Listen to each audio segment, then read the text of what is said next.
Hello, hello, everybody! How we doing today? How are we doing? Are you prepped? Are you ready? Are you ready? How are we? I hope you are so well today. I am here. I'm here. Oh, I'm starting off strong with a fit check. I should have added sounds to these, but that's alright. Alright, starting off with a fit check. One thing I will say, so the fit check has a half-hour cooldown on it. For one reason and one reason only. I twisted my ankle last night, and it's hard to stand and walk at the moment.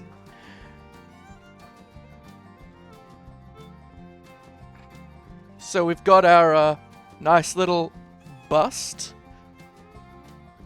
It's hard doing this with a headset on, but our maid outfit, we do a little bit of a twirl, a turn around, a quote-see. I'll take my headset off for a sec, so I won't be able to talk, but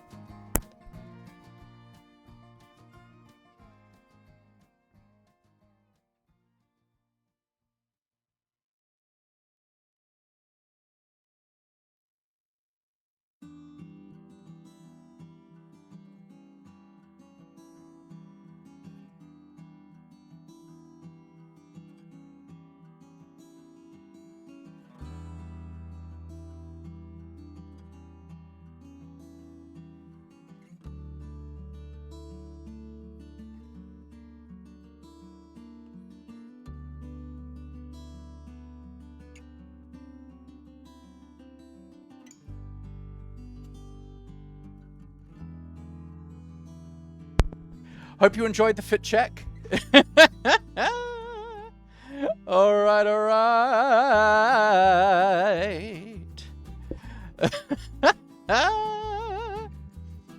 Alright, so first off, Nightco, congratulations on your 12th time a first. I am proud of you, my friend.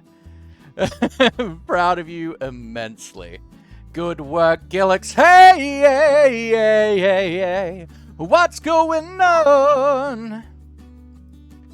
Silver, of course. Hey, hey, hey, hey, hey. What's going on? What is going on, Silver? I hope you're super well. And Silver requesting a nya. And we got a little ditty, of course, which isn't in this redeem that this overlay that I threw together today, but that's okay. So much at a person. I mean, hey, you do you. Alright, we got a little ditty from Dal. Speaking of the twisted ankle, it's Dal's fault. I messaged Dal saying I was going on a date and going ice skating. And he sent back a joking reply, don't slip on the ice. And then I slipped on the ice within about 2 minutes. And badly hurt my ankle, so we couldn't ice skate anymore. So Dal is a witch. Dal, they are a witch. I apologize. I apologize. Guess what your battery percentage is at? Knowing you, it's probably 2%. You weren't ready for it? Or have you, like, done it at... Oh, it's actually at a reasonable percentage. I'm gonna say 15. But let's say hi to everyone, because we've got a ton of people in today. Yo, Nikki, you made it! Awesome! Knight, of course, welcome in. Gillix, Squawk, hello, hello. Queen Tali. Ripped Barbie is very fruity. Hell yeah. Blueberry, hello, hello, hello. Toki, my love, who's been in chat for like 3 hours now, I think. Silver, Dal, the beautiful Dal.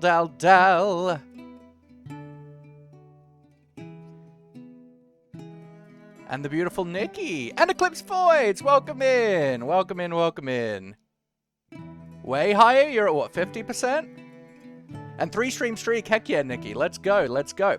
Now, for the thing on the left-hand side of the screen of the group of the goals. So, these are specifically for my gaming PC. For my gaming PC on my throne. The link to the throne is in the pinned message in chat. So, it was originally every $250. That was a stupid thing. So, we are honoring the first $250 tier. Everything else is going to be 25% tiers. Now, you will see that the 100% is a spicy After Dark maid outfit stream. That is only if we hit that today.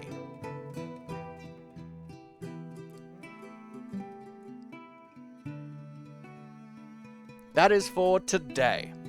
The individual goals, so these are for if you do individual donations towards the PC, and that is, I've got a big whiteboard behind me.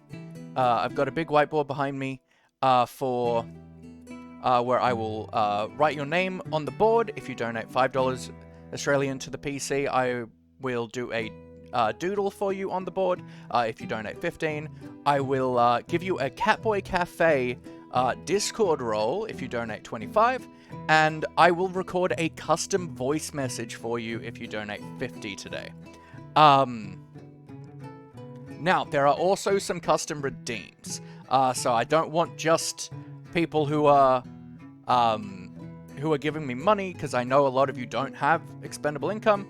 So there's plenty of redeems there. There's some redeems for Uwus and Nyas. I don't quite remember what all of them are. I said them earlier. We've got the fit check, obviously. We've got Uwu and Nya. And we've got swap ears. I do have 2 pairs of cat ears, so we can do that. Example, you say. Uwu.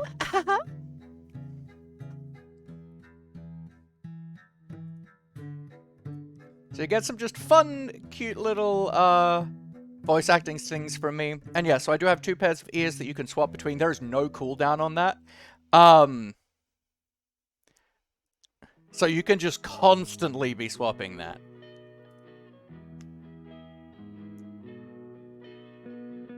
Now, I want to see clips. I want to see reacts. I want to see engagement and happiness today, because this is a ridiculous stream.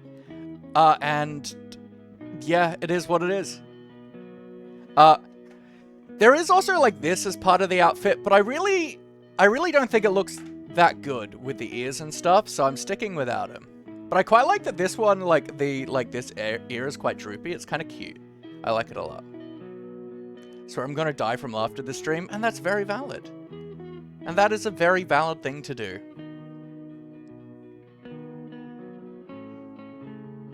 A note on Discord for you, thank you.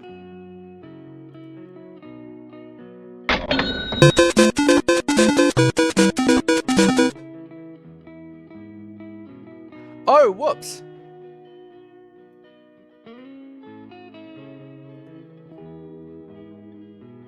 Ah. So apparently $10 is the minimum amount you can donate on Throne? Really? I've donated less than that.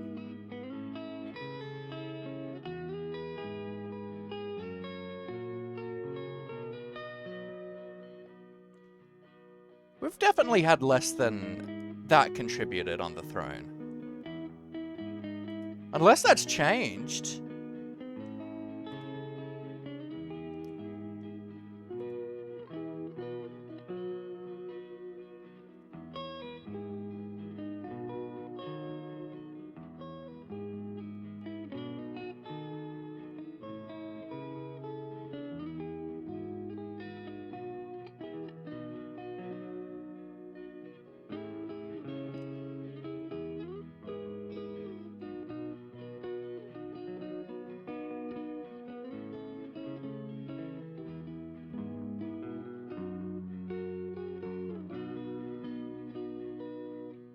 This is the best stream ever? I should hope so. Welcome in, Abby. How you doing? Why like the hey sound's not working? Hey, hey, hey, hey, hey. What's going on?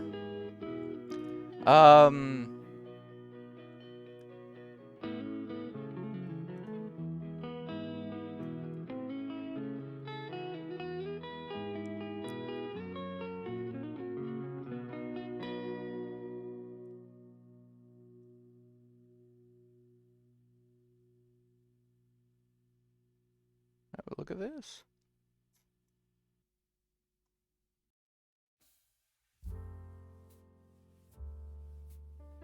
Silver, did you just donate 50? Because that's an insane amount of tax this is removed otherwise. If that's the case.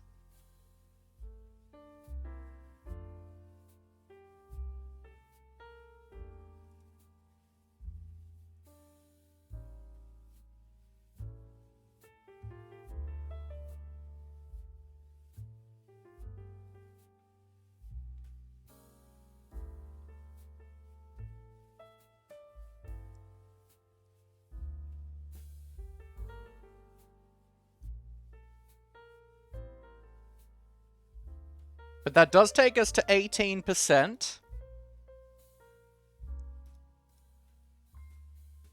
Which, thank you very much, Silver. I appreciate that. So that was 50. Wow. They took almost $20 from that. Goodness gracious.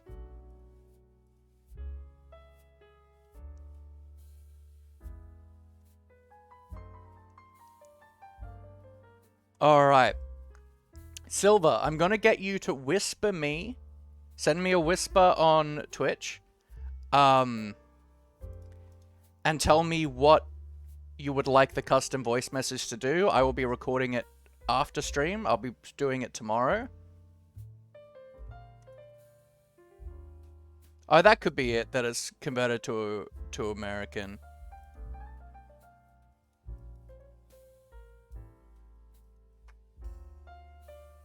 So if I do that and I do to AUD.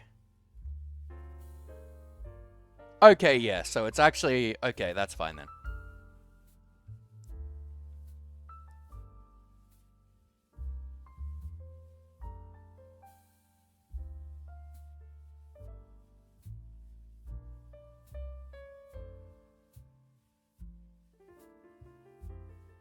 But yeah, send me what you would like the message to be. I know you've got me on Discord as well, Silver, so you can do it there, but sweet. I'm not going to look at that. I mean, I should look right now. Alright, I will record that for you later. Maybe. Oh, it shows in my bar. That's cool.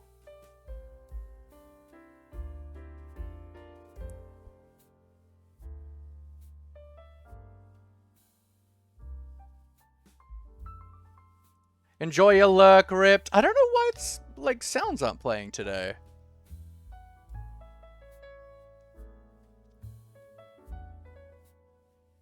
It's odd. Oh well. And this is for what? For the custom recorded voice message.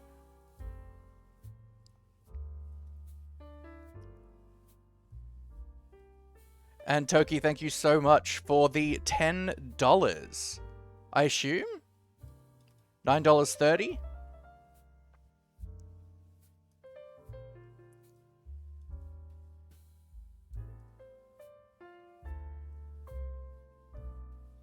Okay, so you want your name on the board?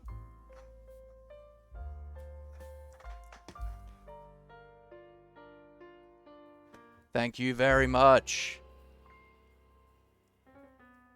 The voice thing is I'll record a like I'll properly like record it on like Audacity and stuff like that, and I'll send it to you. I'll message you on in the whisper when it's ready and what's the best way to send it to you. I'll probably do it through Drive. Google Drive. So you can do whatever you want with it. You can have it as an alarm tone, a message tone. Just make a TikTok with it. Alright, so starting off Tokiyama.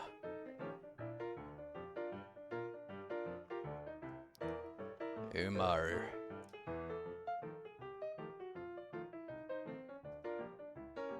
And I'd cut it off entirely. That is a big sag. But yes, so I'll be recording it properly using Audacity. I'll be making sure to try and have it sound crystal clear.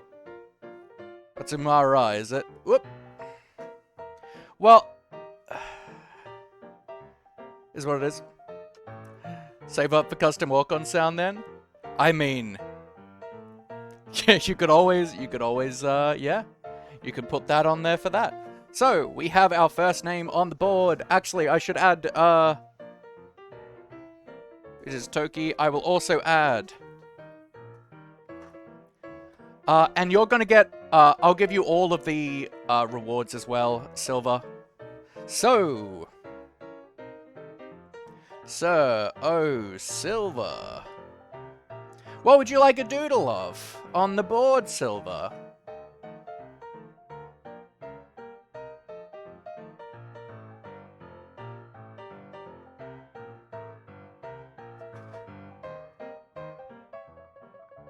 Bum bum ba da da da bum ba da da.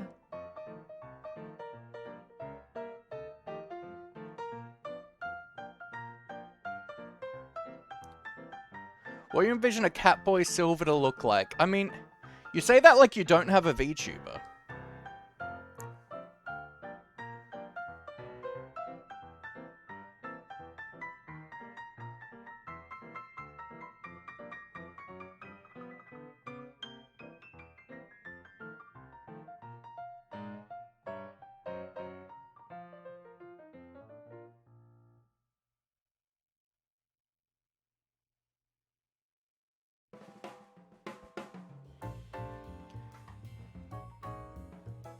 I will warn you all that I'm really not that good at, like, drawing.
There you go.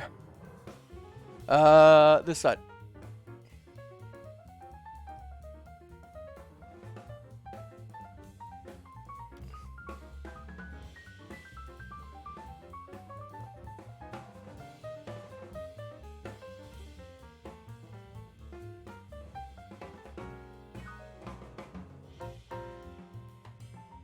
Your $10 went to the void?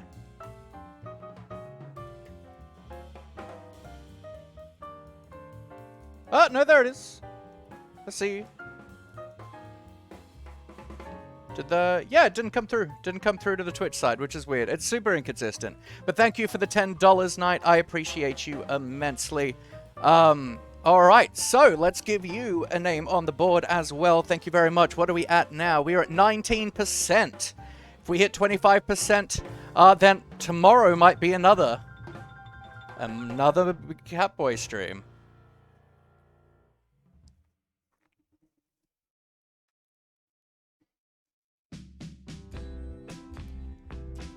I didn't say it was probably going to be consecutive, but we'll see.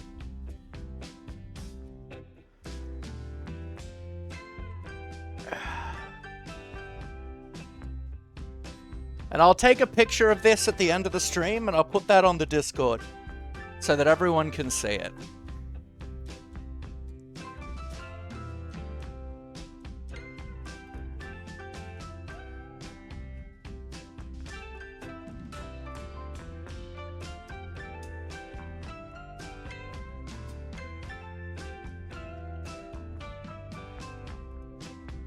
Hydrate, thank you, thank you.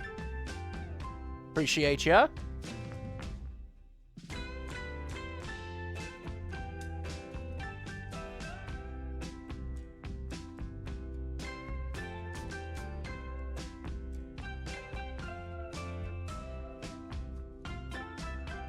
Okay. Shall we start playing our game? We are playing a dating sim, an automate game.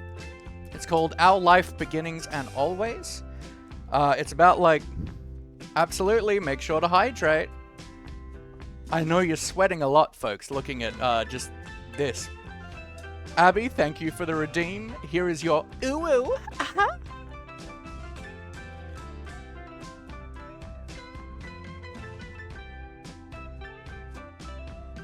I expect lots of reacts and clips today.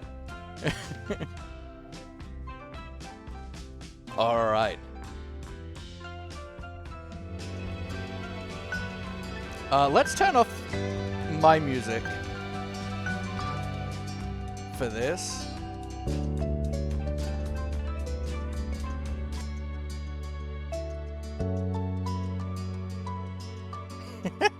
Say behind ear. Thank you, sir. Okay, so welcome to Our Life, Beginnings and Always.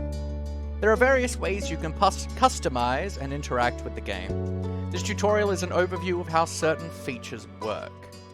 Can you also read out text, mostly listening as I am unluckily mining for diamonds?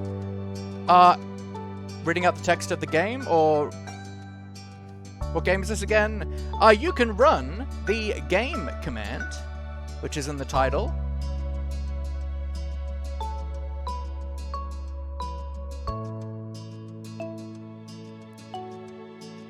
Today's the only day you will spend points? Heck yeah. Alright. There are various ways you can customize and interact with the game. This tutorial is an overview of how certain features work. You can read the full tutorial from the main menu to learn everything in detail. I have done that. To start off, the game is divided into 4 time periods called steps. Step 1, childhood. Step 2, adolescence. Step 3, young adulthood. And Step 4, adulthood. You don't like beginnings, I like endings more. I mean, I like a good climax, don't you? Change the category. I want to keep it on just chatting because it's just a far more discoverable category, and the point of today is not about the game we're playing.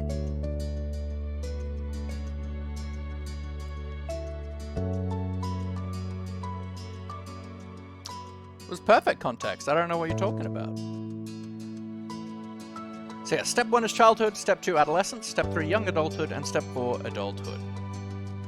Our life is further divided into sets of vignettes that take place during specific periods of time. Those are called moments. To start off, the game is divided into 4 time periods called moments can be just played in any order or skipped entirely. You move on to the next step whenever you want by selecting that summer is ending. I vaguely remember everything that we need to do, so can we skip all this? There we go. Here's character creation. So,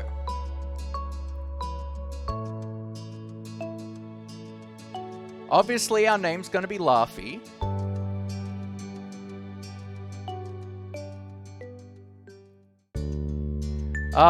What should our last name be?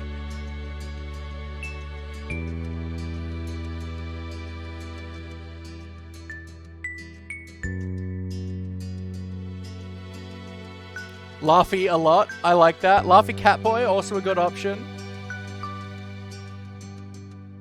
I don't know if we can make them a Catboi, but we'll see.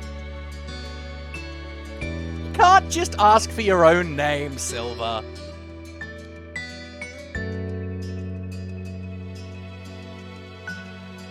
Soft Paws is very cute.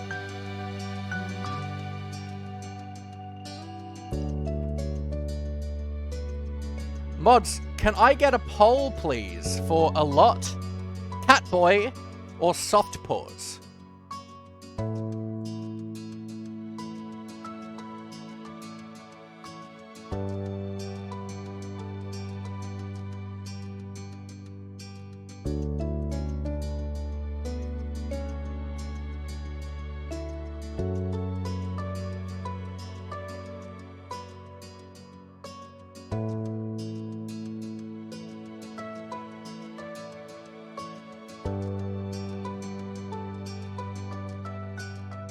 While we're doing that poll, let's I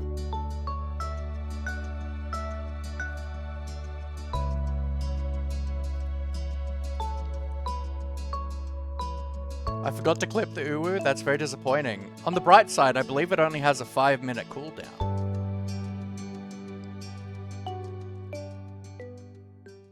I feel like the round is cute. Ooh. We've got a new redeem from Abby. Nya.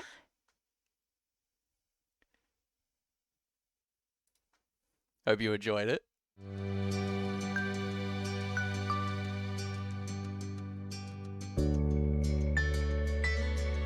Alrighty, folks, we got a poll going at the moment for the 3 main options that we have for our last name. Is it a lot? Is it Catboy? Is it Soft Paws?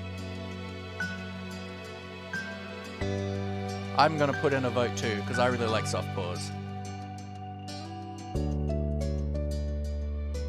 I like the round. That's way too white. We're gonna go with tan.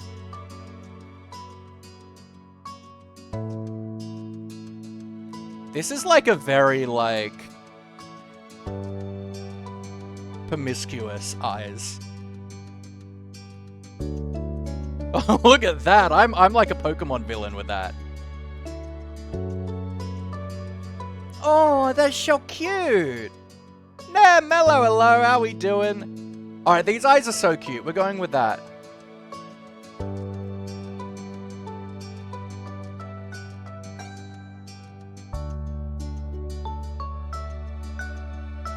I like the pink eyes. Like, our Minecraft skin is on, wish I had have stolen my laptop, damn it. Lol. I like the pink eyes. The purple is like, our, like, Minecraft skin has the purple eyes. But I also just kind of like the black. What are we thinking? I'm not gonna poll everything. I just want to see, like, what you guys liked. Soft Paws wins!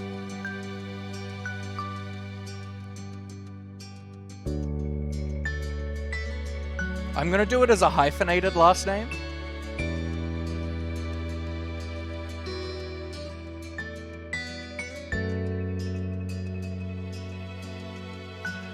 Little ditties, you request a topic and I make up a song. I don't sing an existing song. Let me know what you'd like me to make up a little song about, but I'm not gonna sing an existing song.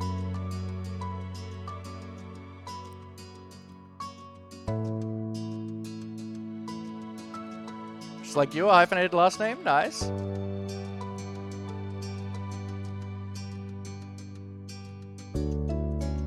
The only thing I know for and thank you, welcome in, my friend. I mean, yes, it's copyright, but also, I don't know a lot of... I really don't know that many songs.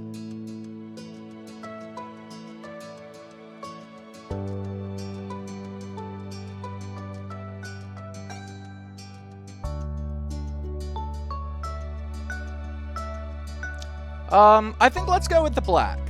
I like the black. Let's play with our hair.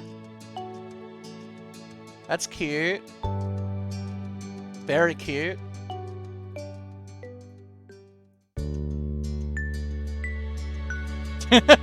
I'm that, like, this is the, like, snobby rich boy.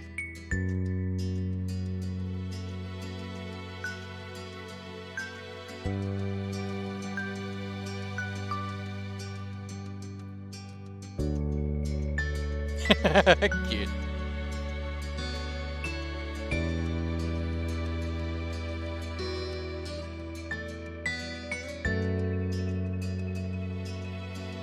Scrappy 2 is very cute, and it suits me quite a lot.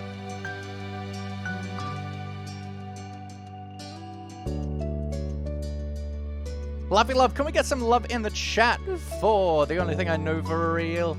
I appreciate you immensely. It's super nice that you're in here. And I can't wait to come up with a little song for you as soon as you give me a new topic. But no matter what is asking for needing love today, just know that you have it. That you have so much unconditional support here on this channel. From myself, from the community, and most importantly, from Maurice. We all love you so much because you're you. And that's all you ever need to be.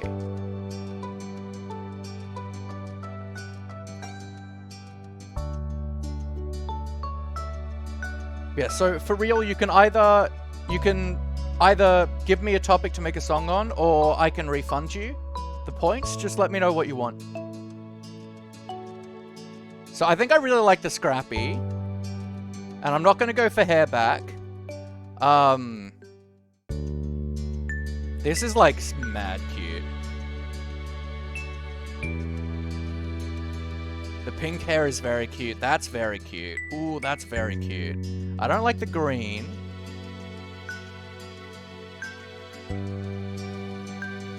I'm thinking maybe the pink. How do we feel about the pink?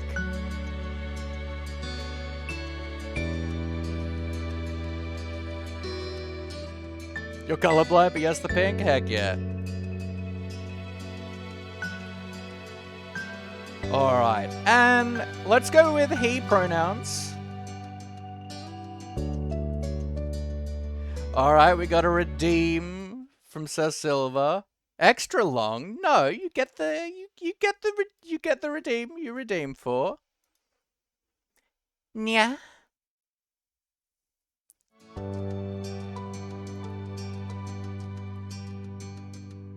That just makes you look bald? Well, that was also part of the background, right? Alright, change page.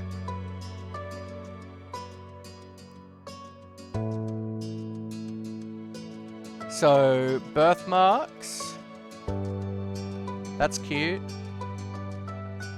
Scars. Oh, the rosy cheeks, but I don't think they work with the eyes. That's cute. That's also cute. I think we go with the nose freckles. Hand size is... I don't like that, but we're gonna go slender because that's the kind of hands I have. Look at this librarian boy.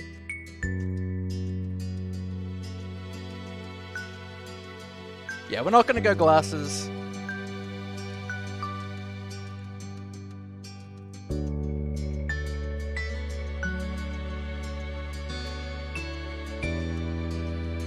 Clothing type. Can I select, like, a lot of these? Because I'm happy for, like, literally all of those.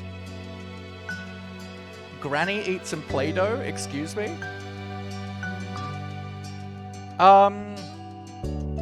Let's go with watches. I'm not a fan of, like, the other things.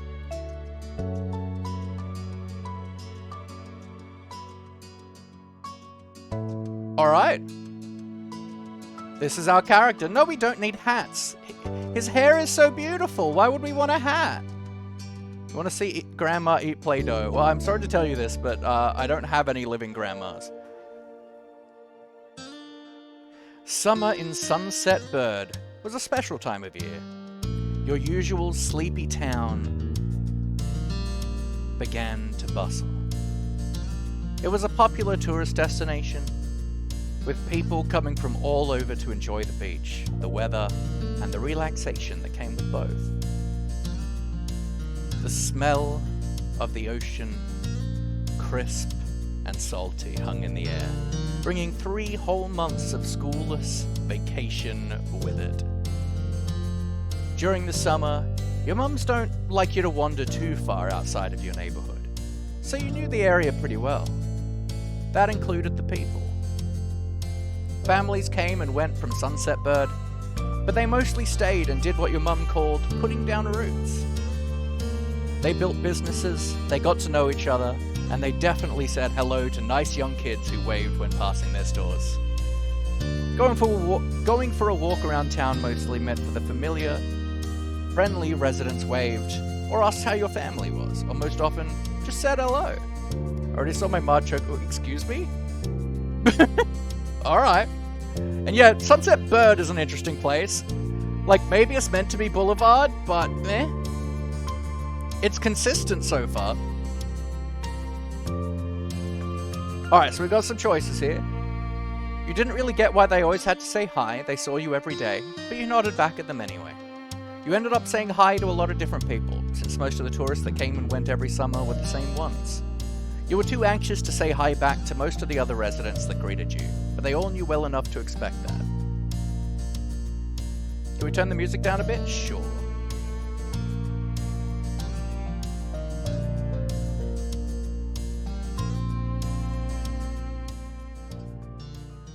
That better? Having a hard time choosing something. Could you help me, please? What are you trying to choose?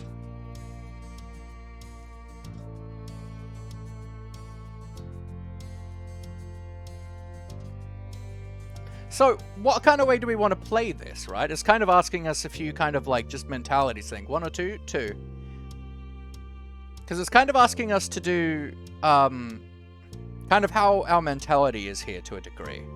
Like, are we kind of shy? Are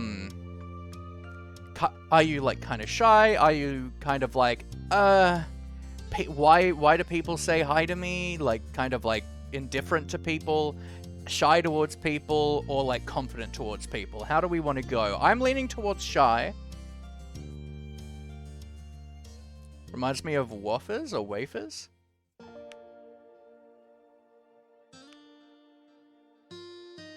Confident?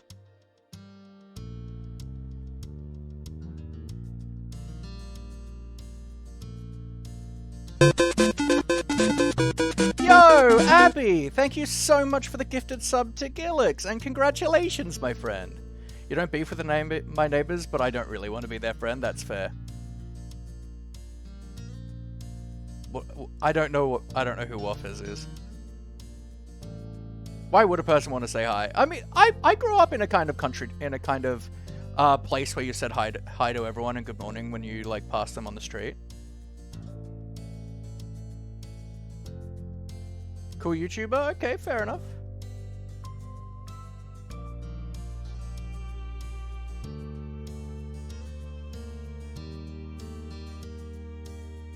So,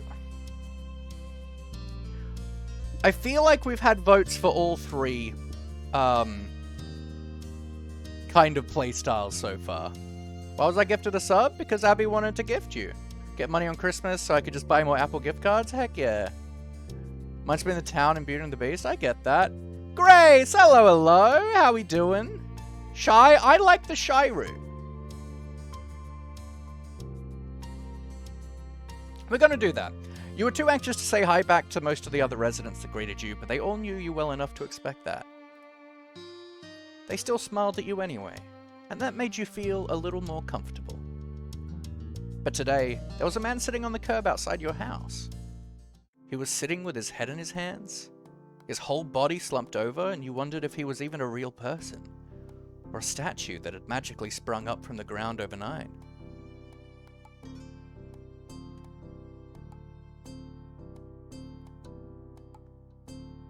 Whoever or whatever he was, you had never seen him before.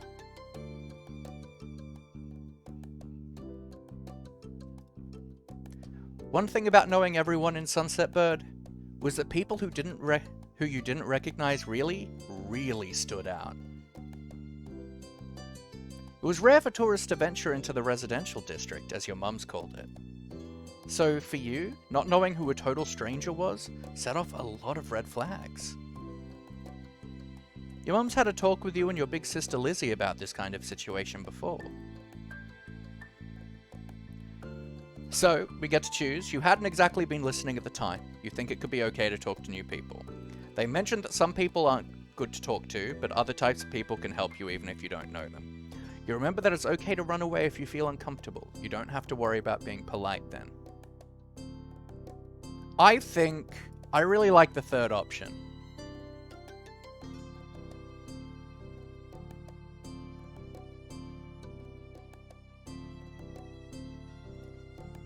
You weren't sure about this man yet. Remember, we're a kid. Still, you felt a bit scared knowing that he was blocking the way to your front door, but you were pretty interested. You wanted to know more about what was going on. Whether he was nice or not, you didn't want to be bothered. Let's go the first option.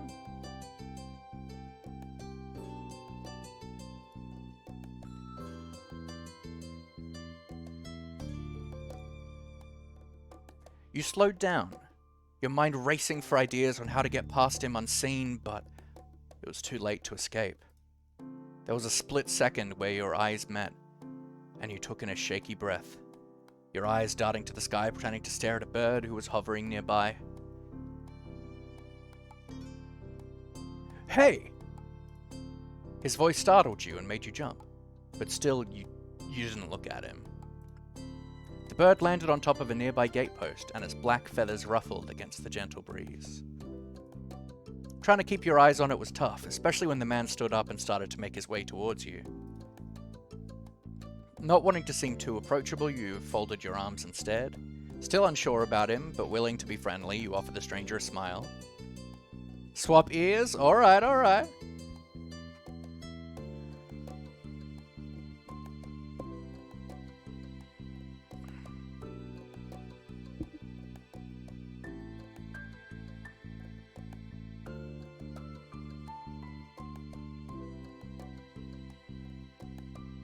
Let's go back to here and let's admire for a bit. What do we think?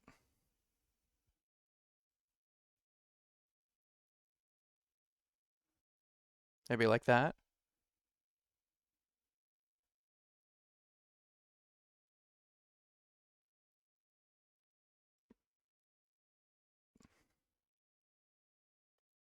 Your head looked naked without them on for a second?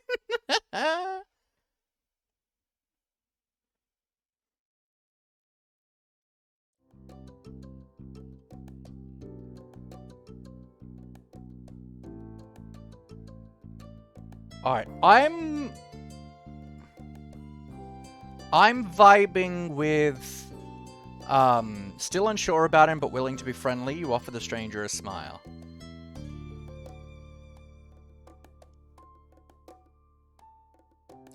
The man gives a grin of his own back. Do you live around here? What's your name? You look the man up and down, taking in his tan skin and relaxed appearance. At least his clothes were relaxed. The way he was acting wasn't. He had sharks on his shorts and a stingray tattoo. I wondered if he was obsessed with the ocean or something. While you made your assessment, he looked at you expectantly, waiting for an answer to his question.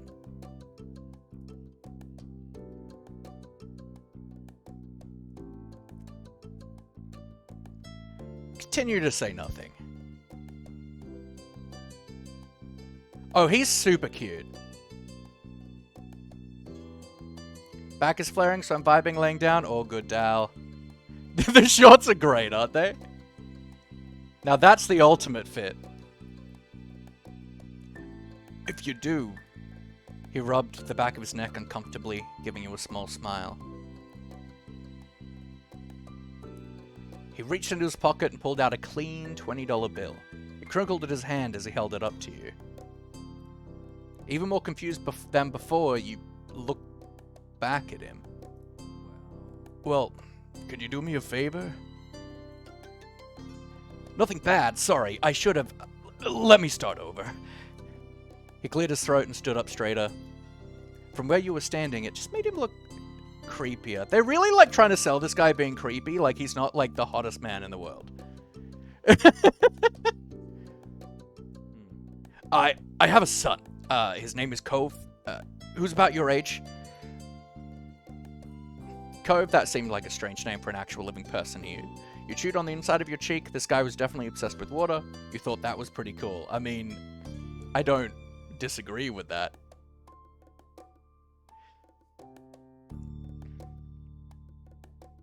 Cove in Sunset Bird, absolutely. Yeah, those eyebrows are a bit... I'm going with number 2. You chewed on the inside of your cheek. This guy was definitely obsessed with water. He wasn't the only person like that in Sunset Bird. We moved in across the street, see? He gestured towards the house that had been empty for a year, his watch catching the late afternoon sunlight and reflecting off the walls. The gigantic "For Sale" sign was finally gone. You must be Laughy Softpaws, right? I met your mums earlier, and they told me you were 8, just like him, so... He shook the $20 bill to bring it back to your attention, a hopeful smile tilting his lips at the corner. I know, I'm very lucky he's my neighbor. Can you try to be friends with the boy?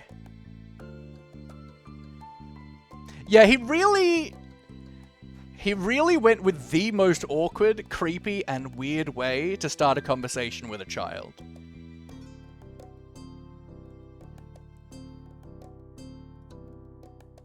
Just give it a chance, and you can keep this. He's a good kid. You'll like it. But you gotta keep it a secret too, okay? It wouldn't be friendly to say his dad sent you.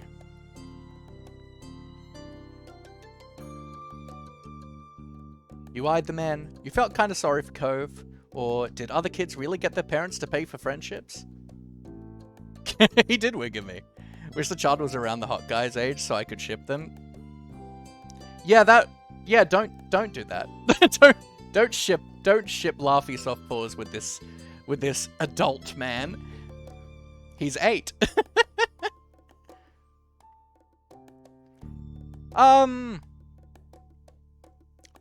Did other kids really get their parents to pay for friendships? Now, I know the different colors mean something, but I don't remember what. So, Had your mums done that for you and Lizzie? The thought made you frown. Son will be a looker, though, absolutely. What'd you say? Want to make a deal? Oh yeah, feel free to ship me with this hot man. I could use a surfer in my life. And like, those shark shorts. Sign me up. What do you say? Wanna make a deal? You didn't want the money, is what I'm going with.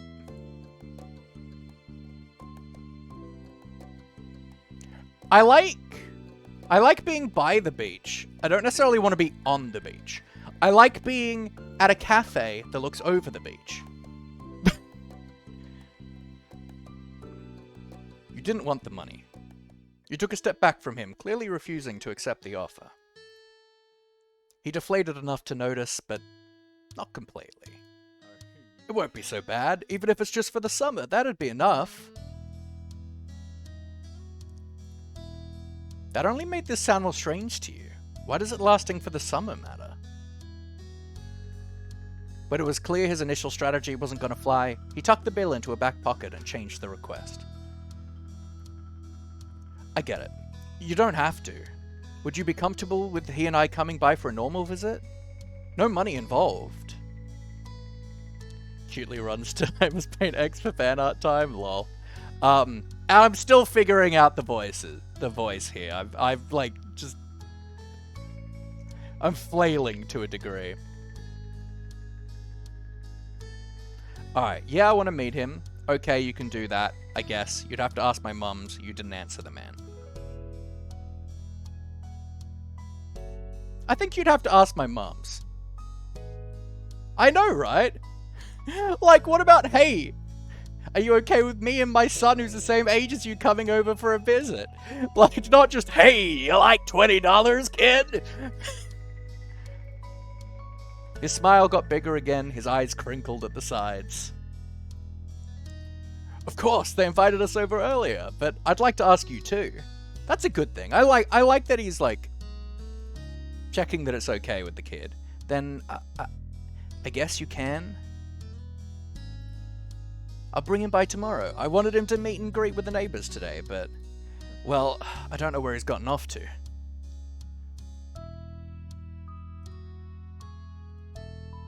Goes down on one knee. Cove's dad, please marry me. Finding a person IRL hot, finding an in-game character hot. You absolutely like. Video game men are so hot. They're so hot, and it's not fair. Well, I don't know where he's gotten off to. He laughed when he said that, but with the way his face looked, you thought he actually wanted to cry. If you see him, can you tell him to come on home? He's got a pink cast and glasses. You can't miss it. I look like a video game guy at our Christmas party? Exceptional. I may be on the aromantic spectrum, but for you, Cove's dad, I'd become romantic. Not half as good, lol. Like, why do they have to make them so damn hot? Well, but it's also like they're hot, but also like they always seem so like kind. They have such like kind eyes and body language a lot of the time. I think that's why.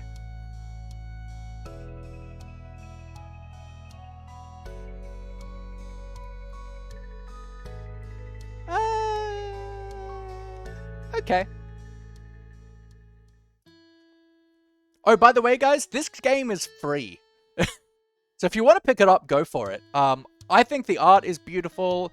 I think the writing so far is really enjoyable. I played Dream Daddy then? Probably.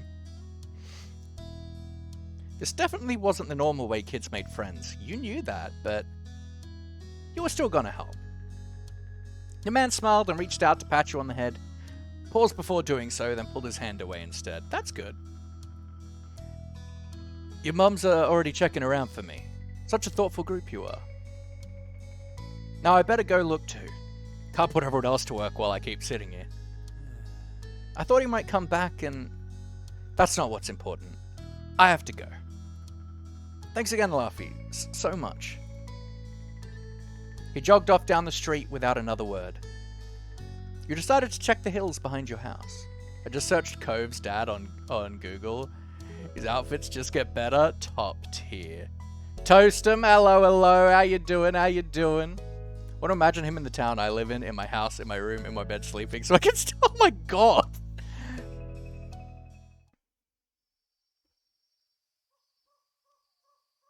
Step 1. First sight. The chirping of crickets in the tall grass greeted you, quiet and familiar. From the top of the hill you could see the ocean. As you walked, you listened to the crash of the waves on the shore. And the seagulls. Thank you for the hydrate, Dal.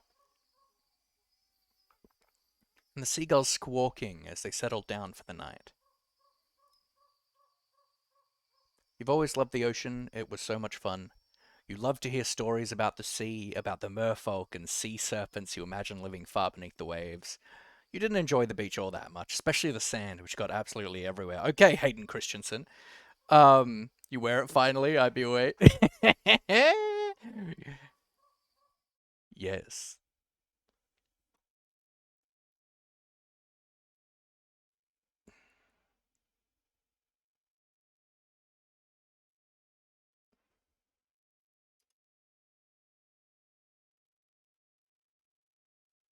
Latest sub is not me? Hmm? Oh, I'm in the wrong spot.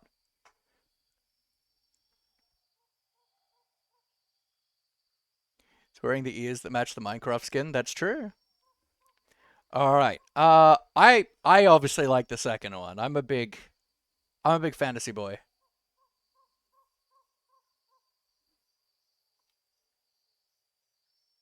Yeah, I need to look at that, but the cat ears are in the way of being able to see things well. Be waiting for this day, I know. I know. Sometimes you could almost convince yourself you had seen the flash of a shiny mermaid's tail in the distance. Fit check? Alright, alright. Let's,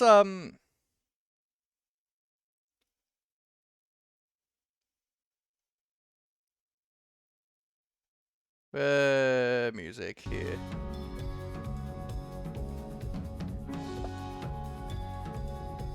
Alright. So let's just do that a bit. I'm going to take my headset off.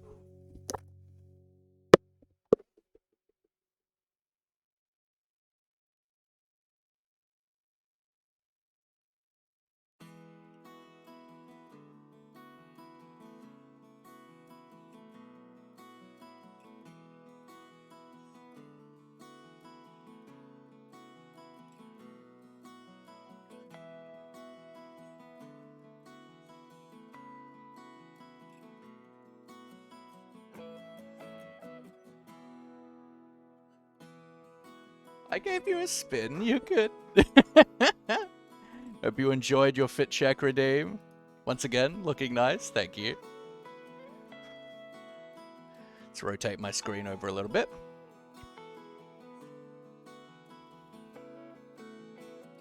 Tear behind ear and blushes.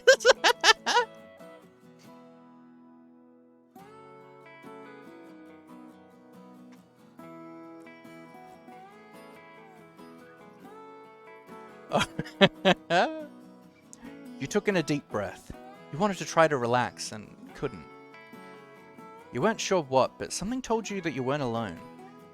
So you glanced around. Look at him. It's a Griffithunculus, man.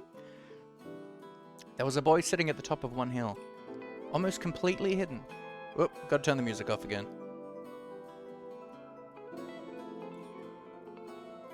Gotta do it through a different way. Go.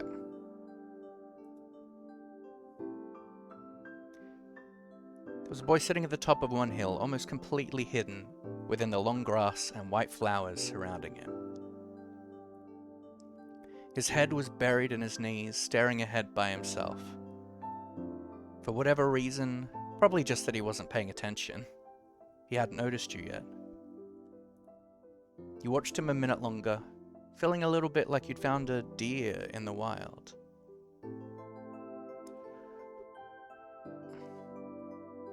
Though deer didn't have green hair, wavy eyebrows, huge glasses, pink casts, sad frowns. So we are playing a automated dating game. We are so it goes through like 4 stages of your life. At the moment, we are an 8-year-old boy. This kid who lives in like a kind of beach holiday area. This guy's dad approached you and said that Cove, who is the name of the kid,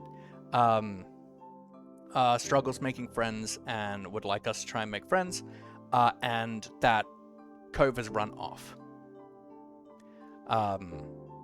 So we've now come across Cove. I like that little dude. I would cuddle. He's very cute. I'm going to go with sad frowns. I don't like that it doesn't have the, like, text of what we're responding to. But this new boy did. You wondered what could have upset him. After a few more seconds, you took a step forward, then another, and then he glanced your way. His aquamarine eyes reflected the light of the moon. You stopped, raising a hand to acknowledge him and show you weren't scary. We've got hi. Hey, Space Cadet. Are you lost? I'm not going, hey, Space Cadet. That's so rude. Are you lost? Are you lost? With a start, he jumped to his feet, his hands balling into fists at his sides. He didn't say anything, just stared at you in a strange way. He'd been crying. There were traces of tears on his cheeks and his knees, soaking the hem of his shorts, and his eyes were still shining with a few more. Why the ocean diagonal? What do you mean the ocean diagonal? The ocean's not diagonal.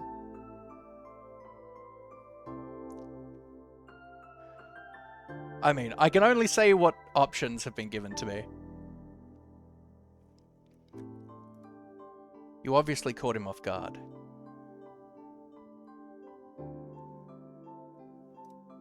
His pink cast seemed to glow in the twilight, though when he caught you staring at it, he hid his arm behind his back. Something the man earlier had said stuck out to you. Cove? Eyes wide, he studies you. How do you know that?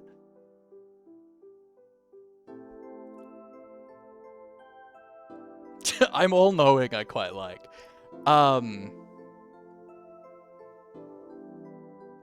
Yeah. I'm all-knowing. That's a lie. Tell the truth. Okay. Your dad told me who you were. Oh. So, is this your hill? I'm gonna quickly config. I'm just gonna increase the sound of the voices. Because they're saying, like, every once in a while, they're, like, not saying the lines, but they're, like, doing, like, and things like that. So I just want to increase the sound of that.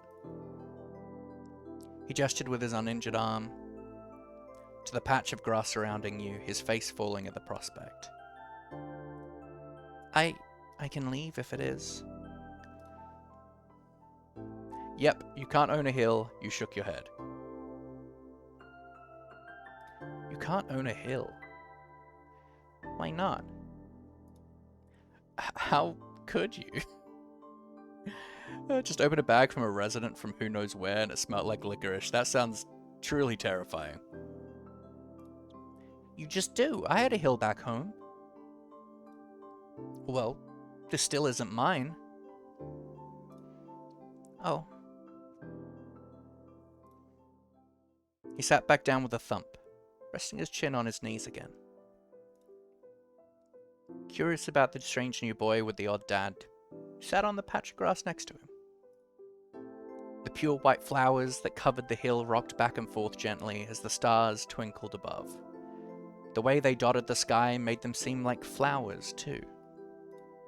The night wind was cool as it traveled over the ocean and up the hill, chasing away the heat from the afternoon sun.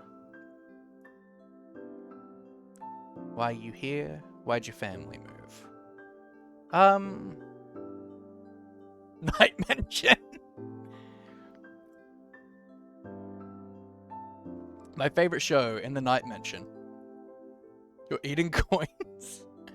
Why are you here, I think? Ray! Bumbada! Hello, Raiders. How are we doing today? I hope you're doing super, super well today. As you can see, we are doing a Catboy Maid outfit stream. I hope you guys are enjoying. How was your stream, Ree? How was your Vault Hunters?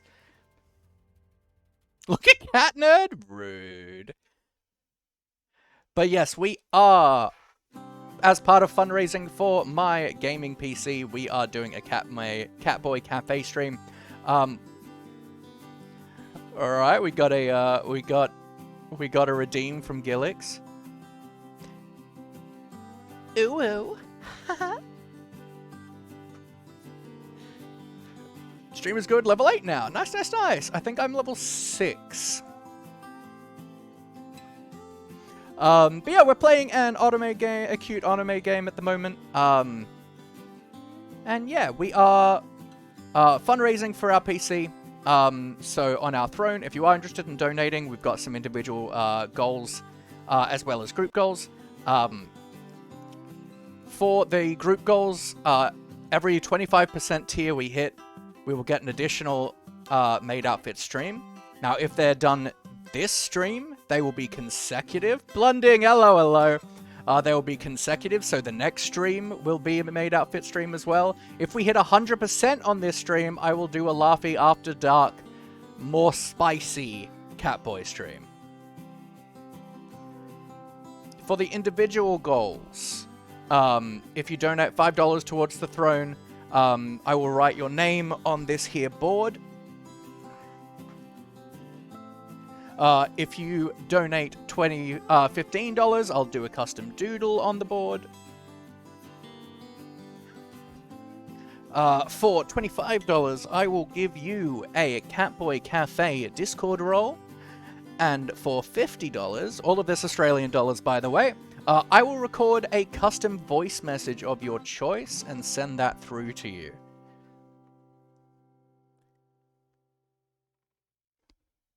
And we've got a few channel point redeems, such as an Uwu and a Nya redeem. We've got a swap ears redeem, and we've got a fit check redeem for me to get up and give you all a twirl. Where Cookie? I didn't feel like I wanted to humiliate him with me, but he's here. He's chilling. Can't stay for too long, sorry, needed to do something. That's totally fine. I mean, I'll be going probably for another 4 hours, so. Are we just not focused? That's better.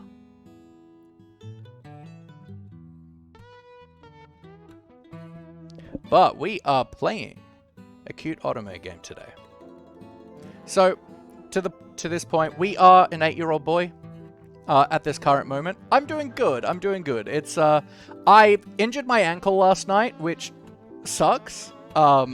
Literally like an hour into a date. But you know, realized that I won't get a Laughy stream on your birthday because it lands on a Thursday. That is a big sag. It depends though. What month is your birthday in? Because I'm planning to change up my schedule next year. See ya. 18th of Jan. Yeah, probably won't be, but I am doing the 9 lives, so I'll probably be doing lots and lots of streams. We might end up with some bonus streams and stuff for 9 lives. So we'll see. Alright. I think I like Why Are You Here? Why are you here? A quiet hiccup. Escaped Cove as soon as you asked the question. You streaming Australia Day? The day of mourning, probably not. I don't particularly, just to stand with the indigenous people of Australia. I don't particularly want to be doing something on that day. It is a day of mourning, so probably not.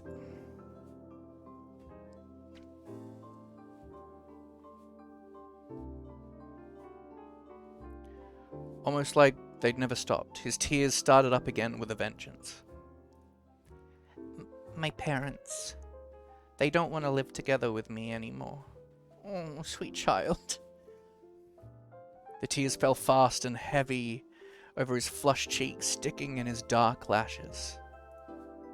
My mum made my dad leave and he took me with him, and now we have a house here and I want to go home. The outpost took you off guard. By the time he was done wailing, Cove's chest was heaving with exhaustion. He sniffled and removed his glasses.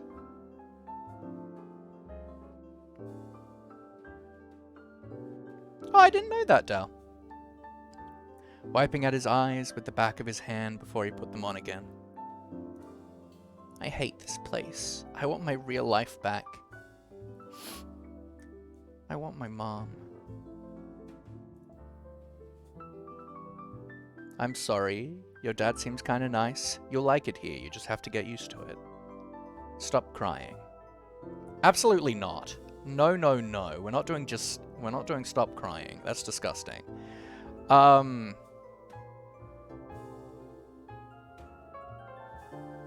You want your mom? Well, I've got 2 of them, buddy. I think your dad seems kinda nice. I like that. Your dad seems kinda nice. He slipped his hands underneath his glasses and pressed his fingers against his eyelids. Cove wound himself up again for another long crying fit. It must be hard for Cove living here without his mum, but at least he still had a parent who cared about him. But from way off in the distance, you heard your parents.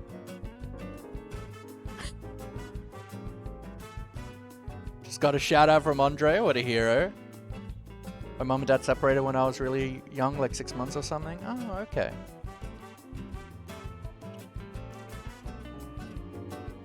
Laughy! Cove? Cove? Kids, where did you go? Cove looked at you, tears still clinging to his cheeks. Don't tell them we're here. I don't want to go back to that house. I want to go home.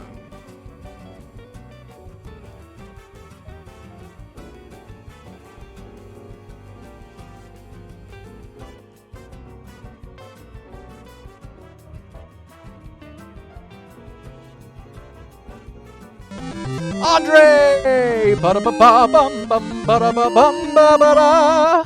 Welcome in. How are we doing, folks? Welcome to the Laughy Catboy Cafe stream. Hope you're doing well. How was your stream? How was your Vault Huntering Erificus?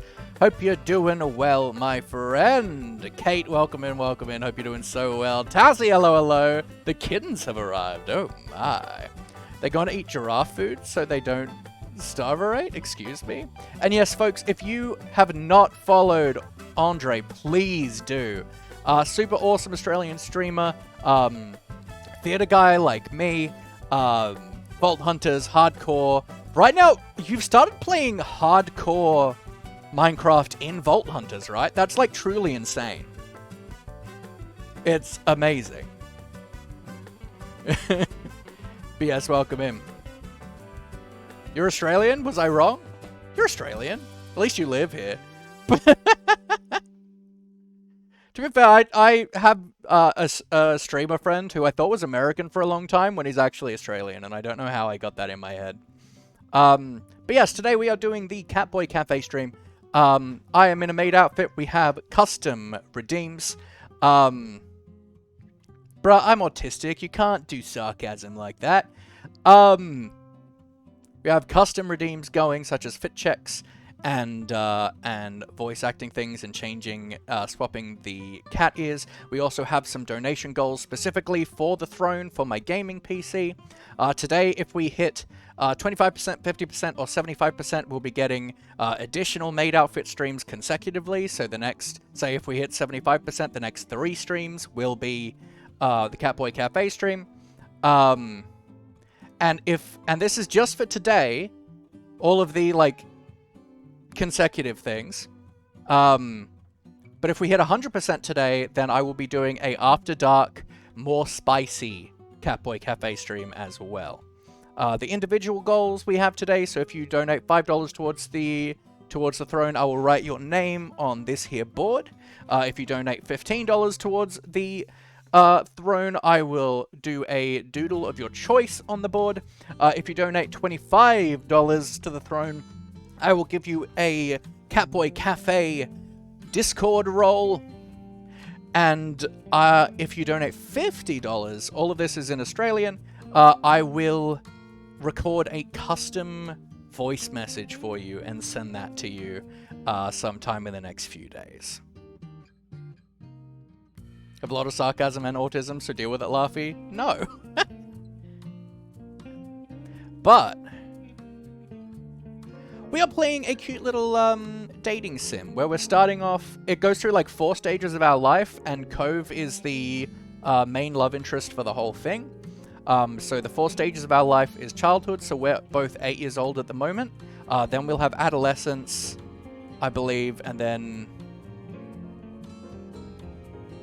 I don't know, later adolescence, and then adulthood. Who deals with things like, why would you deal with things? That's a big valid. Big valid. Binge eating this stream? I mean, heck yeah, you do you.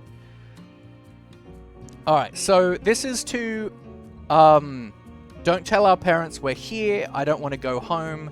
I don't want to go to this house, I want to go home because his parents have just split up, and him and his dad have moved here to this beach area that you live in. You can handle it. You have to go. Don't worry so much. Sorry I have to. It will be okay.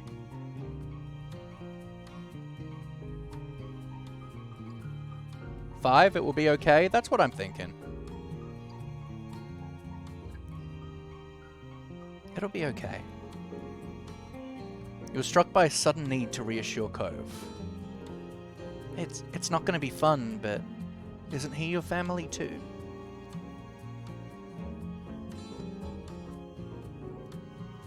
Yeah, I guess. When you count on him, then you can count on him when you really, really need him. Shut him a grin and pushed yourself to your feet. Slowly, Cove stood up with you, still looking a little reluctant. His dad's voice rang out again. Cove? Can you hear me?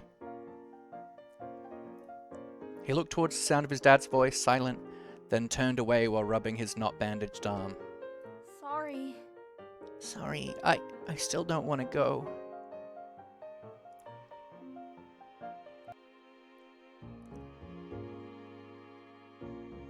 You called out yourself, you waited silently with him, you tried to convince him. Let's wait silently with him. Yeah, I just fixed that.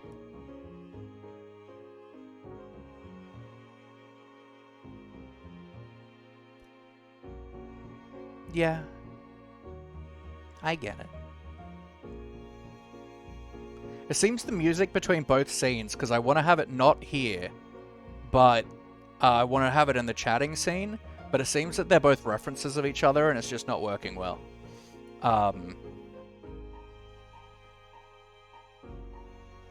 Yeah, I get it. You do? Before you could answer, you heard Cove's dad even closer than before. There you are, bud! The trio of parents appeared over the curve of the hill. Instantly, all their eyes landed on you and they rushed over. Both of your mums were at your side in a split second, faces filled with worry. Laughy! You're here after all! We had been at the park to check for Cove and then heard what happened earlier when you met the new neighbor. I thought you might have gone off further away. Oh yeah, they're super cute.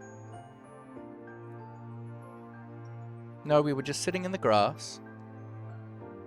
Gotta beat you in Vault Hunters for being a cat? I'm sure I will. Why is everyone acting like this is such a big thing? We're okay, don't worry. Cove didn't want to go home just yet.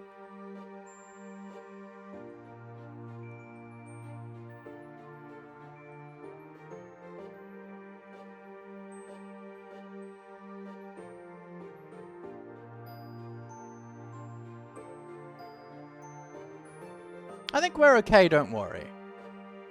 We're okay, don't worry. Thank God you're both fine. Were you two having fun out here? He looked over at Cove, who was wiggling against his dad's tight hug and pushing out his arms. You shrugged. Yes, I like him. He's good. I think I'm gonna marry him. That's a bit much.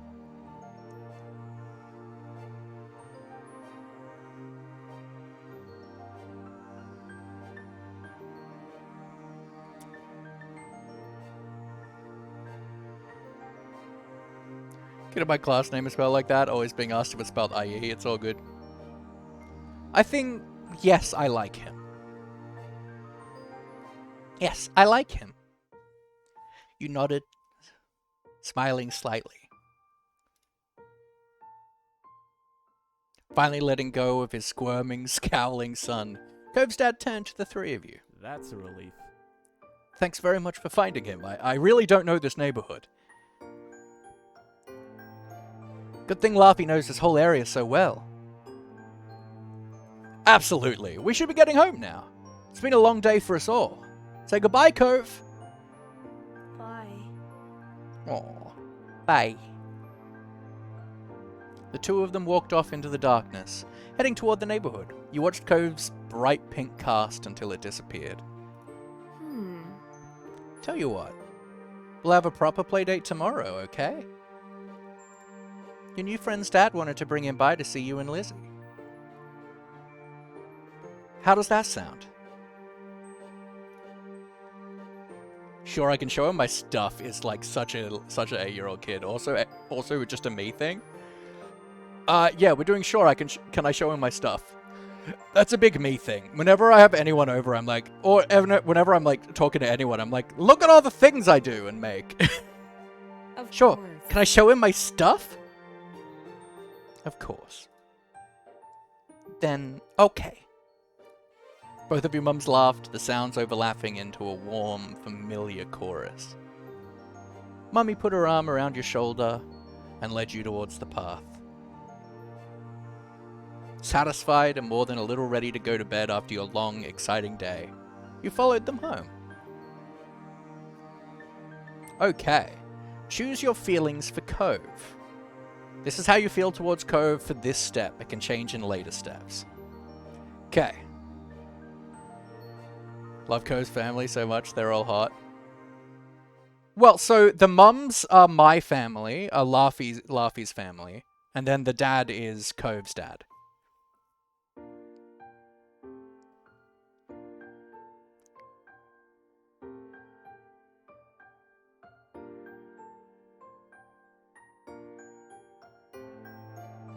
Okay, so I think our comfort around Cove. How you feeling? Like another mother, Laughy? I think let's go nervous. And let's go fond. Our interest level. Or do we start indifferent and work our way up to love? I don't want to start at crush.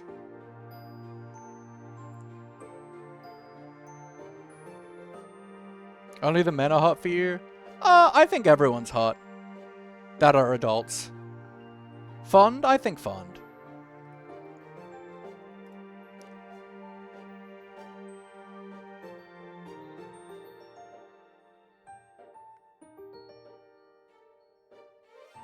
Okay, begin step 1 at nervous fondness. You won't be able to change it again until step 2.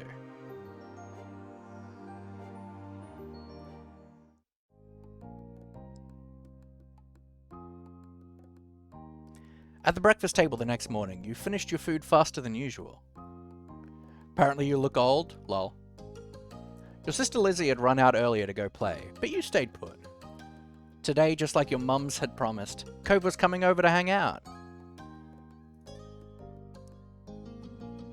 Excited to see your new friend again, Laughy? You nodded, smiling slightly. How sweet. I'm so happy he moved in. Okay. With that said, are you done with your breakfast?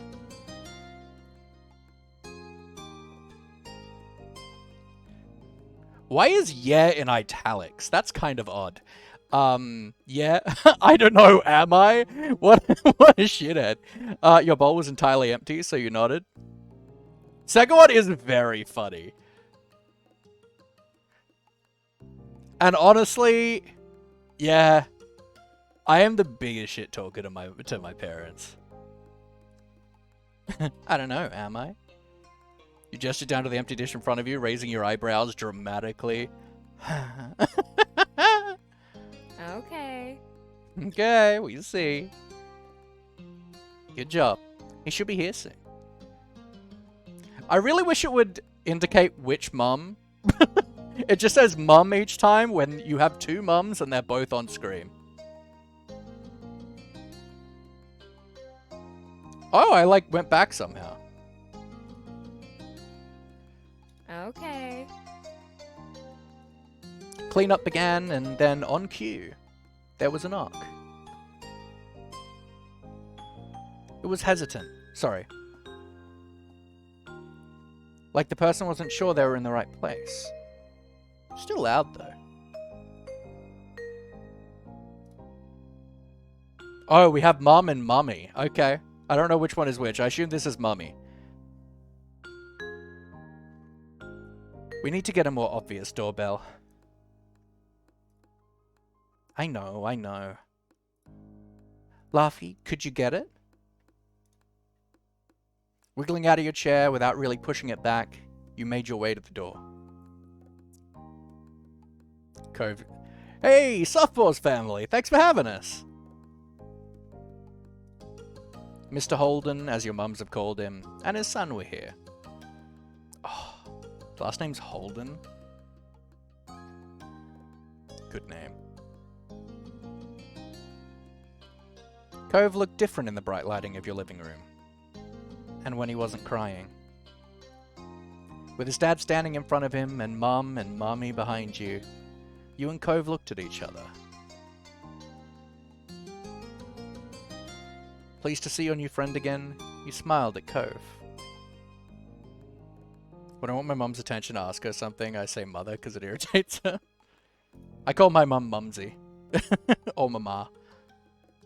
Because I find it funny. He smiled back with some hesitation. Do you want to see my room? Okay. Take care. Let us know if you need anything, you two. Have fun, kids. See you. See you later, son. Play nice. You led him to your room, puffing out your chest a little bit at the sight of your treasures. There were lots of stuffed animals, a cool bed, a window to look out. That's the ultimate treasure. A window.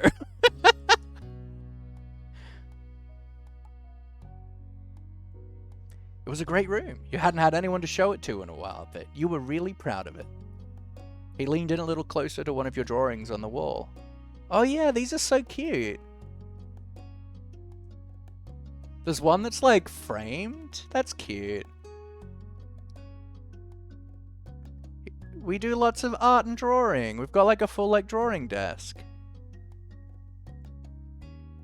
Yeah. I like this. Me too. I drew that. Thank you. I don't. I think me too. A cool bed, said alcohol. Lol.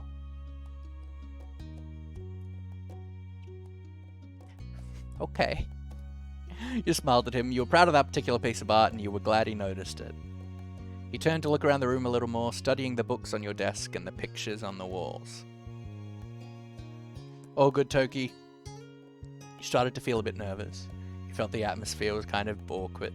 You were glad for the company. You hoped he liked your room. Started to feel a little bit nervous, I think. You wanted to say something, but didn't know what, so you let him keep looking. Then his eyes landed on the tiny box of beach things you'd collected, tucked away by your door. You took a step towards it, before hesitating and pointing at it instead. What's that? A hoard of stuff I found on the beach. Oh. Do you have any driftwood in there?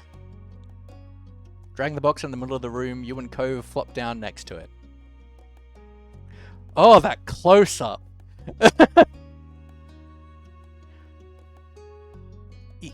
Yeah! You gestured at a piece at the bottom, still covered with specks of sand. Neat. Neat, this is a good collection. Got a notification of a death threat to their family, excuse me? Oh yeah, from Duolingo, yes. You got the sense from the tone of his voice that he wasn't just saying it to be nice, or to be like Shiloh. He actually meant it. I don't know what that means. Ah, Shiloh is coming over. I don't know, who is Shiloh? Alex, welcome in, my friend. How you doing? Shiloh? My sister's friend. He wants to, meet you. Do I have to see him? It'll be okay, I think. Here, I found this shell in a log, and you pulled out seashell after seashell, explaining where you'd gotten each one and holding them up against the light.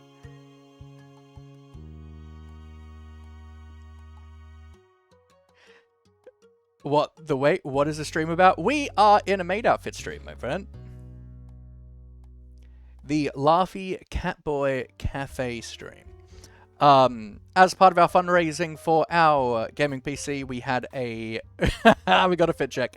But we had a goal of hitting $250 contributed towards our gaming PC. We hit that recently. And for that, we get a Laughy Catboy Cafe stream where I am in a maid outfit and Cat is, and we've got a few redeemable things in for channel points, such as a fit check, such as some voice acting stuff from me, such as swapping my ears. There we go. And we've got some monetary goals for more donations towards my throne for the gaming computer.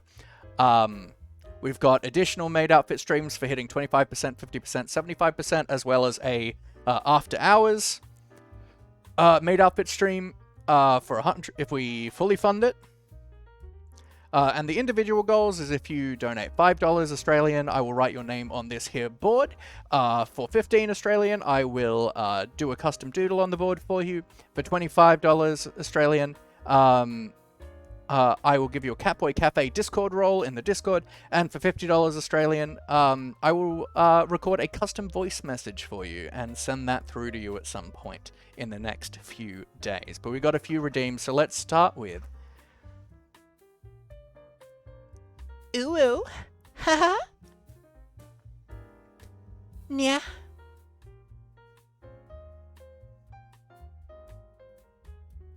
And we got a fit check. So I'm going to take off my headset so I can stand up and do the do. Let's move this over a bit.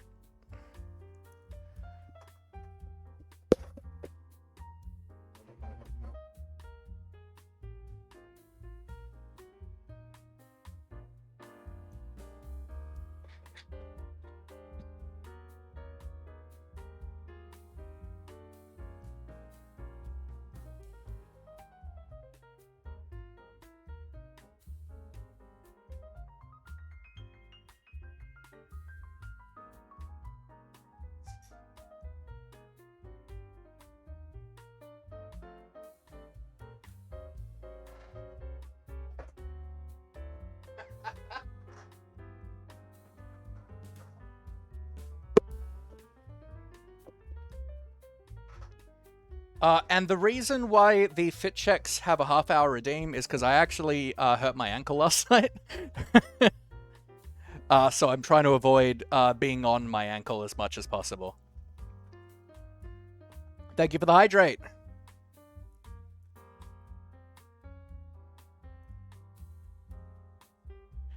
You love it so much. I'm about to enter the heavens. Let my soul be free. But we're playing a cute little dating sim today.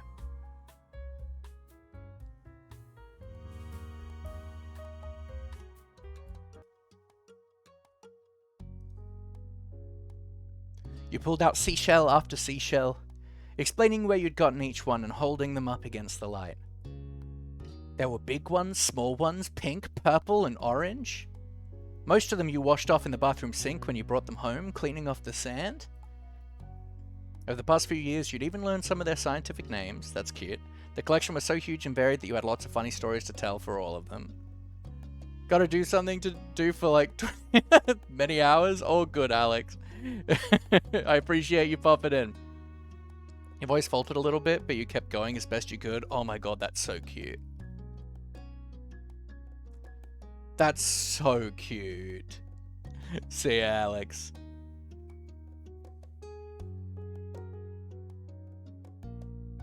I don't know why we're like not getting like sounds today, but let's do it through the soundboard and we should be good. Goodbye, Goodbye, good friends, goodbye. 'Cause now it's time to go. Take care, Alex. I appreciate you immensely, my friend.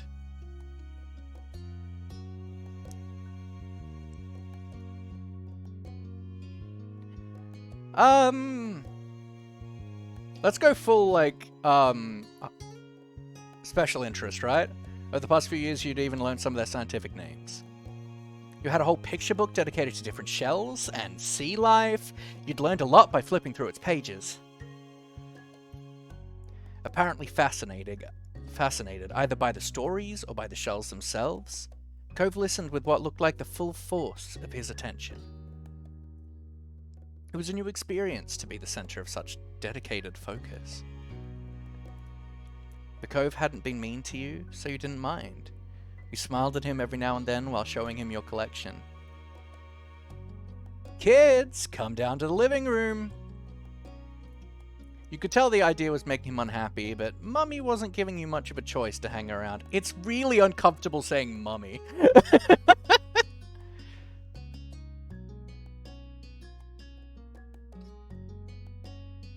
Mummy. Cove hadn't been like this meeting you. You guessed it was because he thinks you found each other by accident, not that a parent made it happen. Mr. Holden must be right that telling Cove his dad was part of that would be a bad idea. Before you knew it, you'd both been escorted downstairs and deposited in the living room, ready for Shiloh's visit. The two of you sat side by side on the floor of your home's entryway. I brought the box of shells. I want to keep looking at them. Look at this house! Damn!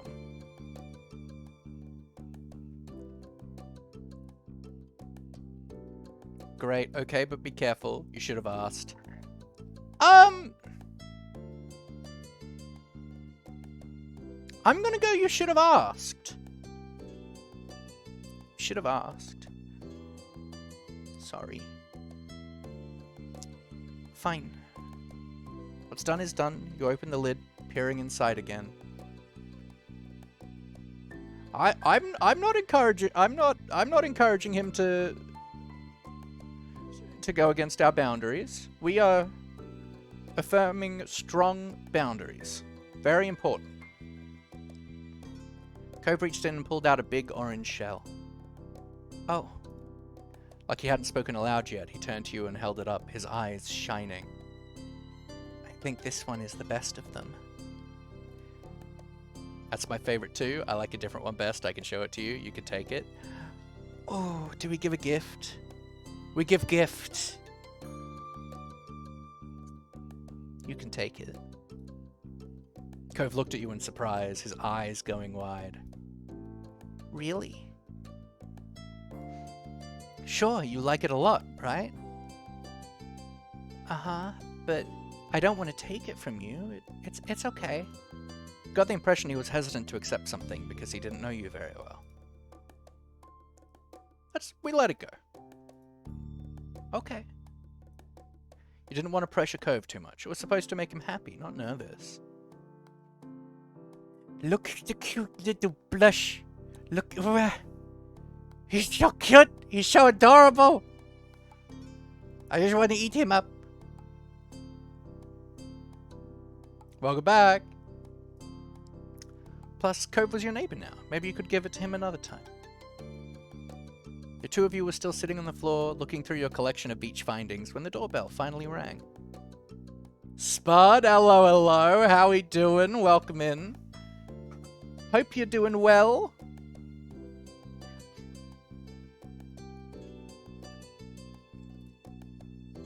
Cove jumped, startled by the sound. Since the person hadn't knocked, you figured it was probably Shiloh. He knew where to look for that. Lizzie's friend? You nodded, but that didn't seem to make Cove feel better. Suffice it to say things suck right now. I'm sorry to hear that. Well, I hope that the Laughy Catboy Cafe Maid stream will help bring the comfort that you require this day. I'm good. We're having a fun time. You nodded, but that didn't seem to make Cove feel better. It was already obvious that Cove didn't hide his feelings well. You could tell what he was thinking right away. This isn't a good idea. Uh-huh. I'm sorry, there's nowhere to go. Is that our only door? If you go upstairs, he'll find you? Cove glanced around the room, his eyes wide, and finally paused with his gaze locked onto the back of the house. I can go out the window. He was already walking towards it. Scrambling to think of something to say, you stepped forward, then paused. Do you want to break your other arm? Shiloh is the least scary person alive. Cheer up, Shiloh's gonna like you. Please don't get hurt. I'll come with you. Good idea, let's go. Please don't get hurt. Please don't get hurt. I'm worried, what if something happens? The distance from the first floor living room window wasn't far, but you could tell it made Cove nervous anyway. He touched the cast on his arm. Hey. The wind had clearly released from his sails. I don't want to break any more bones. I don't think anyone wants to. Yeah. But I don't want to see him. I don't know him. I think let's comfort him. I don't want to pressure him, right? Let's comfort. You're right. Meeting new people is really hard. I'm sorry. Thanks. Charlie poked his head into the living room. It was impossible to know for sure if he'd heard what you'd been saying or not, but you guessed that he had. Hi! Hi, Laughy! Was anyone else not expecting this kid?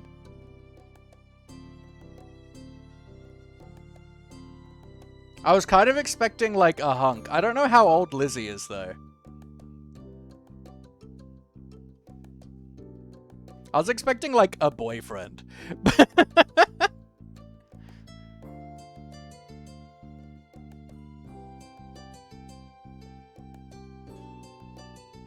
And hi, Cove? Cove shot you an uneasy glance. A little rat eater too. Hi. Listen to that. Hi. I'm Shiloh. It's nice to meet you. Yeah. You have a lot of freckles. Right. I do.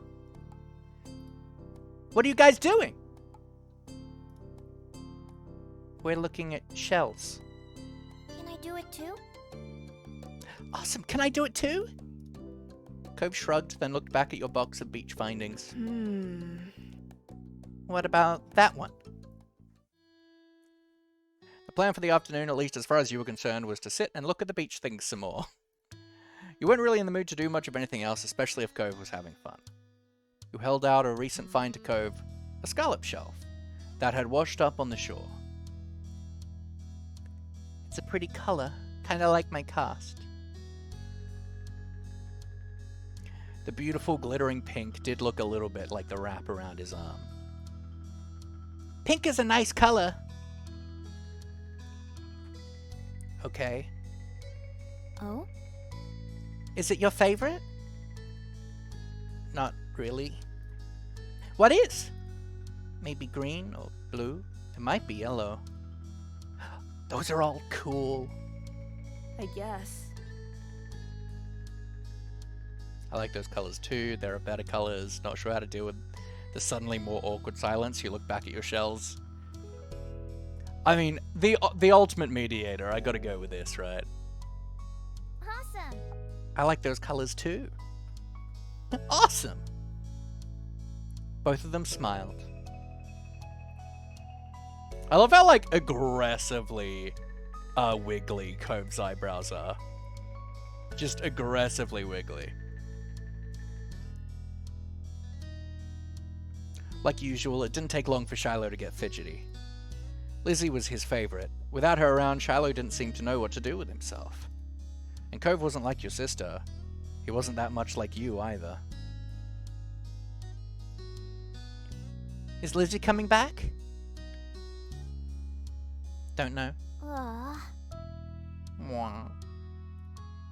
Where'd she go? I think she's at the beach, probably. Is she playing at her park? Cove's eyes lit up at the mention of the park, and he looked towards you. There's a park? Aggressively moves eyebrows like a little worm. That's like the Catboi ad, right? Oh, that was a weird ad. Yep, but it's old. Can you show me? I want to go! He started getting up before you had even answered, and Shiloh jumped up beside him in excitement. Really? You do too, right, Laughy? The park is fun. I love it. The park is pretty great. No. Park is pretty great. Yeah. Try to the beach, so there's lots of fun stuff to do, and lots of sand. Of course, it's rough. It gets everywhere. And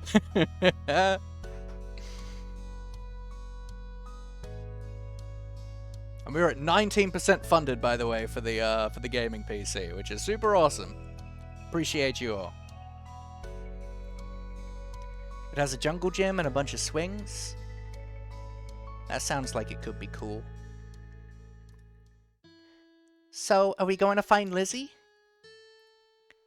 I don't know. I never really wanted to see her. I just wanted to check the park out. Adrift without any direction, Shiloh finally turned to you. Okay. He perked up. Both boys wanted to go. It was only fair. After getting permission from your mums, the three of you were ready to head out.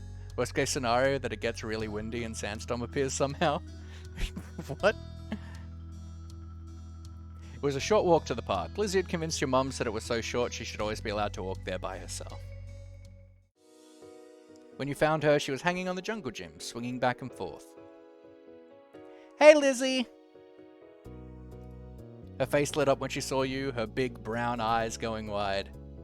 Laughy! Shiloh! Hi! She dropped to the ground and landed with a soft thud in the sand.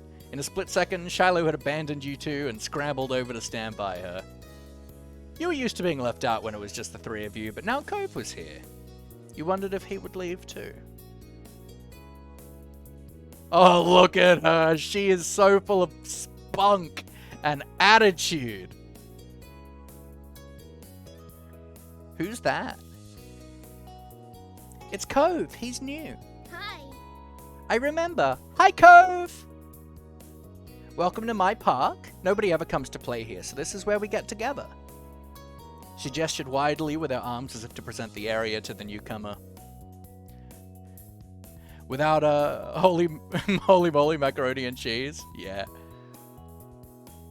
Interrupting Lizzie's speech, Cove whispered in your ear, quiet enough that the others wouldn't overhear.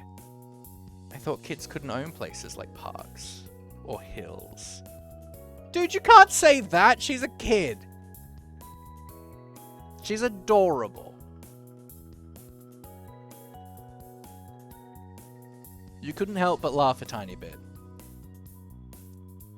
When Lizzie continued talking, you took the chance to kick off your shoes, wriggle your toes through the warm sand. Nice, huh? In this neighborhood, I'm the one who comes up with the ideas. You are? Uh-huh. Yeah, I am. Who else could handle the job? Lizzie is the oldest. By a lot. My mum said you're Laughy's age. Yeah. Thought so. I'm still the only one in this group with double digits. Presumably 10 then. What about other kids? Other kids? There aren't any. We're the only kids here and Shiloh is just visiting from another place. Not even tourists really bring their kids here. This is the land of ancients. Be careful that the oldies don't try to steal your youth. Ah! I love that. Oh. Oh. For a second, it looked like he might cry again. Keep the old people away! They will steal Cove's youth! He is too precious! Fight them off with a stick! But something in his eyes shifted and he looked back at Lizzie. What kind of old people? Like moms and dads or grandparents? Grandparents who don't have kids. They hate kids. Well, we haven't done anything. Bring the fridge of bones! Only some of them don't like kids. Stop saying stuff like that. You're going to upset him. Yeah, they're really bad. Stop saying stuff like that. You're going to upset him. You interjected quickly, hoping Cove wouldn't start crying again. He sniffled, his forehead creasing with worry. Feed the kneecaps to the puppies? I haven't seen any evidence of dogs yet. Lizzie was staring Cove down, but Cove wasn't even looking at her anymore. He didn't seem to care that she was there. He went into his own head. Shiloh was the next one to speak, completely unaware of the situation. I met Lizzie and Laughy in school. You'll see tons of kids there once summer is over. I don't want to go to a new school.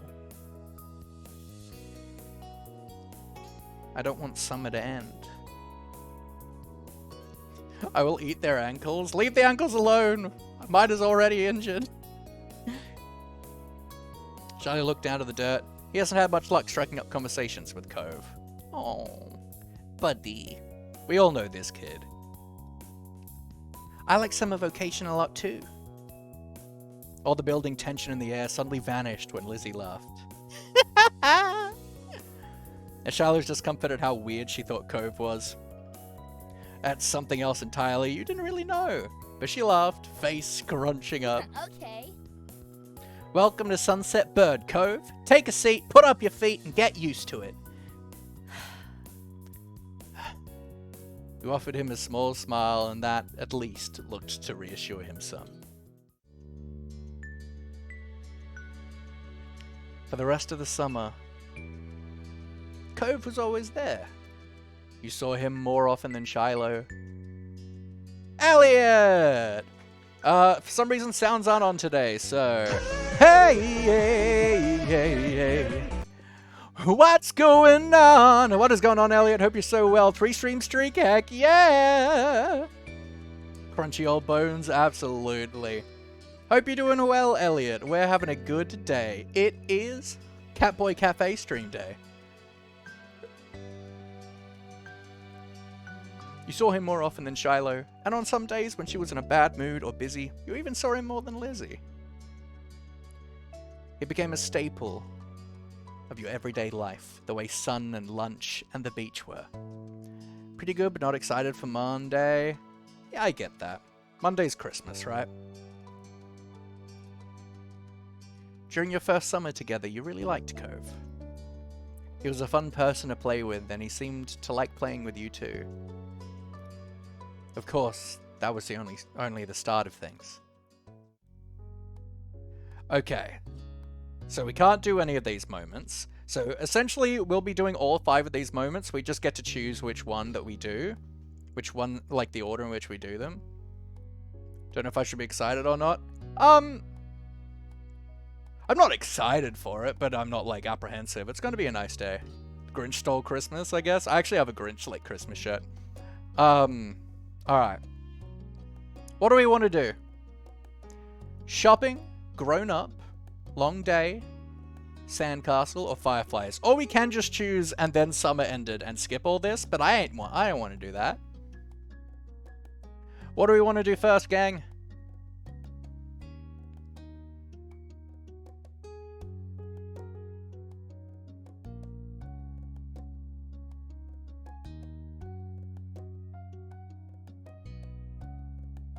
Fireflies does look very cute.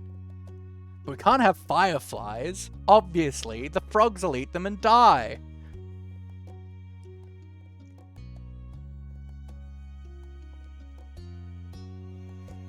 Let's go fireflies. Alright, tonight we're gonna catch fireflies.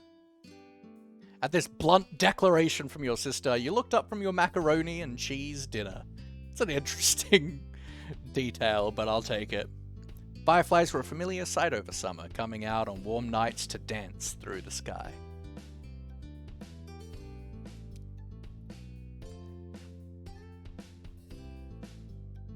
Tonight was particularly balmy. It was a great reference, I'll fight you. Take my hand, take me where I cannot stand. Tonight was particularly balmy. You knew there were bound to be a ton of them around. Stupid Mojang doesn't get that it's a game, it isn't supposed to be realistic. Or just don't make the frogs eat them. Oh, you are you? You started eating faster. Yeah.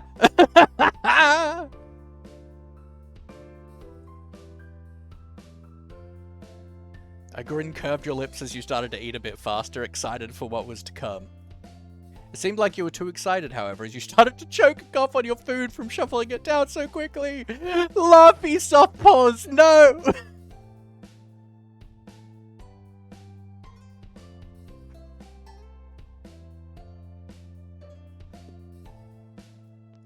Mummy reached over to pat you on the back, firmly helping to dislodge the noodles and enable you to breathe again.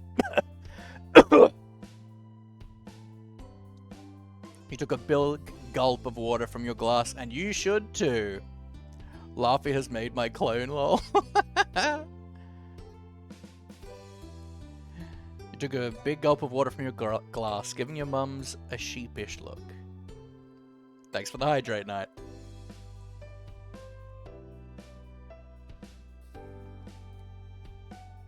Oops. That's a good idea, Lizzie. That's a good idea, Lizzie. Can we miss a soft pause? Shiloh tapped his fork against the table excitedly, his face lighting up as he looked at Lizzie.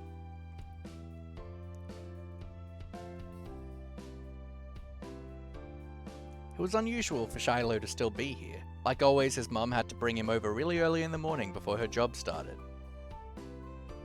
But normally, she would have picked him up by now. She called before dinner to let your mums know she'd be late. You didn't hear why. Probably more work things. You thought maybe getting to hang out with Shiloh for longer is what made Lizzie want to keep running around outside. Staying at home and watching TV was never an option for her with guests over. That's why you're pretty sure she'd get your mums to agree. Wow. It's already so dark out there. Lizzie gave Mum the best puppy dog eyes she could. slowly spooning mac and cheese into her mouth while you waited there for their response. I'm sorry, what is that image?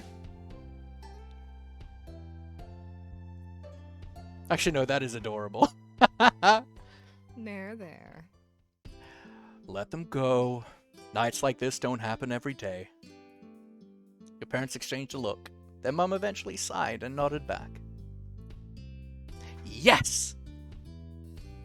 Along with Lizzie's cheers, you threw up your arms in triumph, but waited until you'd finished chewing to say anything because you knew it was rude to talk with your mouth full, and you literally just choked.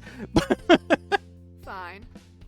Fine, fine. Just make sure you stay on the hill behind our house with all the poppies, okay?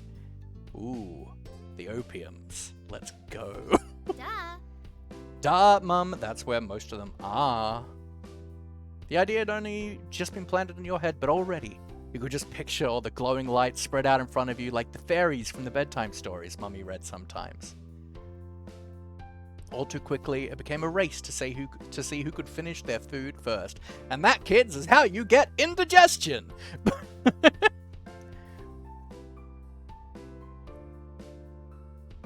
No choking at the dinner table now.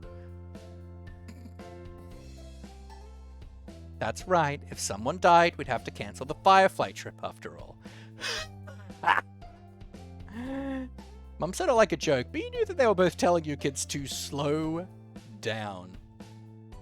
Shiloh did immediately. When you glanced at Lizzie, you saw her still eating faster than she should. Can I press spacebar instead? I can. Elizabeth? Jeez. No one is gonna die. Sheesh. A knock on the door interrupted Mum before she could no doubt scold your sister. I'll get it. Your big sister jumped out of her seat and ran over to the door, pulling it open without even looking out the window to see who it was. Huh? You shifted into your seat to try and get a glimpse of the unexpected guest. Hi. Good evening, Cove. Your mummy had already walked to the door by the time you managed to see past Shiloh's flappy hat. A big smile stretched across your face. When you lifted your hand and waved, Cove's pink cast went up to return it shortly after. It didn't matter why he was there. It meant he could join you all in catching fireflies. Then for a few seconds, Cove said nothing. He only stood there and looked up at your mummy with a face almost like he was considering turning around and leaving. My dad told me to drop this off because I guess he borrowed it from you. Cove took a familiar screwdriver from out of his large side pocket. Eyes now dropped to the floor. We left ours back home when we moved. Great, thanks. Bye! Thank you. Thank you. Here, why don't you come inside for a bit? Lizzie crossed her arms and lifted her chin. Cove shrugged, and Mum stood from the table too. I'll give your dad a call to let him know you got here all right. Cove shuffled fully inside, eyes remaining on the ground. Mummy closed the door behind him. Hi. Hi, Cove. Shiloh gave Cove a friendly smile while waving by holding up his hand and opening and closing his fingers. Cove nodded in response. Doesn't he just live across the street? Yeah. Cove, you're going to catch fireflies with us. You should come outside with us if you want to. That's very cute. Second one. You could come outside with us if you want to. From the corner of your eye, you could see Lizzie glaring at you for mentioning the excursion to an outsider. Trying not to meet her gaze, you looked at Cove. Whatever Lizzie thought of him, he wasn't exactly a stranger anymore. We're going to catch fireflies on the hill out back. You said that with a smile, hoping Cove would want to come. Yeah. I can do that. I've never caught one before. It's too bad he didn't have a chance before now. The fireflies weren't out when he first moved in, and they must not have been anywhere he used to live. We can't go until after dinner. After she pointed this out, Lizzie walked back to the table, took her seat. There wasn't much left on her plate. Since this was very true, you decided to finish up your own stuff as well. Stuff? Go a step closer and eyed what was on the menu for your family's meal. Have you eaten yet? Yeah, my dad and I ate earlier. What did you have? Eggs. The clipped one-word answer seemed to discourage Shiloh from asking any more questions. His eyes slowly wandered back to the last scraps of food on his plate. A phone call with Cove's dad must have ended because your mum came back into the Okay. room. Cove, your dad said you can stay for a little while if you'd like, but he's going to come get you before it gets too much later. Sure. Fun. Oh, fun! This will be so nice. As you polished off the meal, you hoped it would be too. The three of you all finished eating shortly after, and Lizzie led the way outside. Remember, don't stray too far. It's fine, Mom. Shiloh trailed so closely after Lizzie he was nearly stepping on her heels. Cove hesitated at the door. You smiled lightly at Cove, gesturing for him to follow. After a moment, he did. Bye. Bye, children. The two of you were a good 10 or 15 feet behind Lizzie and Shiloh. By the time you walked outside, you pushed the door shut behind you, watching their figures get farther and farther away. Hurry up! You're so slow, Laughy. We don't have all night. You started to run when you heard Lizzie's voice calling you, but paused when you saw Cove still walking at a relaxed pace. You're not going to come? You tugged him along, you walked with him, you waved at him to hurry, you ran off. You tugged him along. I think that's cute. Riley! Hello, hello. Hope you're doing well.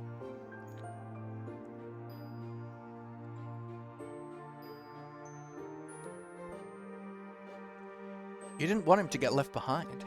You reached out, first for his cast arm, then corrected yourself and grabbed his other instead.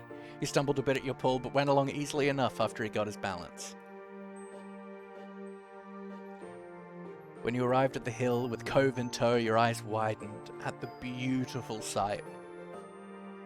Good, in my holidays now? I'm better? I'm glad! I'm glad you're feeling better. I know you were sick with COVID. I can't believe my eyes. There's 10 million fireflies. There were lots of fireflies out, glowing against the backdrop of the dark sky. Lizzie was already standing on top of the hill, and Shiloh was running around near the middle. Wow.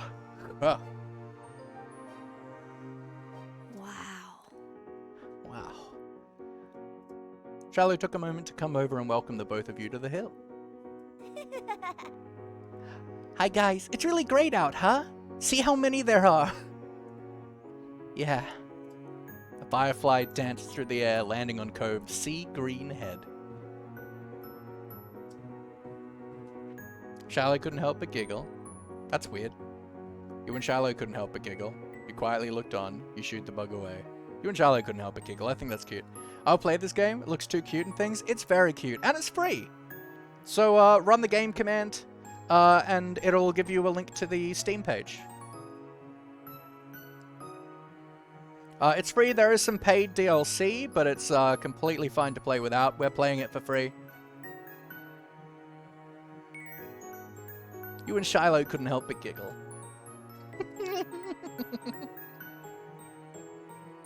Covering your mouth with a hand, the sound escaped you, and Cove looked at you in confusion.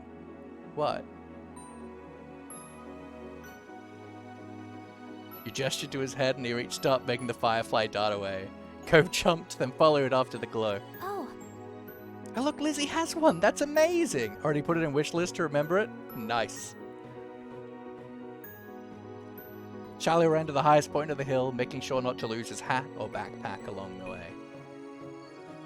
You hummed as the group divided and conquered, shifting your gaze to the dozens of other fireflies sailing around. The game was on.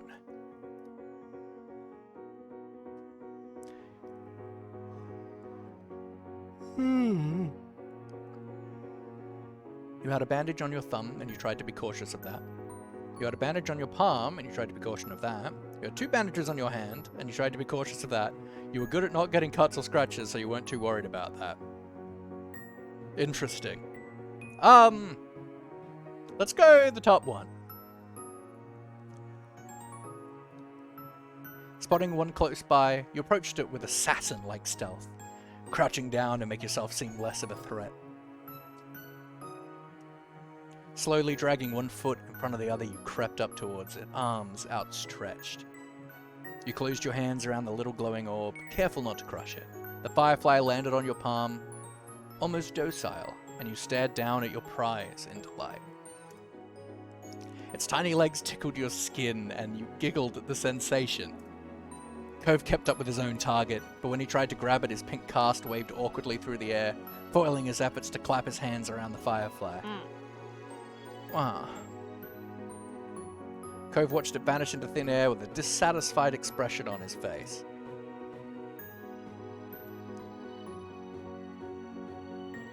Told him about you encouraged him to try again, and you told him about the firefly you had. I think let's do that. Cove, here's one. Do you want to look at it? Cove gave one more look in the direction of his lost prize before coming closer and peering at the insect still crawling across your palm. You held out your hand and he leaned closer, eyes widening a tad behind his glasses. Cove remained hypnotized by the little bug as he inched his hand closer to yours.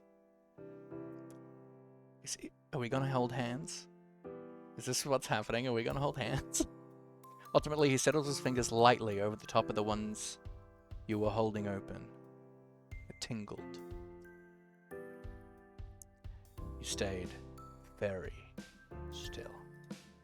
You were so nervous you thought you stopped breathing, but no matter what, you didn't want to scare the shiny treasure.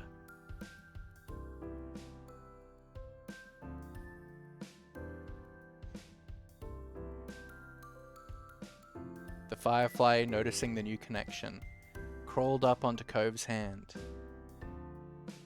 He quietly gasped. It worked. Yeah, you got one. Cove's lips turned up into a slow smile, and his eyes shined brighter than the bug. Thanks, Laughy. With a laugh, he gave the palm of your hand a friendly smack, performing an awkward low five. That's cute. Startled by the extreme movement, the tiny light disappeared before you could even blink. Firefly was gone. Just like on Fox.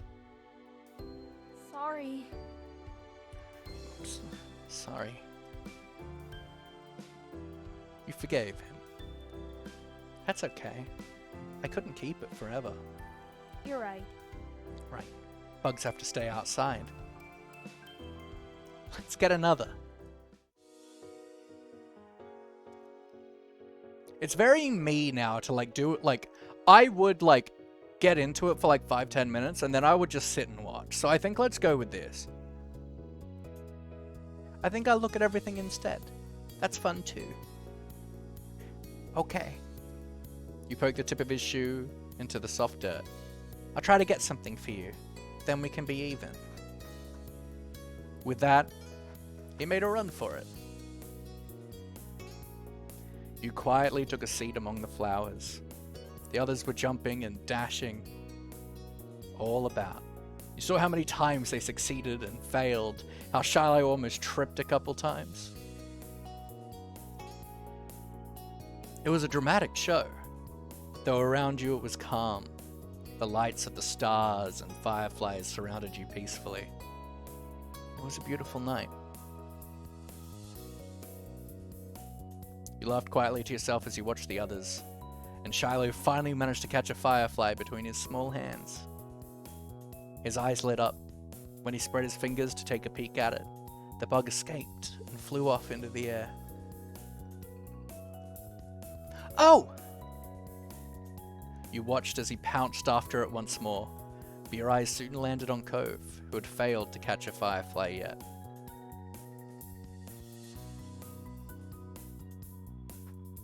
Cheered him on. You can do it, Cove! Oh, he's so cute! Cove smiled and you gave him a thumbs up, watching intently to see what happened next. While Cove returned to hunting fireflies, you settled for laying back against the soft grass, watching the poppies swaying around you and the fireflies hovering against the vast sky. Laughy. You lifted your eyes to see Cove return to your side. His fist was carefully closed. He stretched it out to the front of your face. You noticed a small glow coming from in between his fingers. I got one for you. Wow. What now? The hand disappeared up and over you. This. You could tell from how he moved in his face that there must be a firefly on top of your head now. You laughed and it probably flew off. You thought that made you laugh more. Thanks, Cove. Come on! Laughy, Cove, get up here! We're gonna have a race! The shouting caught you off guard. It had been quite a while since you heard from Lizzie or Shiloh. You glanced over to see them both standing on top of the hill again, Lizzie beckoning to you with quick hand gestures. If she was like that, you knew there wasn't much room for disagreement. Up the incline you went. From the corner of your eye, you saw Cove was coming as well. He didn't care for Lizzie a lot, so you thought he might be intrigued just by the idea of a race. Hi! Cove. Hi, Cove. You can't roll down the hill. You could hurt your arm again. You'll be the referee for the rest of us. As Lizzie pointed this out, Cove froze in place. Oh, it was that kind of race. He frowned down at his cast. That was the second time it got in the way tonight. You have to go, but I will have, but if I will have time, I will get back on. But have a good time with today's stream. Thank you so much, Blueberry. We're having a great time.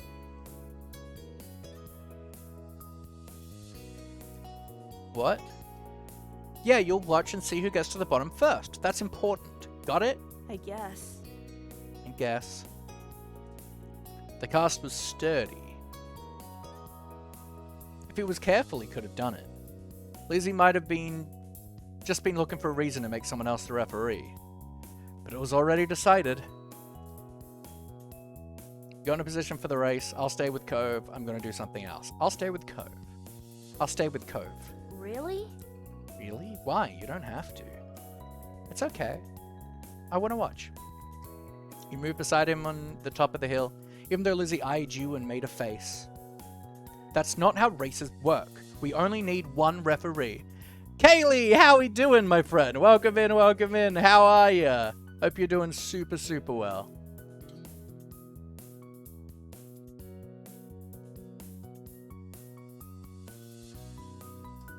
Shrugging your shoulders, you refused to budge, and Lizzie let out a huff before throwing her hands in the air.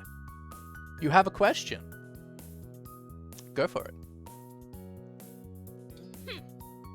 Fine, I'll be the winner, whether you join or not.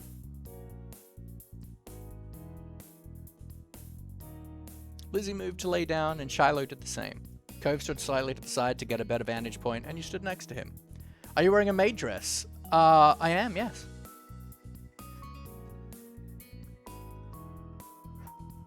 You can redeem a fit check to get a full view. Lizzie moved to lay down, and Charlie did the same. Cove stood slightly to the side to get a better vantage point, and you stood next to him. Count down! Cove stood up a little straighter. Seemed like he was taking his newfound referee duties seriously. 3, 2, 1, go! Lizzie and Shiloh took off, letting gravity do the work and rolling at high speed towards the bottom of the hill.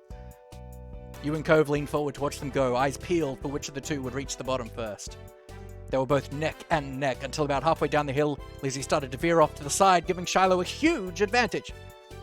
So I got a figure today. Can I show you in the Discord server? Is it, if it's family friendly, then yes, put it in media.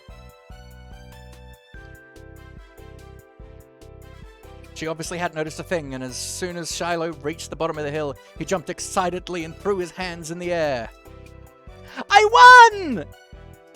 Almost immediately, he fell back onto the grass, still dizzy from his roll down the hill. Lizzie stomped out of the bush she had ended up in, fluttering angrily and brushing leaves from the front of her dress. Not bad, you got lucky. Let's do it again and see who wins for real. Kids, it's time to come in. Ugh. No!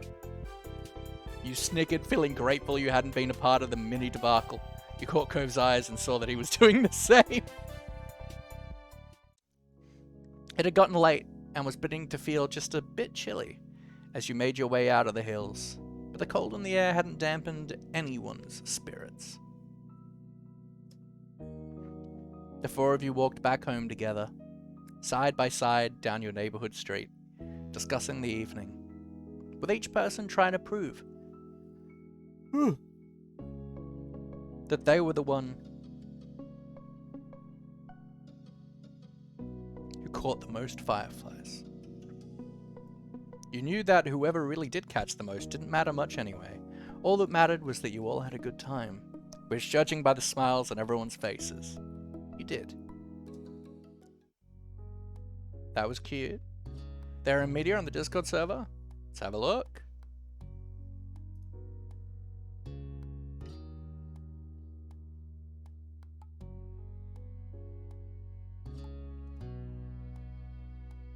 Oh, cool. That looks sick. Nice. Alright, shopping, grown up, long day, sandcastle, or do we skip to the next stage of our life? Probably not.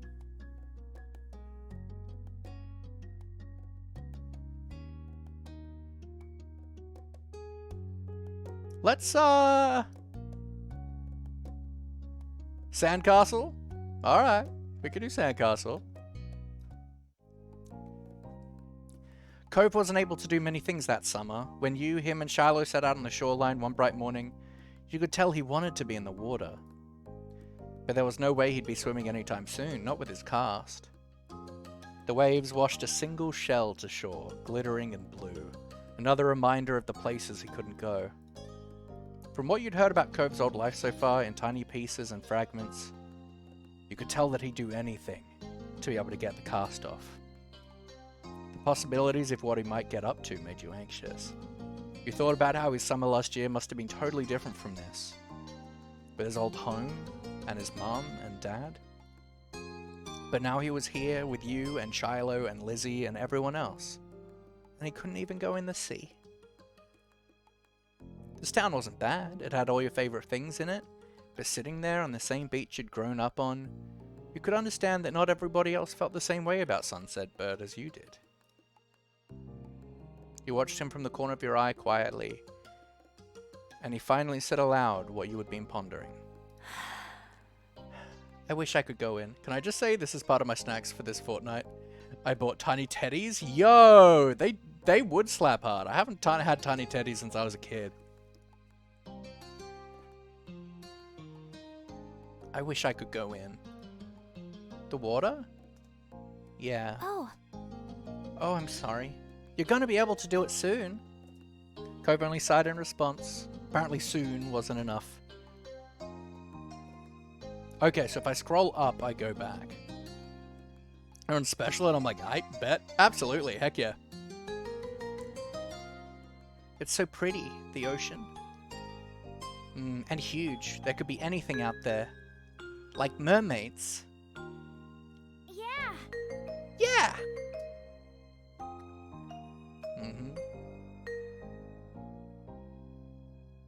I'm fine here on land. I'm fine here on land. Alright? Obviously not interested in hearing much more of your input on the situation. Cove turned back to the water. But as he looked away, something about Shiloh's slow, careful movements caught his eye. Hey, are you building a sandcastle? Sort of. I was only playing around while you were talking. I'm listening. Maybe I could too. I've only made big piles before.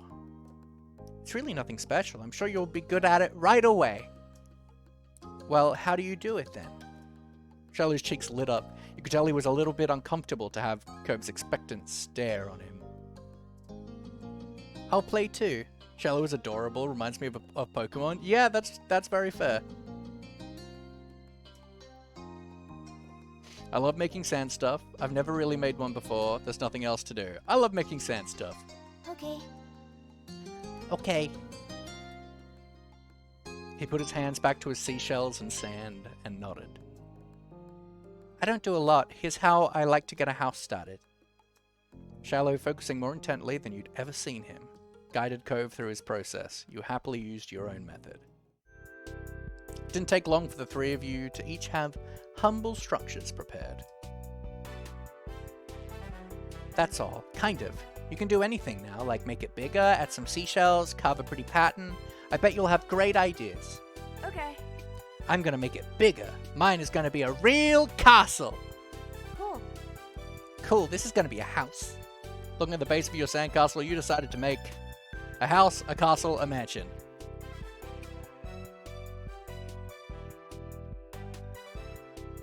Gotta do a castle, right? We gotta do the cove thing. Looking at the base of your sandcastle, you decide to build a fancy castle. The better part of the next hour was spent focusing on your own work. The boys were the same.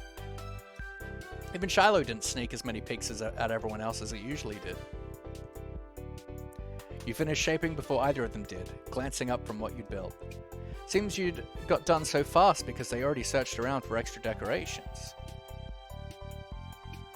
Shiloh had grabbed most of the really interesting stuff, and Cove had a lot of the shells, but there were still options.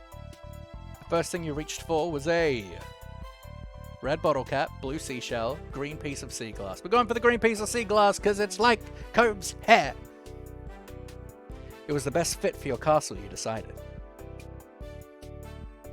It was see-through and sparkly.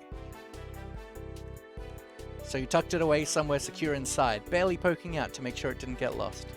Pleased with your result, you finally took a proper look around that wasn't focused on the sand itself. Both Cave and Shiloh seemed super immersed still. You knew you could probably sneak a peek at either one's work. Let's check out Shiloh's sand house. No, let's decide not to look. We'll be good. You instead watch some clouds go by. The silence was then broken. What's on the top of yours, Shiloh? You peek closer and discover something shiny sticking out of Shiloh's sand chimney. Oh, it's just a gum wrapper. It looks like smoke. Not gonna lie, this make me think about making a magic system based off seashells. That's very cool. I love that idea. Neat. It's good. That's smart. Didn't think of that. Guess I don't see it. You should be an architect. That's cute. Kind of looks more like a worm. You should be an architect. An architect. You'd be good at it, Shiloh. Shiloh smiled without a word. And that was for the current topic. That was that for the current topic. Laughy, can I see what you did? Sure. He scooted just a bit nearer and began surveying your work. The castle you'd built was pretty impressive, all things considered.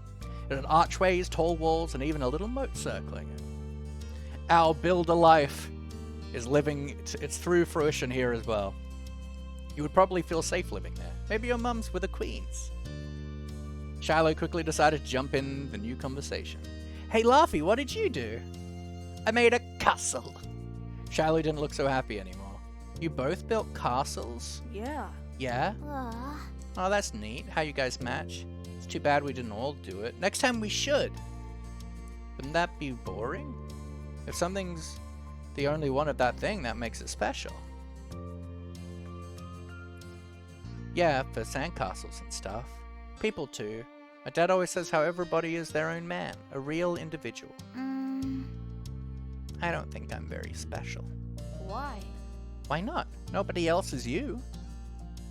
Shiloh simply shook his head. Very good, by the way. You're all special and beautiful because no one else is you. All we ever want is for you to be who you are. Because that's all you need to be. I'm not different. A beat passed between the two. Cove then looked down at his own work again. Okay. He didn't seem to be bothered leaving the disagreement hanging there. Cove had other things on his mind. My dad tried to get me to make sandcastles the first time we came to this beach. Still wish I had a clone that could go to work for me. That's a mood. I didn't want to. Cove trailed off again. There was another moment of silence. Shiloh shifted and opened his mouth to say something, but Cove spoke up before he could. You didn't think he noticed that Shiloh was going to talk. Hey, do you know what happened when your mums met my dad, Laughy? You blinked, not expecting the question. You thought hard. I wasn't there, they didn't tell me. I just remember what happened when I met your dad. Mr. Holden had been a weird stranger then. Well, he was still kind of strange. No other parent acted like him. But you knew him better at this point. Now that you thought about it, it made a lot of sense that Cove's dad talked to him about people being unique. You were pulled from your thoughts when Cove continued. Oh, well, I was there. I don't think my mom has met your dad. Yeah, I'm pretty sure she hasn't. Laughy's parents and my dad met the same day I met him. I'm gonna say what happened. Charlie frowned to himself, ducking his head. His hat cast a shadow over his face. You could still tell he was upset at not being included in Cove's choice of topic. That was kind of boring for him, though giving people their own turn to say the things they want is important too.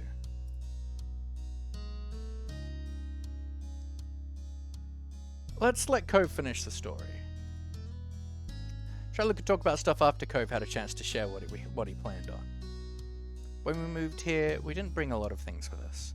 Only some stuff that would fit in Dad's car. We didn't even get a moving truck.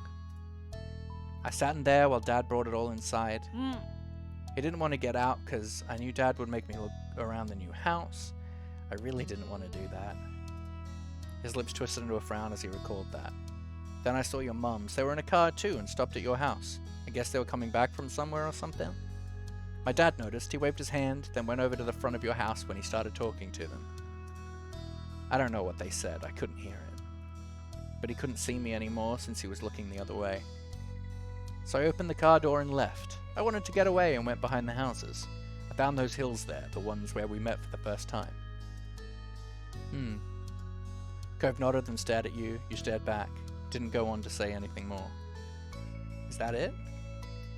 Cove's brow wrinkled like he didn't understand why you were surprised. That's all that happened.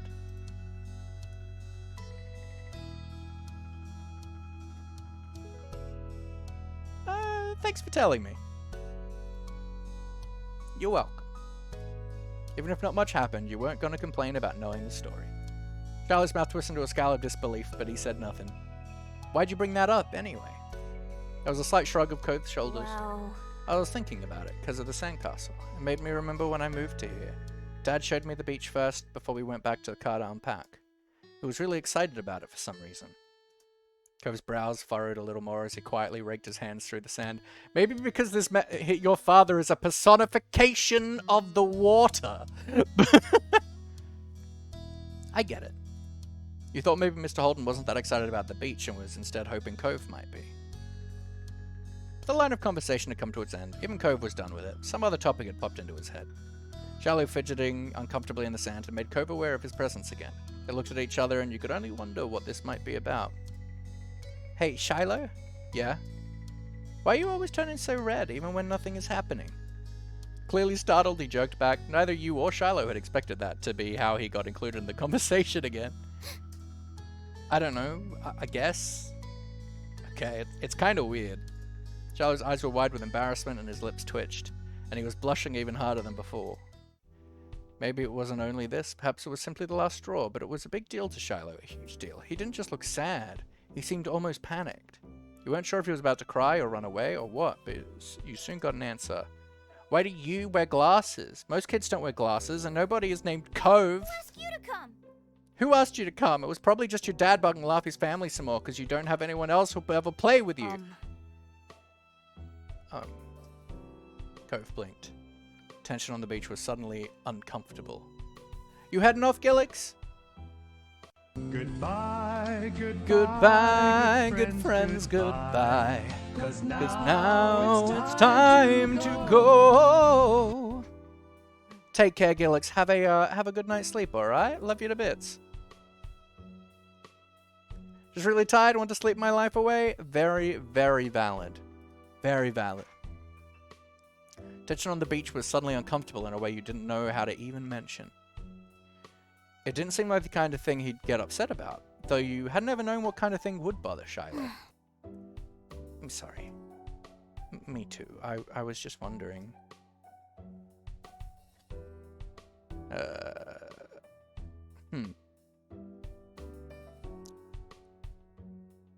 This is very much the, I'll get some tea approach. Let's nervously mess with the sand. You picked up some sand and turned it over in your hands. There didn't seem to be much you could do to stop the fight, and you weren't sure what to do with yourself.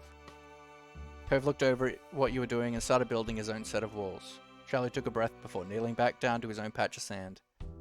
It seemed they both decided to try playing again. You were glad for that. You all went back to making more sand buildings, but the whole mood had changed. Shiloh's cheeriness was clearly gone, and Cove looked as confused as ever about why the other boy had blown up. The air stayed uncomfortable the rest of the afternoon, right up to the moment that Shiloh's mum appeared at the beach to take him home. Cove and Shiloh had mostly followed your lead and barely said a word. His mum standing behind him, even Shiloh's goodbye had been quiet, friendly, cheerful, but noticeably quiet.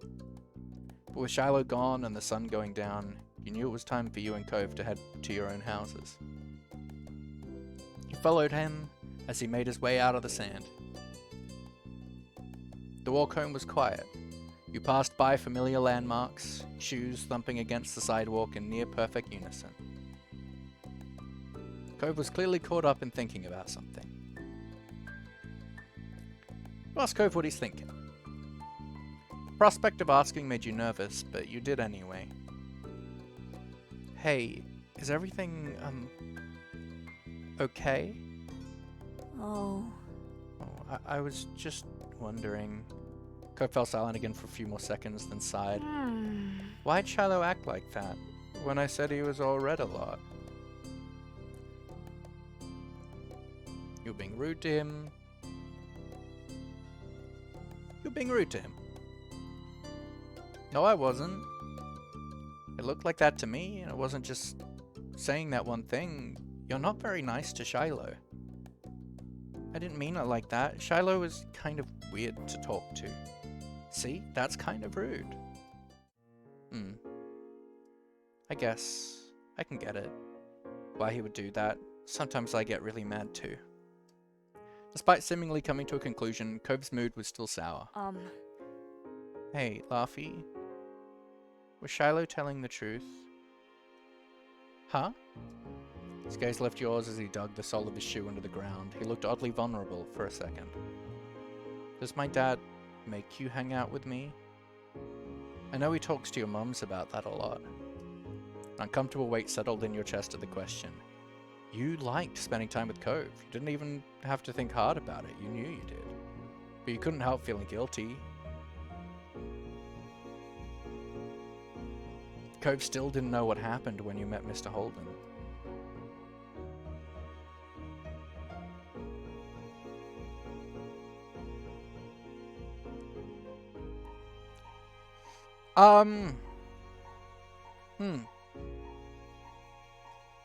You have the same dream? I think everyone has that dream. Nobody's making me spend time with you. Your dad does do stuff so you'll hang out with my family, but Shiloh shouldn't have said that. You decided to tell him about how his dad offered you money.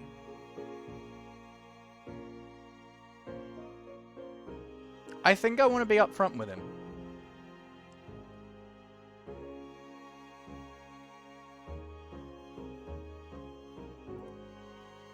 Remember how you talked about how our parents met and I didn't know what happened? Yeah. I kind of had something happen that you don't know about when I met your dad. As you struggled to find the right words, Cove looked at you passively. You wilted under his gaze, breaking eye contact, you stared at the ground. I was walking home when your dad was sitting in front of the house. It might have been after you ran away. Must have been after you ran away. My mums weren't there either, I think they were looking for you. Your dad saw me, he got up and came over. Mr. Holden told me that he just moved into the house next to mine. You snuck a look at Cove. He was still listening, his expression as plain as before. You paused for a moment, wondering if you should really keep going. You tell the full story. Even if it was supposed to be a secret, you thought Cove should still know. Your dad wanted you to have a friend, so he offered me money, $20. Cove was so still you thought he hadn't heard you. Then his eyes widened, his mouth fell open, but no sound left him. Silence stretched between you, so tense that it was almost tangible. You shifted from one foot to another, and your hands tensed up. Cove. Instead of speaking, he closed his mouth, his eyebrows bent up, crinkling his forehead. He looked more sad than surprised now. He was going to cry, you were certain of it. I didn't take it. The money, I didn't want it, honest. Cove raised his hands and brought them under his glasses, his fingers pressed over his eyes, hiding them from your sight. Then right in the middle of the street, The tears began to fall. His shoulders shook with the force of his sobs. You could glimpse wetness through the cracks of his fingers slipping down his cheeks. You opened your mouth, but you had no idea what to say.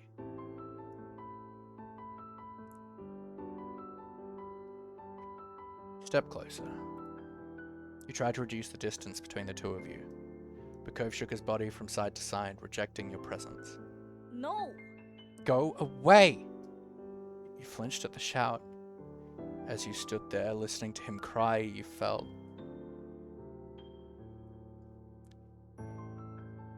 bad about everything.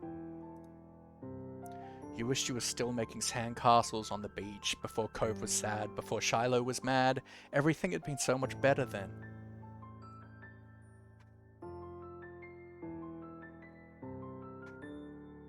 Cove continued to weep with his face covered by his hands. Worse, his voice raised in volume.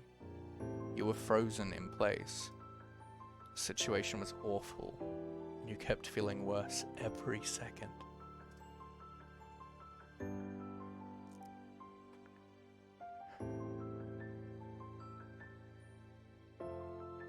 We start crying too.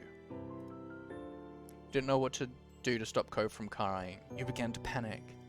Before you realized that your eyes were misting over, then you were crying with him. You couldn't stop. You heard a door opening and you flinched, expecting to see one of the mean old grandparents preparing themselves to yell at you. At this hour, most people weren't around, either because they were working or down in the town, but the grandparents rarely left the house, except to complain at children making noise in the street. You didn't want Cove to have to deal with that right now. You tried to come up with something you could do for him, for the situation, for anything. But the door that stood open now didn't belong to the grandparents. To your utter surprise and relief, it was Cove's own. His dad was already home. As he peeked out his door, Mr. Holden momentarily looked unsure. Perhaps he had suspicions on the noise outside, but wasn't entirely positive. Though a kid crying is pretty distinct, and there aren't a lot of kids. Maybe he didn't want to believe something might be wrong with his son. His face fell as he spotted the source of the commotion. It was pained and it was scared, and it reminded you of the one he'd warned the first night you'd met Cove. Mr. Holden didn't go down the steps in front of his house. He just jumped right over them and stumbled into a run. He skidded to a stop before Cove bent down on one knee and then solidly cupped Cove's teary face with his hands. What's wrong? What's wrong? Are you hurt anywhere? Can we get some love in the chat for Abby, please? Abby is chef's kiss. She's just awesome. They're just an awesome, amazing human being.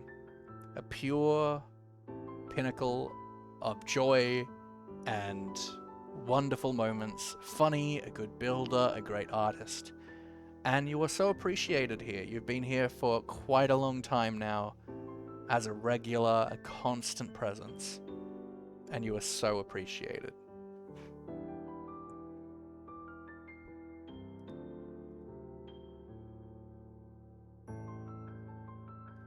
What's wrong? Are you hurt anywhere? Cove continued to cry, unable or unwilling to cough out an explanation. Not taking his hands from Cove, Mr. Holden turned to you for explanation, his eyes wide and imploring. Do you really need that? Something just happened and I'm not feeling the best? I'm sorry to hear that, Abby. I really enjoy... We are also crying here.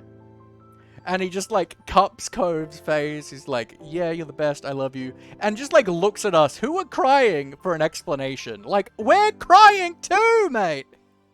He wanted to know if you tried to make me hang out with him. I told him about the money. As you spoke, Mr. Holden's chest rose while he inhaled a deep, shaky breath, culminating in a gasp at your final words. What? Why would you... Clamped his mouth shut, shaking his head. He faced his crying son again. No, it's my fault. I shouldn't have done something like that in the first place. He cast his eyes down, sighing. When he next spoke, it wasn't part of a conversation anymore. It was barely loud enough for you to catch his words. Laughy's only a kid.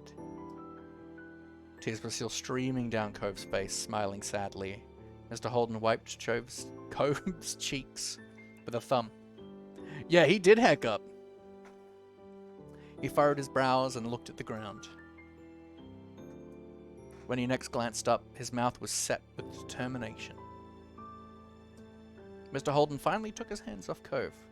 He reached for his wallet. Confused, you stared at a little rectangle that all adults seemed to carry in some shape or form. It had been the source of all these problems. You were sure that Cove wouldn't want to be reminded of it right now. Mr. Holden was clearly of a different mind to you. He inexplicably retrieved another $20 bill, rolled it up, and raised it to Cove's face. Cove's eyes were hidden behind tightly clamped fingers, so Mr. Holden poked Cove's nose with the bill. Cove peeked between his hands and grunted as he saw what he had been prodded with. Even if it was surrounded by sobs, you were glad that something else had finally left Cove's mouth. Come on. Hey Cove, can you stop crying? I'll give you the cash if you do. Oh, come on! Don't bribe your kid with money for him to stop crying! Come on! Is this guy, like, literally the worst dad? Like, he's really cute, but, like, real bad dad material.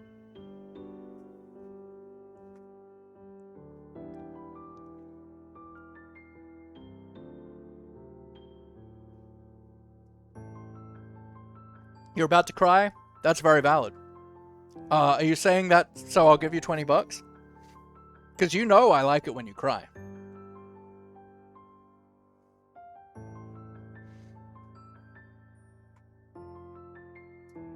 Cove dropped his hands from his face. It had already been red and wet with tears, but now his features were scrunched up in a scowl. Now for the first time, you questioned Mr. Holden's tactics. He had to use two hands, but Cove firmly shoved his dad's own hand away. But Mr. Holden just chuckled at Cove's reaction and tossed the money aside. It unfurled as it flew through the air, rising before slowly drifting to the ground. Gashta! Yeah. What's going on? Already made us cry, Laughy? I mean, was it me, or was it the game? Hope you're well, Gershta. Welcome in. Mr. Holden took Cove's outstretched wrists and lowered them to Cove's side, stopping him from hiding his face once again. Fit check. Hydrate. Thank you, Isaiah. Appreciate you. Oh yes, I did make you cry in the Halloween passage. Alright, we got a fit check going. You are on the train? Well, I hope all the other train passengers are ready. Focus! Good camera. Alright, let's move you over a smidgeroony so you can see better.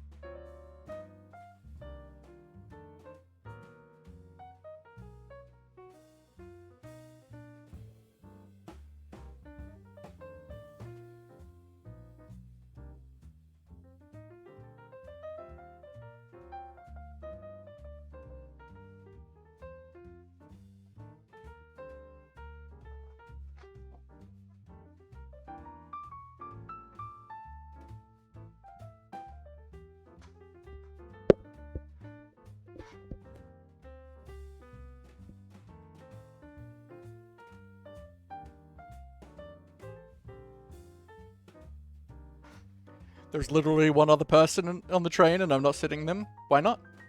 Give me free promo. It's the flex and the maid fit for me. I'm here for it. I'm here for it. And welcome in so much. I appreciate you being here. And thank you for the follow a couple days ago.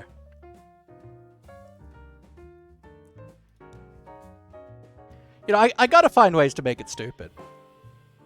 Didn't see the flex? Well, I guess you'll have to watch the whole VOD again, Toki. It's the only solution.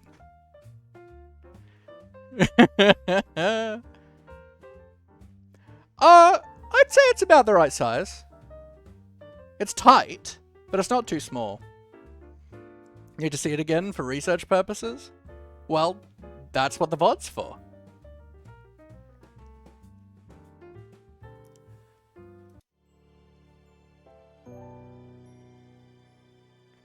Mr. Holden took Cove's outstretched wrists and lowered them to Cove's side, stopping him from hiding his face once again.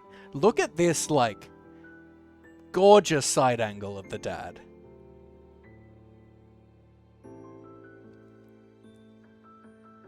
Like, this guy's like, not the greatest dad, but he is very beautiful. Cove's dad clearly wasn't going to let go. Huffing, Cove turned his whole head away, tears continuing to roll down his cheeks as he glowered at the ground. Glowered? I think it's glowered. You can buy a lot of cool things with that, but it can't do everything, can it? Cove didn't respond, not even to look at his father. When's the audiobook due out? I mean, hey. It's a possibility. I am honestly really enjoying doing this stream and doing the visual novel thing, so I might make it a semi-regular thing, to be honest, even without the like maid outfit. I am genuinely enjoying doing this. Cove didn't respond, not even to look at his father. Mr. Holden continued. Your old dad likes to make things nice for you with the money he earns, but you're smart. You know that I haven't really done anything. I'm sorry. I still make you sad and upset, just like right now. I'm sorry. Cove sniffed, the harsh line of his brow mellowing. Mr. Holden squeezed Cove's hand as he continued.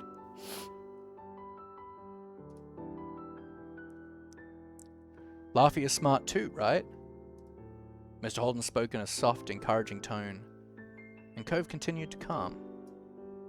You have nothing to worry about. Except for me. Mr. Holden chuckled. Cove pressed his lips together, mulling over his father's words. But the stream of tears had eased. Drops still budded in his eyes and threatened to spill out. I love you, son. So much. More than anybody else. Sometimes that makes me a little too hasty to see you happy, and I make it all worse. I really am sorry. Scrunching his eyes tight, Cove nodded. When his eyes opened again, they were red and glossy, but there were no tears left on the precipice of his lower lashes. Aside from the occasional sniff, he was mostly back to his usual self. He swallowed. Okay. Okay. Though Cove had refused to echo Mr. Holden's exact words, sentiment seemed to be enough for his dad. He moved his hands up under Cove's armpits, hoisted Cove right into the air with a grin. Cove's hands flew to his glasses, holding them back from falling off. Cove's lips were shut tight, all betrayed by the telltale smile in his eyes that he was trying hard to hide. Mr. Holden laughed, lowering Cove so that he was securely pinned against his chest. Cove looked away, face angled to the ground. Just wanted to see the fit. I'm gonna go now. That's fair. I mean, there are some voice acting redeems as well.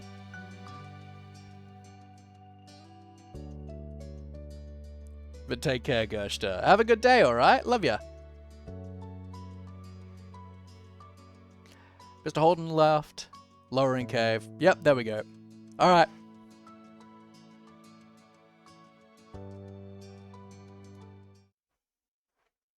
Ooh ooh.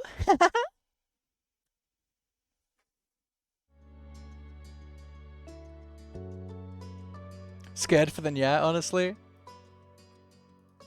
Yeah. Fair.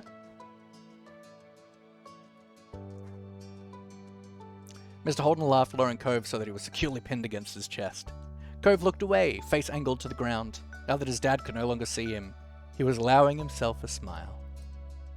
Mr. Holden might have missed it, but you didn't. Cove wriggled, pushing a hand against his dad's shoulders. Can I go back down now? Yeah. Yeah. Mr. Holden set Cove gently on the ground. waiting until his feet found their footing before releasing him entirely. I have to do something. Wait here. As Cove wandered away, Mr. Holden's gaze stuck to him like glue. You sighed, eyes downcast. You felt weird that you'd only be able to stand there while the event unfolded. You weren't able to fix it. I couldn't do anything. Don't worry about it, please. We don't need another tragedy today. He winked and you weren't impressed. And so we shouldn't be. Hey, I mean that. The first part, anyway. There's only so much you can do to try fixing someone else's mistake. He smiled sincerely at you. You've done plenty for Cove. Just the fact that you were honest with him when his own dad wasn't proves it. That's a relief. Thanks for being such a good kid. I hope you'll keep spending time with the boy. As though the sound of his name summoned him, Cove returned, clutching the bill his dad had cast aside earlier. You cocked your head and Cove's dad raised his eyebrows. Cove looked at the crumpled note, then walked over and held it out to you. I stopped crying, but I don't want this. You can have it. He gave you a small smile. Behind him, Mr. Holden was still watching Cove closely, clearly relieved. You shared the feeling. Cove was making peace with the deal that happened behind his back. Let's take it. Gingerly, you pinched the slip of paper between your fingers. At all. Sorry, there's my, Zimmer frame chair in the way. Ugh. Thank you, Mama.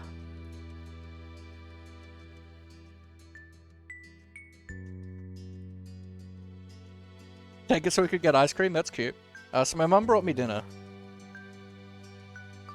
Because they went to some food trucks. The humor is not lost on me that while I'm doing the maid outfit stream, my mother has brought me a hot dog. Thanks for the hydrate, Knight. Yes, dinner. Mum is proud. Yes, I know you have awesome parents. My own would kill me in this situation. She tied up the, she did me up at the back. It is 7 for me, yes. Usually I eat dinner after stream, but they were going out and wanted to grab me something. So I'll take a break when we finish this moment, so I can eat, and then I'll run some ads and stuff. Gingerly, you pitched the slip of paper between your fingers and slowly took it from Cove. He continued to smile at you. Gripping the note tight, you smiled back at him, though you struggled to find the words for the moment. You knew that this gift was more than the number of pennies it was worth at the bank. It was a sign of Cove's trust. He believed you. Thanks for this, and for feeling okay now. Cove continued to look at you softly, his eyes wide and earnest. Yeah. You considered using the money to secretly buy something nice for Cove. You'd like for him to have a little token to commemorate your friendship. Mr. Holden stood up, stretching his arms out casually. I hate kids, but now I want Cove. He's very adorable. Mr. Holden stood up, stretching his arms out casually. Well then, it's about time for dinner. Me and the Rugrat need to be going in. You probably should too. I bet your mums want to see you. Alright. I'm gonna go eat some ice cream and do a few stretches. Good. Look after yourself. Bye. Bye. Thanks very much. Have a good night. Thanks, Laughy. Father and son waved at you as you turned and dashed back home, the note clenched tightly in your hand. You felt lighter. Alright. What I'm going to do, I'm going to take a quick few-minute break. I'm going to eat. And I say I'm going to refill my water bottle, but what I'm actually going to do is I'm going to ask a parent to do it for me so I don't have to walk on my ankle more than necessary. But I'm going to run some ads in the meantime. And please do take the opportunity, get yourself a glass of water, have a walk around, have a stretch, have a bite to eat if you need. I love you all super, super a lot. And I will see you guys in a bit. Take care.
And we are back, everybody. Welcome in, welcome in. How we doing? How we doing?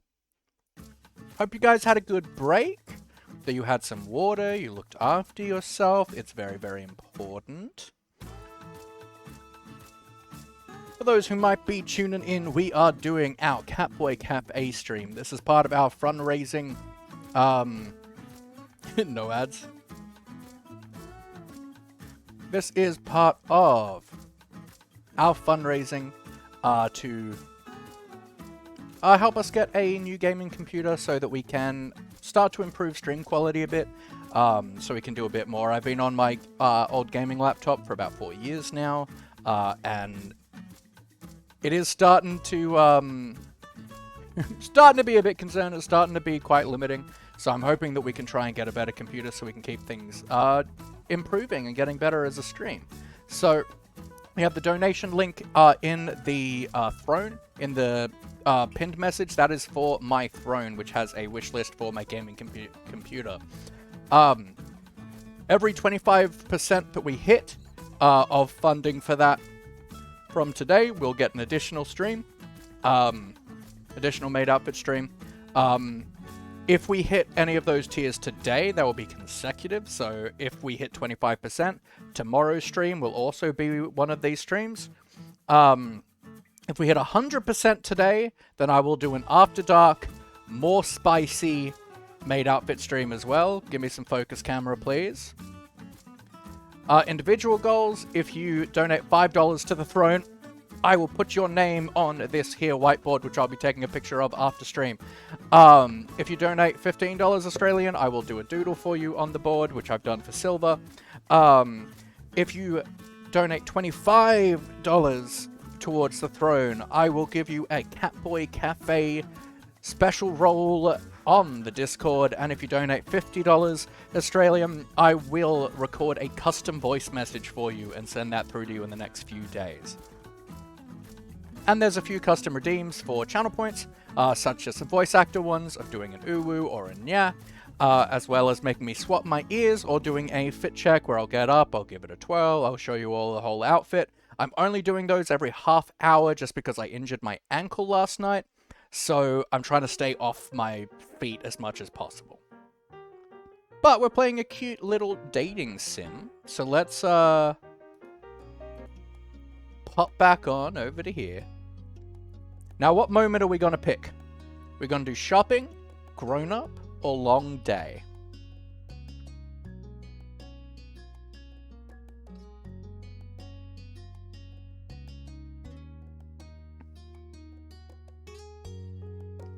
I wonder if grown-up is us playing like grown-ups. We can do long day. It was another scorching summer day, the kind where no sooner had you finished one cup of water, you were already filling it up again. Everyone else had something on, so that afternoon it was just you and Shiloh. This didn't happen much, especially since COVID arrived. Without Lizzie around, Shiloh looked at you for all the answers. It made you feel...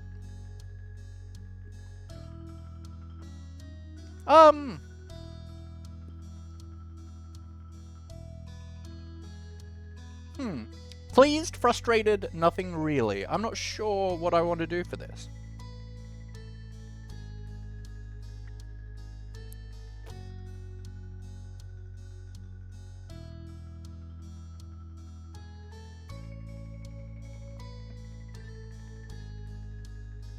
Think for yourself, kid? Wow, okay. That's rude. Let's go pleased. Let's be slightly arrogant. Like me. You might not be in double digits like your sister, but he was only 7. Being the oldest and getting to be the leader was a nice change of pace. You drained yet another drink and frowned at the empty vessel. Your thirst was gone, but you still craved something icy cold and refreshing. Something sweet, something like a popsicle, an ice cream cone, an ice cream sandwich, baby! You craved soft ice cream sandwich between 2 cookies. There was nothing like that to be found at home. You knew that without needing to look. Your mums didn't keep sweets in the house.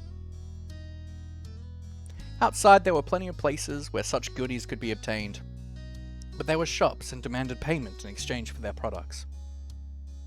Eating ice cream sandwich right now? Heck yeah! Art predicts life.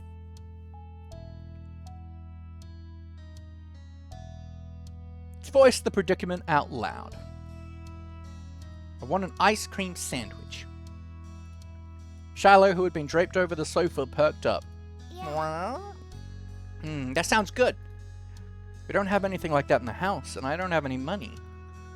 Oh, let me check if I have any. Ooh, Shiloh's gonna pull out the big butts. Butts? Bucks. Shiloh rummaged in his backpack and proudly produced an assortment of coins, plus one stray button.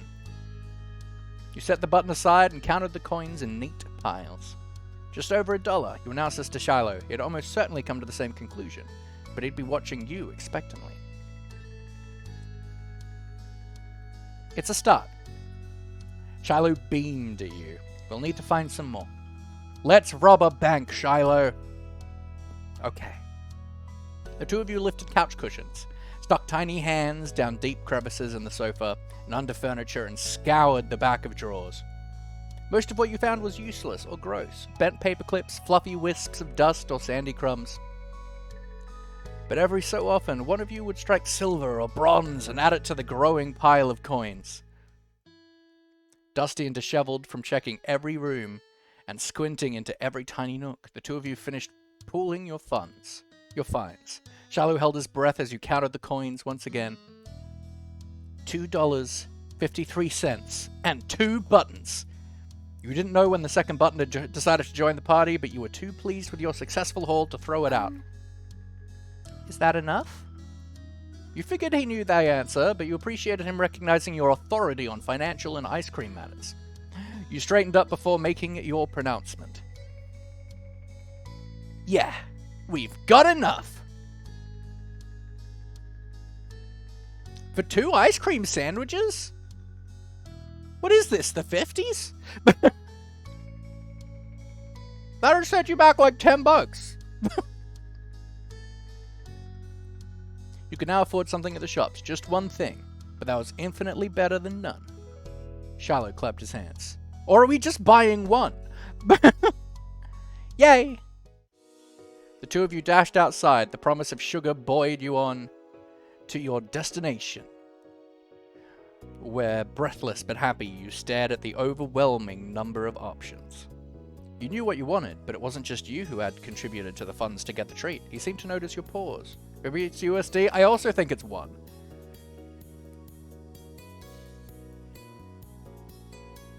Aren't you getting an ice cream sandwich?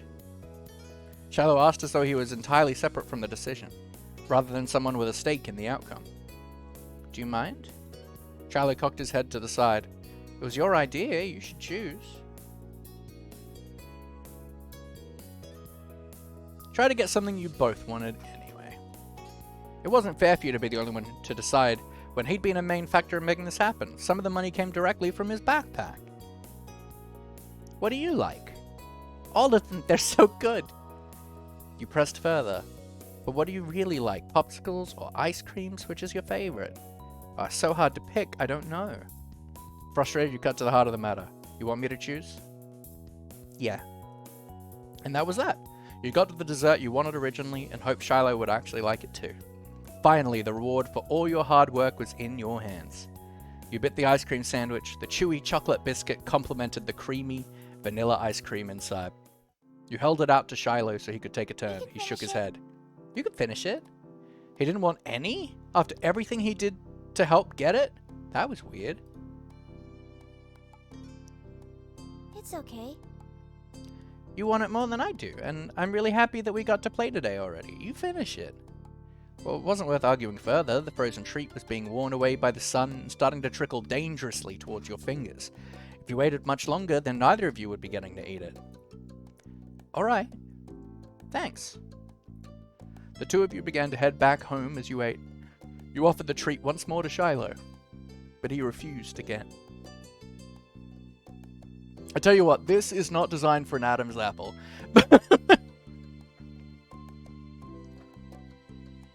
It's a bit tight.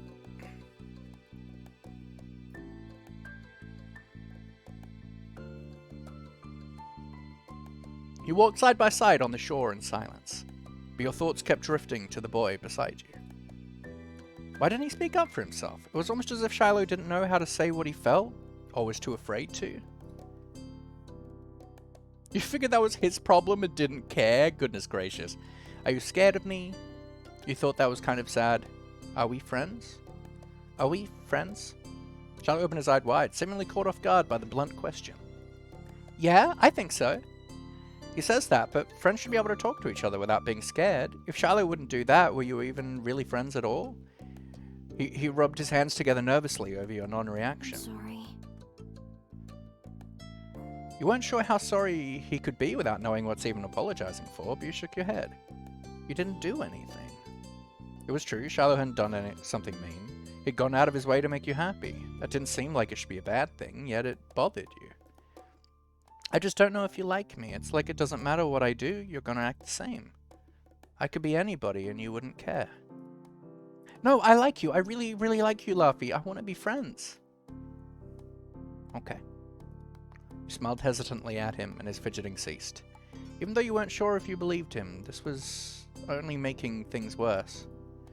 You decided that maybe there were all types of friends. If Shiloh wasn't able to do things differently, this would have to be alright.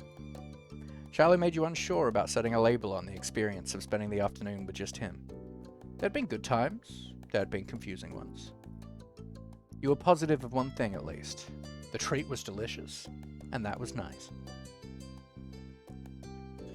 The sun was low on the horizon as you returned to your neighborhood, though you spotted two very familiar figures up ahead, Lizzie and Cove. You opened your mouth to make your presence known to them just as you saw the tears on Cove's face. You walked straight over, Shiloh at your heels. Once there, you carefully asked about what happened. Let's not throw accusations around. Without a time machine, the only way we were going to find out was by asking the witnesses. Why are we talking about it like we're a cop? We gotta ask the witnesses. Dun dun! Lizzie might have done something, but she could have been in the wrong place at the wrong time. Or even come to Cove's aid. You wanted to hear the story. Cove, what happened? Laughy, I got yelled at. He took a deep, steadying breath. Some grandparents got mad at me. Oh, sorry. Lizzie jerked her head in the direction of a nearby house. Your heart sunk. You knew exactly what had happened. Every year, the same mean old couple rented out that condo for the summer. You, Lizzie, and Shiloh knew to stay away from them, but Cove couldn't have. Yes, let's egg the house! Egg the house! Slash their tires! Let's go! They're like that with everyone. Even your mum struggled to find anything nice to say about them, but the elderly pair particularly took offense to kids. Key their car! Let's go! You hurt Cove! I will destroy your life! Rip your spleen out of your left fist! It didn't matter if they were really nice like Cove. Yeah, Lizzie said. Lizzie drew herself up at that. She looked pointedly in your direction. I was helping.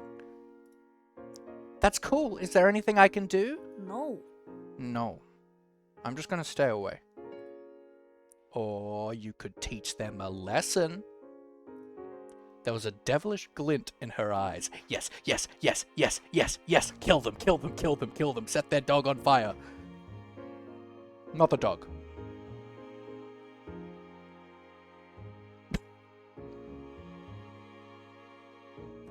What?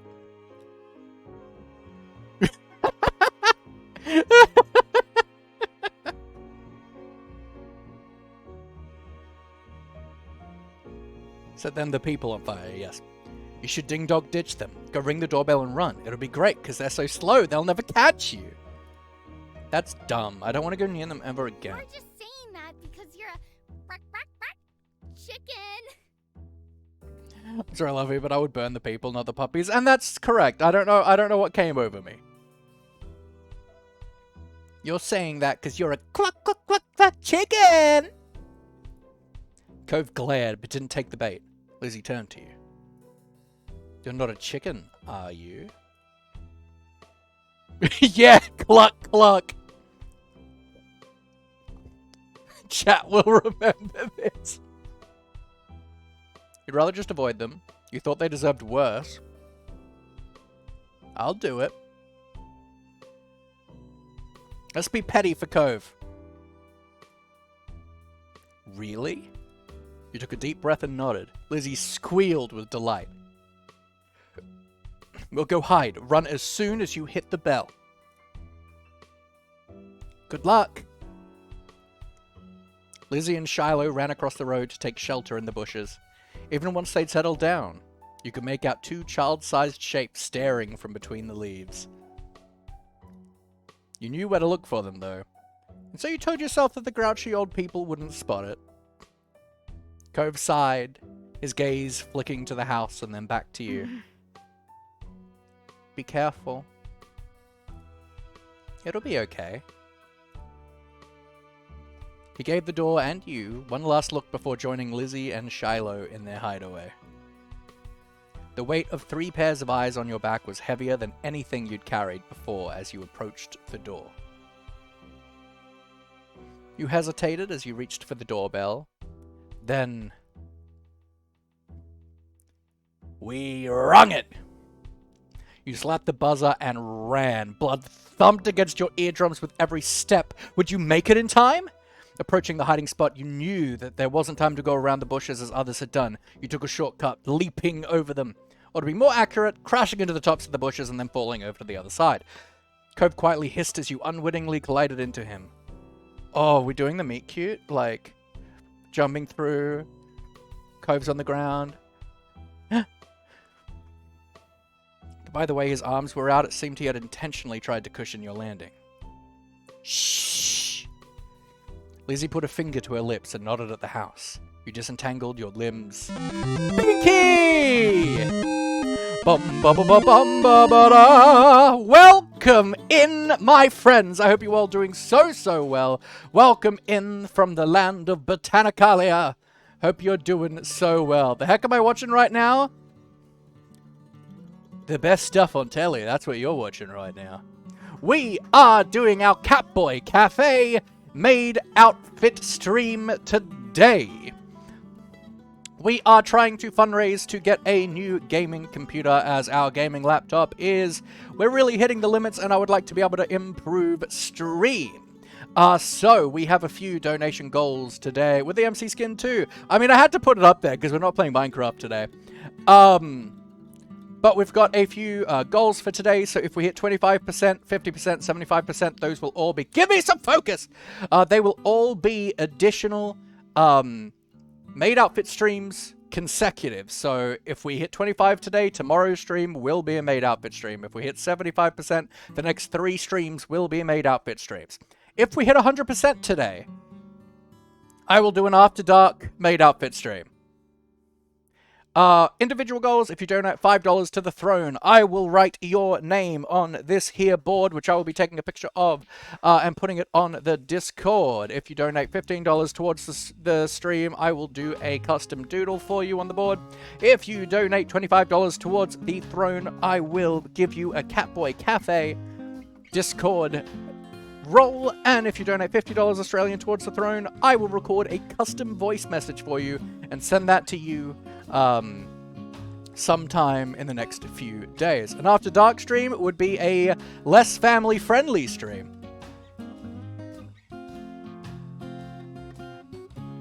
And we do have some custom redeems for some voice acty things of Nya and Uwu. You can swap my cat ears, or you can get me to do a fit check to stand up and show you all off the outfit. Bimbap! But welcome in. How was your stream? What did you get up to, Bimbap? What did you do today? Were you doing art? Were you doing... I know you've been playing an Otome. But let's greet peeps, shall we? Bark, welcome in, Tuna Money. Welcome in, my friend. I hope you're doing so well. Quaffy, Botanical Bimbap. Catboy attire indeed.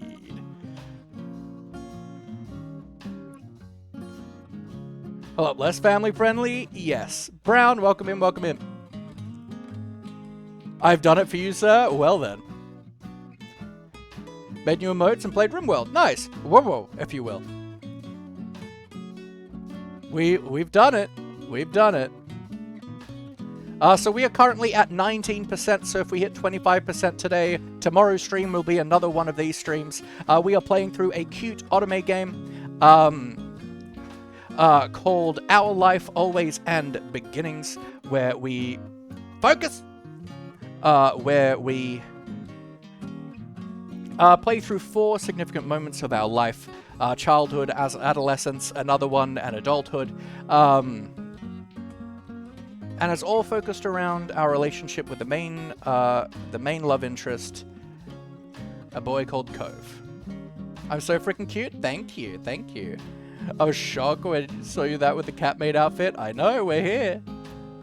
I don't know if the fit check is still on cooldown. I actually injured my ankle last night, so I'm trying to like avoid being on my feet as much as possible. You went way overtime today. That's fair. So I've got a half-hour cooldown on the fit check, just because I want to stay off my ankle as much as possible. Enjoy your lurk, Binky. I appreciate you immensely. Looking very... I know. Hydrate. Thank you, Knight.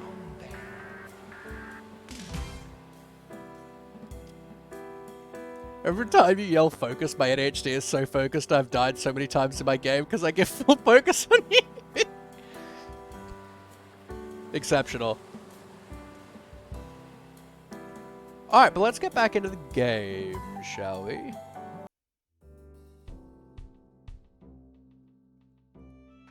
Lizzie put a finger to her lips and nodded at the house. You disentangled your limbs from Cove's and spun around to see the old man framed in the doorway, peering back and forth suspiciously. 6 months, 8 days? Heck yeah, Brown, that's amazing. Ayy! You covered your mouth with your hands, but it wasn't enough to stifle your giggles. Maybe he spotted one of you, or maybe it was the leaves you displaced while jumping, but he locked eyes with the bush and stormed over in your direction. Shiloh gasped and looked to Lizzie. 8 months, 21 days? Yo, Toki, heck yeah. Run! We got a fit check, everybody!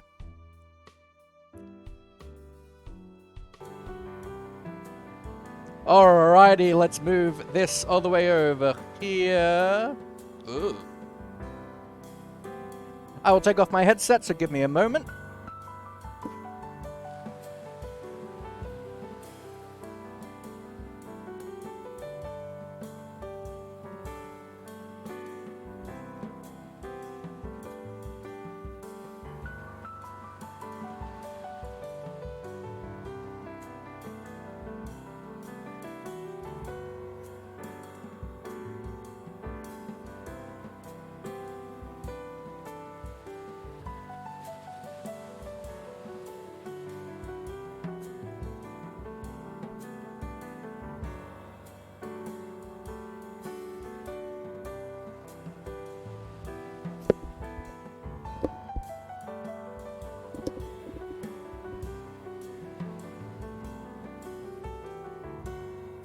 You're dead. Very valid.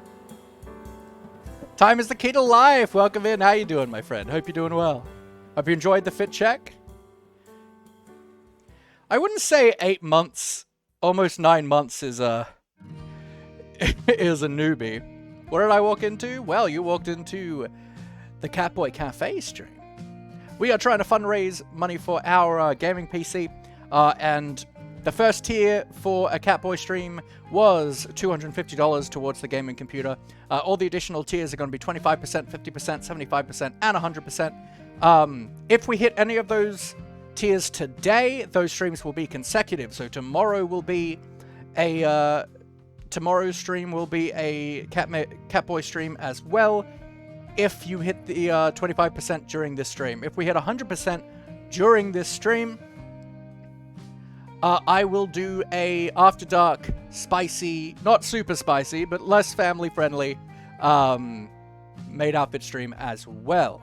There are also individual goals, so if you donate $5 Australian, I will put your name on this here whiteboard behind me. If you donate $15, I will put a doodle on the board for you. If you do 25, I will give you a Catboy Cafe Discord role, and if you donate 50 Australian, I will record a custom voice message for you, which you can use however you please, which I'll send to you in the next few days. There are also a few custom redeems, such as the fit check that you just saw, some voice acty ones for an uwu or a nya, or you can make me swap which pair of cat ears I'm wearing. We're playing a cute little auto mode game today. Oop.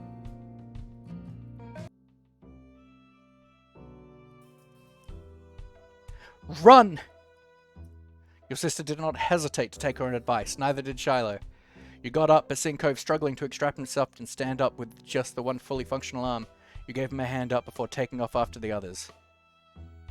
The old man's hollers propelled you all from the street to the sanctity of the hill. Only once you were safe did you notice the stitch in your chest and the ache of your legs. You flopped down, the blades of grass tickling your face. This attire fit is adorable. It suits your personality. Thank you. Lizzie, who had taken the lead in the end, was already lazing on the ground. The four of you took a moment. Swap ears. Ethan Braveheart, thank you.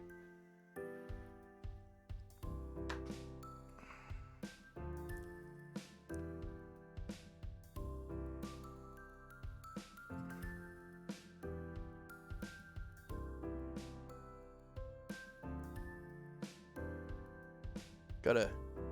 It's hard when, like, I really struggle with, like, the mirroring thing.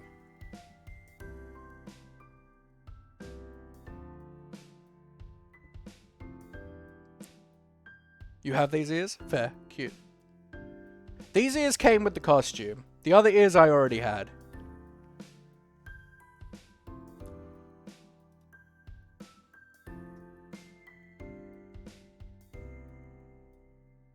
The four of you took a moment to catch your breath and enjoy the feeling of cool grass against your skin. Hey, Cove. How long ago did we get you the costume? I think it was like July or June, so it's been sitting here for a while.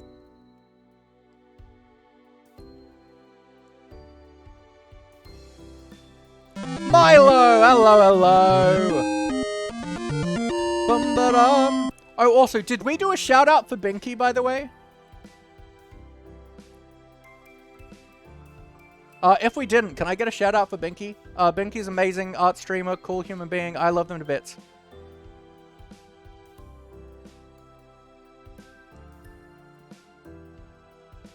Hope you're doing well, Milo. We are having our Catboy Cafe stream. 2 hours, 43 minutes. Heck yeah, time. Hey, Cove. Follow age 3 months, 17 days. Nice. Cove lifted his head. I told you there were mean grandparents around here. Cove rolled his eyes and decided this wasn't dismissive enough and rolled his whole body away from your sister. Lizzie chose to ignore his response and started chatting to Shiloh, who eagerly joined in on the conversation. In the back of your mind, you knew you'd be second fiddle again to Shiloh once Lizzie came around. It always went like that. And it was fine, you thought. You still felt a little sad after how much time you spent together today. And it was always annoying.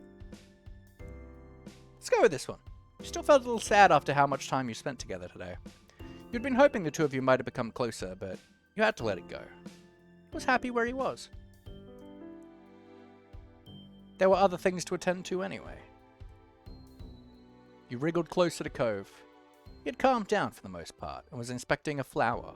His fingers pinched the stem and tilted the white petals towards him. That's a poppy! Cove glanced at you in acknowledgement, then back to the flower. Aren't they red? Oh, it's a white linen poppy, alright. And the type poppies on this hill have the name white linen poppy, Mum told me. He quirked a smile. That's funny. He ran a finger around the edge of the petals. It doesn't feel like cloth. You'd need a lot of them to make anything. He nodded and released the delicate plant. Evaluation complete. This is my favorite kind of flower. But I didn't know what it was called. Thanks. Oh my god, we have so many options. Well, we could type our own answer too. So it's mine too. I like roses. Buttercups are really great. My favorite is snapdragons. Hibiscuses are the best. Peonies are pretty. I love sunflowers. I'd pick tulips. Orchids are the most special. Type your own answer. I like all flowers. I don't care about flowers. I only know what my mum tells me. Sorry for the raid? What are you apologizing for? Welcome in. I appreciate it.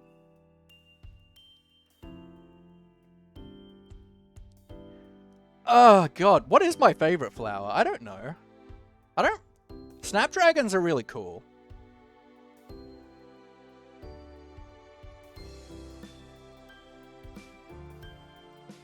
In Minecraft, my favorite is the blue orchid.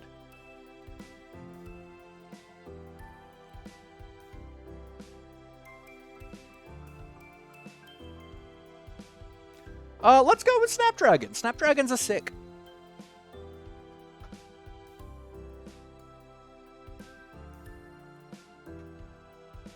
My favorite is Snapdragons. That's a cool name. I haven't heard it before. Yeah, they're great, and you don't see them all the time. Wow. You know everything. Not everything, but thanks. You're so cute! You moved onto your back with a small smile and looked at the darkening sky. My brother indulged your stream? Nice. The blanket of clouds reminded you of a thick throw you curled under on cold, rainy days. You wondered if the clouds would be as soft. They lazily floated on by, splitting from each other, merging and morphing into new shapes. You saw a dolphin, you saw a car, you saw an alpaca, you saw a smiley face, you saw cloud shapes. We saw an alpaca! Alpacas are the best! You saw a fluffy alpaca in the sky. You nudged Cove and pointed to it. Can you see the alpaca? Cove joined you in gazing skywards. Whoa. It's more like a llama. Hey. He chuckled at your reaction.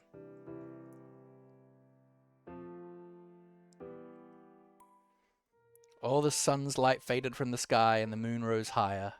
Lizzie got to her feet, dusting strands of grass from her bare legs, and surveyed her surroundings.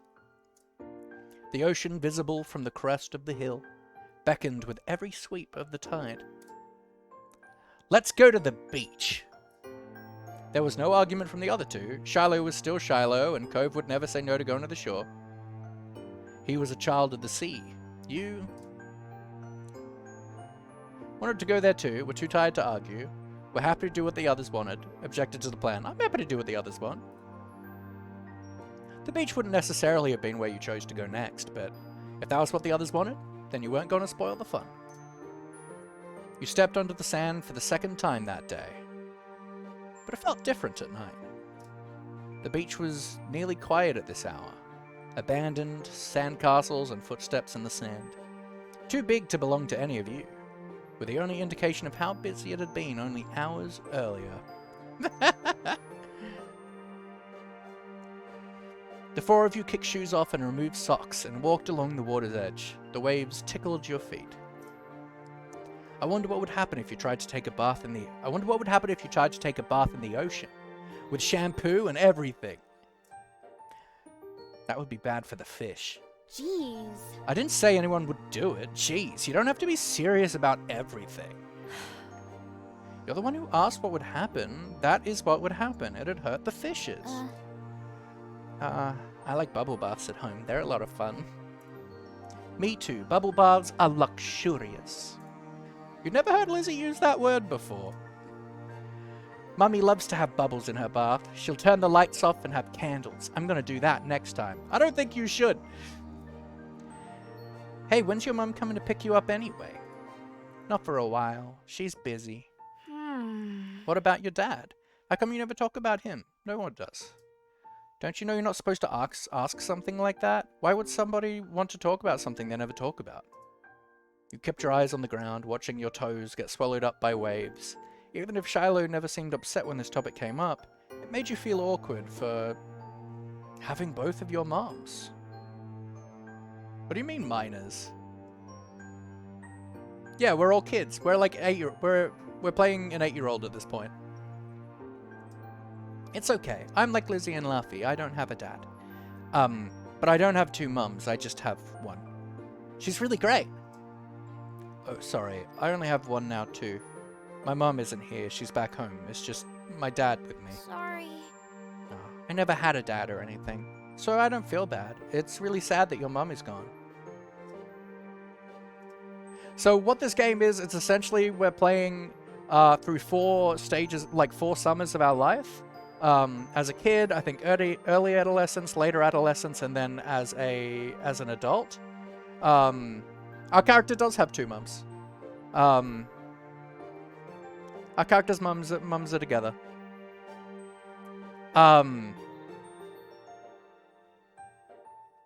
And it's all focused around our relationship with the main love interest, which is Cove. He's the one in the middle with the green hair. Cove nodded. You joked about Charlie's mum getting together with Cove's dad. Even if they're all different, our parents are good in their own ways. You didn't say anything. This is the middle one. Even if they're all different, our parents are all good in their own ways. Yeah. Cove couldn't muster a response. You don't think he truly disagreed, though. The silence broke with a splash. As Lizzie kicked in your direction, cold water and sodden sand splattered against your legs. Lizzie giggled, foot still outstretched from the kick. Yeah, children falling in love. It's very cute. Cave joined in, striking the incoming waves to make a splash of his own. Shiloh scurried out of Cove's spray zone with a grin. We make a run for it. You were already too dirty and wet for comfort. Nothing that happened there would feel as good as getting dry. You got out of the water before anyone could catch you again. Perching on a rock, you scraped the wet sand from your legs as you watched the others. The sand came away in thick chunks at first, like clay. But where it had been thinner, it had already dried and clung to your skin. Cove and Lizzie were relentless, while Shiloh mostly just dodged. Ah! Shiloh's brief exclamation was drowned out by the biggest splash yet, caused by him falling face first onto the ground. That would have been bad enough without the wave that followed, cascading over his prone body. Shiloh sat up, shaking his head like a dog coming in from the rain.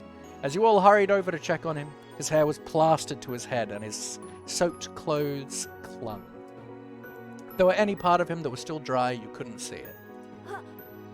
That was crazy. Are you okay? Yeah, my foot got stuck and I fell over. You Dumbo. Way to go, Shiloh, you Dumbo! You offered him some help up. Shiloh didn't take your outstretched hand. After a moment, you dropped it. Lizzie was too busy snickering to notice and held her hand out to Shiloh, too. He reached over and took it, slowly started to pull himself from the ground. Then he slipped on the slick sand, dragging him and Lizzie down just in time for another wave to hit. The water rolled over them. Pfft! Sorry. Sorry!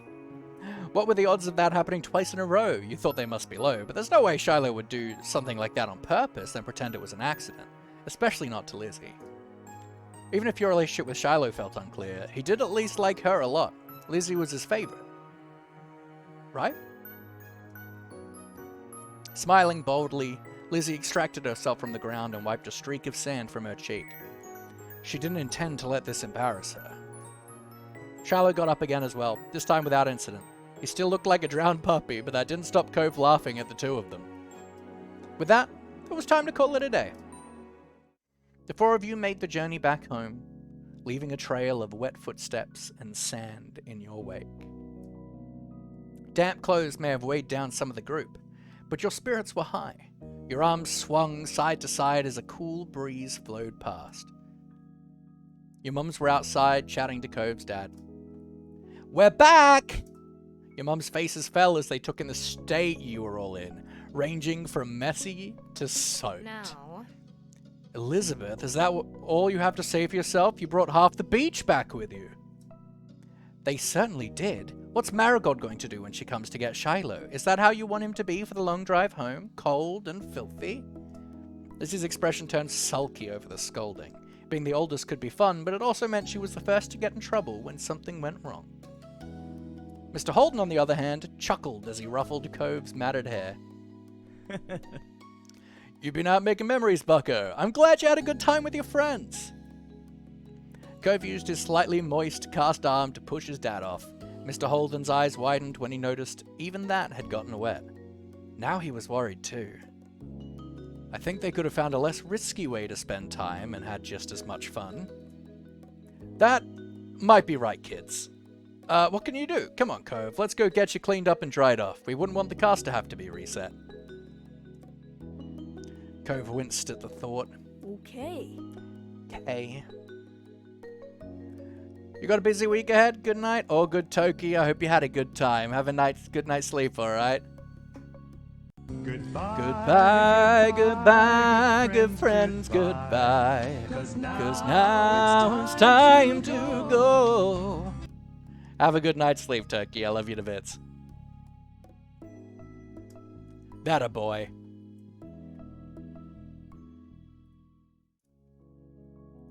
Mr. Holden casually bent down and plucked Cove up off the ground, ultimately holding Cove against his chest.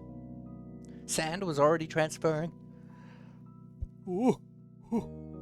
from Cove onto him, but that didn't seem to bother Mr. Holden. Cove protested being carried, but only got a reassuring pat on the back for his trouble. Gonna buy Cove's dad? I mean, sure. He's very Take cute. care. Good night, Cove. Thank you for the talk, Cliff.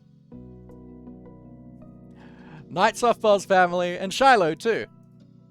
Resigned to his fate, Cove twisted his body in his dad's arms in order to turn around and wave goodbye. Smiling, you returned a tiny wave of your own.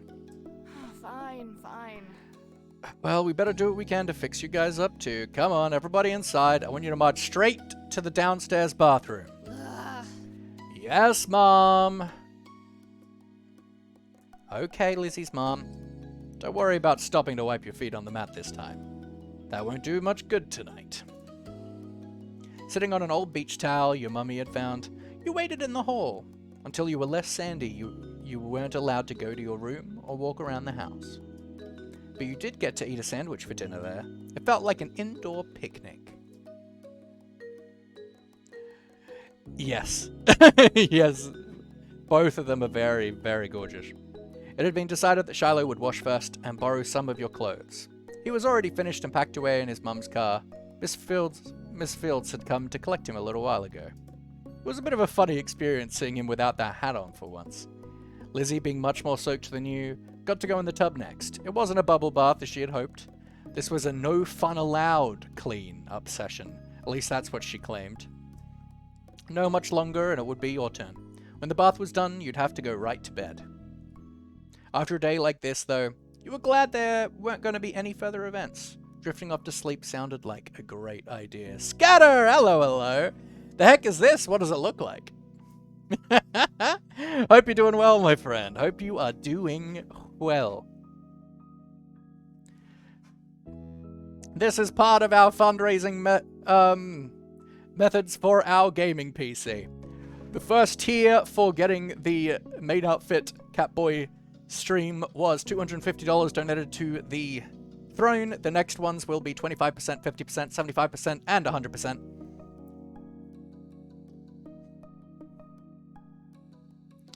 And we've got custom donation goals today for the throne, but also custom redeems that you can do to get me to do some voice acting stuff, fit checks, or swap my ears. Looks cute on you? Thank you.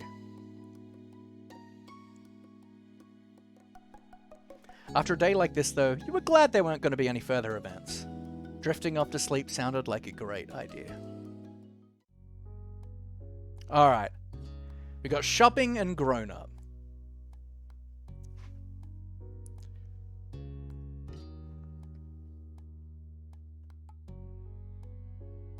I think let's go shopping. It feels right to finish the summer off with grown-up, right? I assume that's us playing like grown-ups, though. Playing house. For the record, we are currently playing as an 8-year-old boy. This game goes through 4 summers of our life. Childhood, I think younger adolescence, later adolescence, and adulthood. All focused around our relationship with the main love interest, Cove. Let's go shopping. Come back before it gets dark, alright, sport? The familiar voice drifted across the street and drew your attention away from the snail you'd been watching inch slowly across the pavement.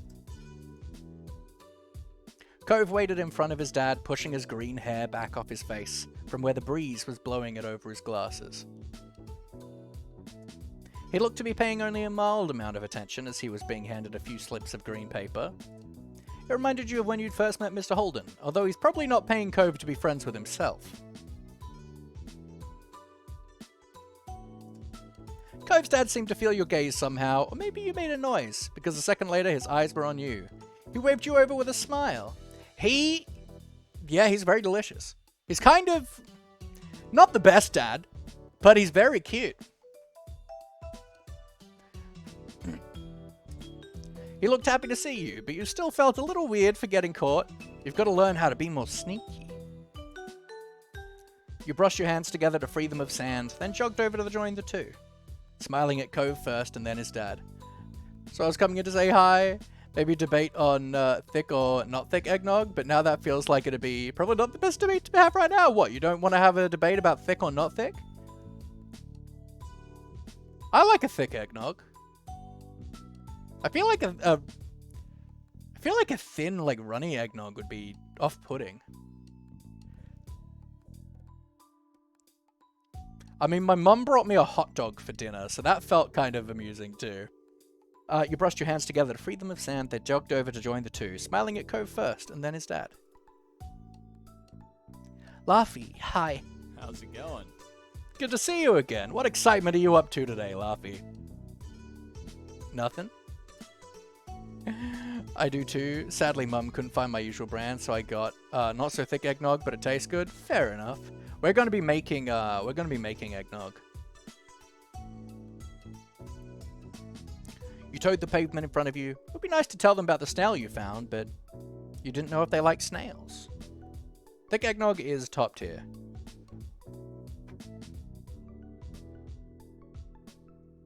So just checking my notifications.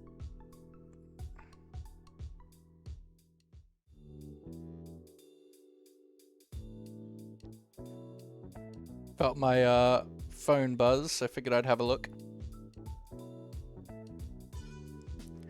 I'd love to make some eggnog, but I don't think we could in this broken kitchen. I mean, it's been a few years since I've made eggnog, but I don't remember it being difficult. Have eggnog that I bought, should I pop one open? Yes. Eggnog is exceptional. After you finished answering the question, Mr. Holden's attention returned to Cove, who was preoccupied with folding the bills he had into a tiny rectangle. Somehow, I have never had eggnog. Not sure if I'm missing out. I really like it. Especially a nice homemade alcoholic one. It's very enjoyable on Christmas. But I also quite like store-bought eggnog. I think it's quite nice. It's just kind of custody. At least I don't have to worry about Mum stealing. She is a heavy no on the nog. I mean, fair enough. Sounds fun. It does? You weren't sure about that. You know, Cove was about to hit the stores by the beach. Why don't you go with him? Splendid.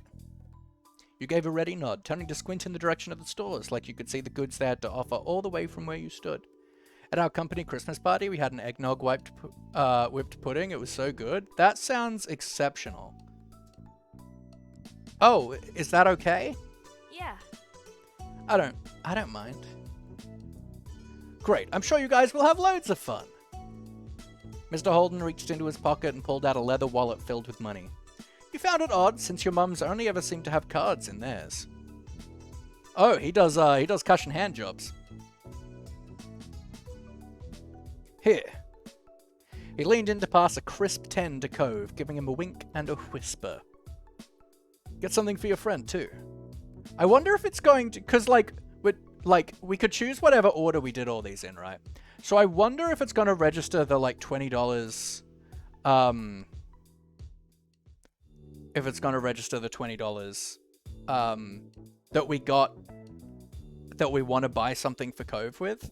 I wonder if it's going to, do something with that, or it's just going to go unmentioned. Sure. Good kid. That's my boy. Cove's dad ruffled his son's hair as he was straightening back up, the bill in his hand still held out towards the green-haired boy. Take care. Cove accepted the bill after a second and slipped it into his pocket. Then with one last nod to his dad, he turned and started walking. You followed after him, intrigued at the possibilities this outing might bring. Cove strayed towards the gentle tide creeping up the sand, and you fell into place beside him.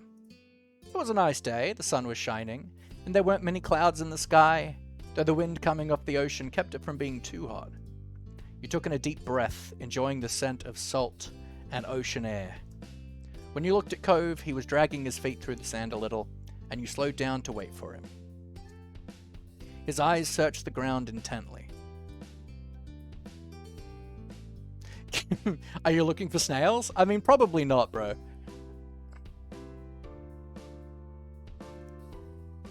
What is it? Nothing.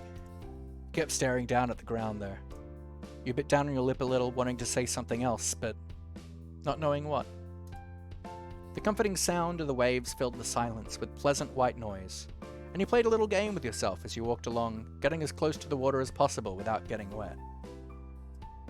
It resulted in you having to run up the sand quickly, when a wave rushed in more than a few times, and although Cove threw a few glances your way, he didn't say a word. You didn't either. What do you want to go for the shops for? What do you usually do on the beach? Let's sit in comfortable silence. You didn't either. You seemed altogether too invested in the floor to pay attention. You decided to watch the waves as they inched closer and closer to your feet instead. Oh! Abruptly, Cove stopped, then moved briskly ahead a few steps. What is it? Without a word, he bent down, picking something up half buried in the sand. You hurried nearer, curiously glancing over his shoulder. It was a shell, lightly pink at the bottom and bleached white at the top. Wow, so you found what you were looking for? Cove got back up, turning his find over in his hands before unbuttoning one of the many pockets on his pants and sliding it inside. I pick up anything that's kind of cool. This is what I got this time. So... What about you? What do you do out here? I like looking at fish. I like to build sandcastles.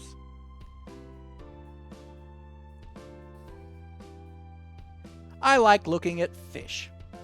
They don't like me, so they always swim away if I get close, but they're pretty before that. Cool, starfish are fun. They aren't going anywhere, even if you touch them. A small laugh escaped you. That's true. This is Patrick! Once you reached the shopping area, the noise level grew exponentially. No longer just waves and footsteps, but the chatter of people enjoying the lovely summer day, the call of birds trying to find bits of food left behind, and lots of salespeople trying to get attention. You sniffed the air as you walked beside Cove. You could still smell the ocean, but there were other scents now too. Pizza, pretzels, hot donuts. It was nice. The energy surrounding the area seemed to fill you, and there was a bounce in your step as you began looking at all the familiar sights. There were so many things to do, you didn't know where to begin. You looked at Cove, hoping he was just as excited as you were. Cove was glancing from one side of the street to the other with a look in his aquamarine eyes that you couldn't quite work out. What's that? Cove pointed to a large crowd of people gathered near a few tables with large, colourful umbrellas blooming from their middles. Gotta go watch an episode of my show, then finish my chapter before bed. Gonna lurky lurk till then. All good, Scatter! Thank you for popping in. It's so good to see you. I know I don't get to see you that often these days. So have a wonderful, wonderful lurk and relax and rest. You deserve it. You couldn't see past the adults who were blocking the way, but you knew there must be something worth seeing. Blame work for that, and that's totally fine. There's no pressure ever, okay? Without another word, the two of you hurried over to see what all the commotion was about. Feast your eyes on the amazing Alexander! In the center of the crowd was a man with a tall hat and a funny green coat that had 3 long tails. There was a little table next to him with a cloth hanging over it that read "The Amazing Alexander" in glittery, golden script. Why tell people his name if it's already on a sign? Cove hummed with understanding, then turned to walk away just as the Amazing Alexander began shuffling a deck of cards. You bit your lip reluctantly, starting to follow after Cove again. You continued looking over your shoulder, however, wanting to see as much as you could before you got too far away. Hey! Not watching where you were going proved a bad idea as you bumped right into Cove. Oh, sorry.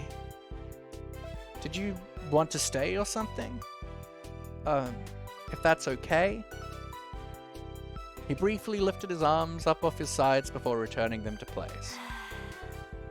You could have said so. With that, it began. The Magic Man pulled one card out of the deck, showing it to the curious onlookers. It was a 4 of diamonds. Watch closely! You did, squeezing through a few of the adult onlookers to get a better view. Suddenly the man snapped his fingers and the card just disappeared. Whoa! The Amazing Alexander, who had earned his title, turned his head and looked directly at you. He reached out with a kind smile. What's this behind your ear? Nothing? It was true, you didn't keep anything there. He smelled like popcorn and candy when he stepped closer, and you wrinkled your nose in confusion as you watched him.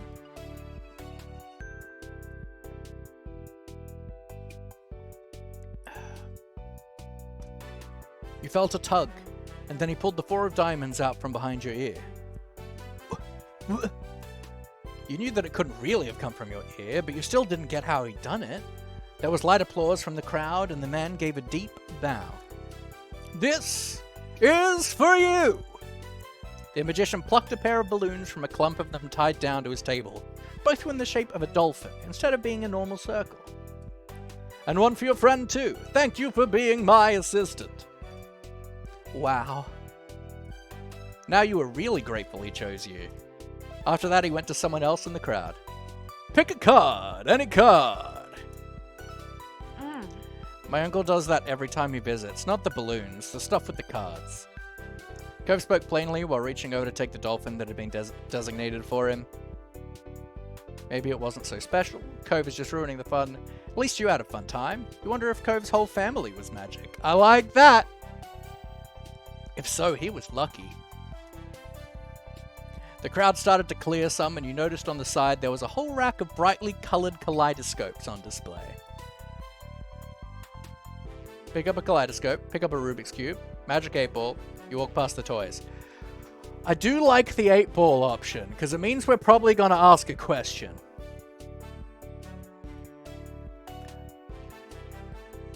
Oh.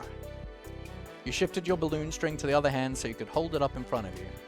Then you thought of a question in your mind, shaking the ball and hearing some kind of liquid slosh around inside it.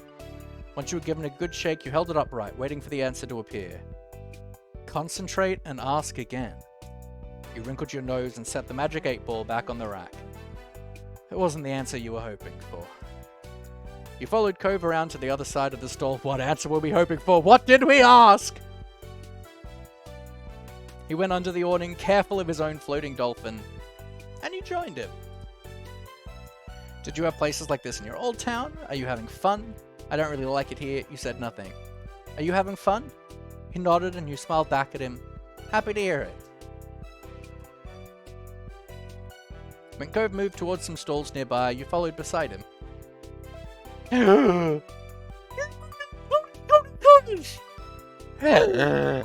I love them and I want them in my life forever!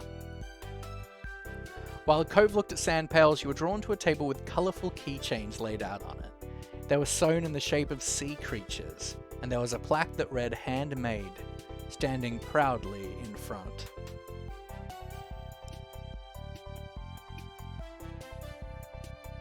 There were lots of different types. You saw a dolphin, a shark, a crab, a turtle. We gotta go for the dolphin, right?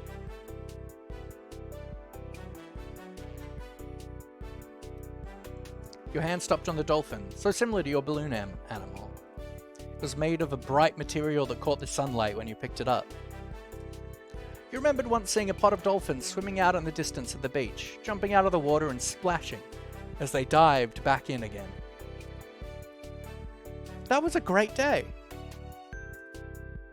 You were instantly enamored.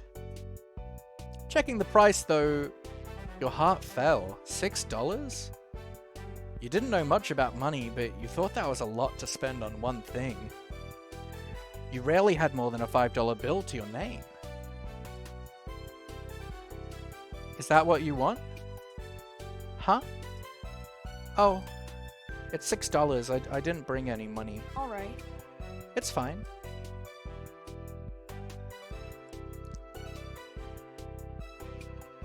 Really? Really?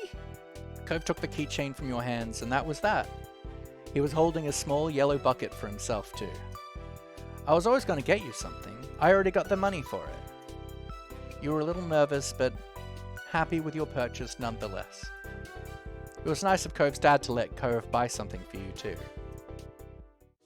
After Cove paid, the two of you stepped out of the store side by side. I don't know why I'm so yawny. Your balloon dolphins knocking together and spiraling around in the air. You watched Cove hold up his new pail to his face, examining it thoroughly. Hey, Cove? Yeah?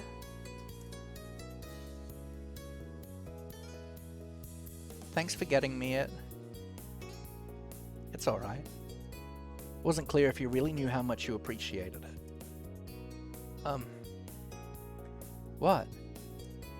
You were gonna thank him for the keychain, but instead just shook your head, smiling. Cove raised an eyebrow, but didn't push the issue. Cove looked further down the street, where different food carts were lined up. He rested his non-cast arm over his stomach, and just as he did, yours let out a light growl.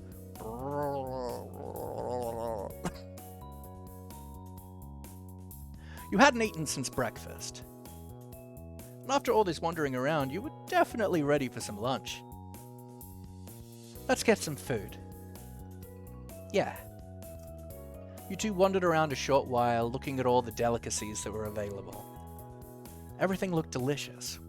And as the different smells, both sweet and salty, goodness gracious, wafted over to you, your stomach growled even louder. After passing up hot dogs, snow cones, ice cream, and pizza, you both agreed on pretzels. Cove got something sweet and cinnamony, and you. Plain one with cheese, one with sprinkles, chocolate. Cheese, baby! I'm a savory boy at heart. You licked your lips hungrily as the vendor handed your pretzel over, ready to take a big bite. It was covered in gooey, melted cheese, just the way you liked it. Cheese, grommet! Why petrol not burn? Why petrol not burn? Cheeseoid, you filled the tank with brie! It seemed odd to get a dessert pretzel before eating normal food. You found an empty table close enough to the beach that the grit of the sand made terrible noises when you dragged the chairs out to sit down. These balloons are going to make it hard to eat. Cove placed his bucket on the table as he stared at his still balled up hand that was wrapped around the string. You opened your mouth to agree before an idea hit you. I know! After carefully placing your pretzel somewhere it wouldn't get sandy, you tugged the balloon dolphin out of Cove's hand and tied it in a delicate bow around his wrist. Oh. Oh. Cove bounced his arm up and down in place, testing the stability of your knot. After watching his balloon jostle around but remain attached, he smiled, satisfied. Could you help me too? I can't tie it to my own wrist. He repeated the ritual. Cove struggled somewhat with the cast restricting his fingers on one hand and a string already tangled around the other. Okay. Got it! The two of you spent a moment admiring your handiwork, both hands now free to allow easy munching on your pretzels. You bit into the doughy treat, savoring the taste on your tongue with a smile, as you looked out over the ocean. Did you guys know that pretzels have, like, religious origins and are actually, like, a big, like, symbol in, like, the Christian church? Because Because that's actually wild to me, and I found that out very recently.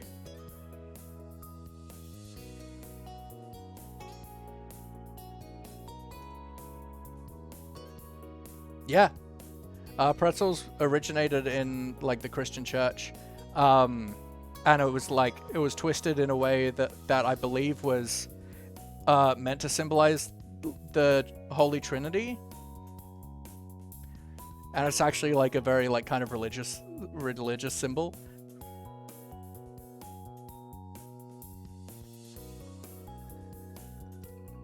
After a time, you finished your pretzel. You were done before Cove. It was boring not having anything to do. You pulled on the string of your balloon to bring it down to your level. Then you held the dolphin in your hands, manipulating it to make it look like it was jumping through the air.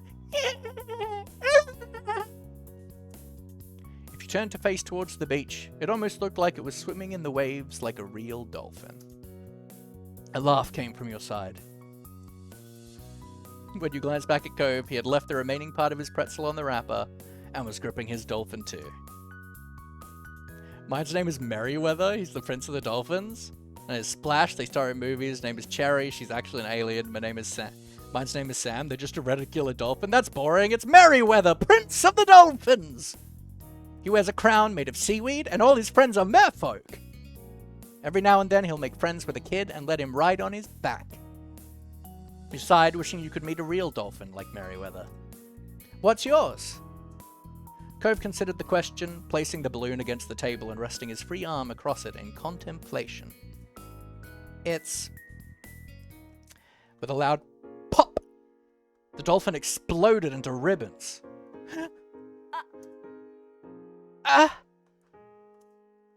Oh no! For a second, all Cove did was gape in shock, like you. Then his cheeks puffed up, squinting his eyes, and you saw tears start to glisten. Laughy, it... You make a joke. We offer to find Alexander. We offered to give Cove your balloon. You didn't say anything he would be alright. Bugger off. No, we offered to give Cove our balloon. You looked at Cove, then up to your balloon, bobbing gently in the air above you. You can have mine. That was better than letting him cry more. Cove sniffled, glancing up at the balloon, then back at you. No, it's yours. I don't want to take it from you. It's okay, really. Cove shook his head. Even though it wasn't your fault, you felt bad. Still, the offer seemed to lift Cove's spirits, and that was good. The passing of Cove's balloon. What a way to put that. The passing of Cove's balloon was the last major event of your adventure. Oh, my neck. In the end, the two of you headed back late that afternoon. You separated on the beach, and while Cove went straight home with his brand new sand pail in hand, you decided to sit for a while. You watched the waves and the sunset, fiddling with your new keychain. Another summer day was drawing to a close. It had been a good one, except for the sad final note. Alright, we have one more.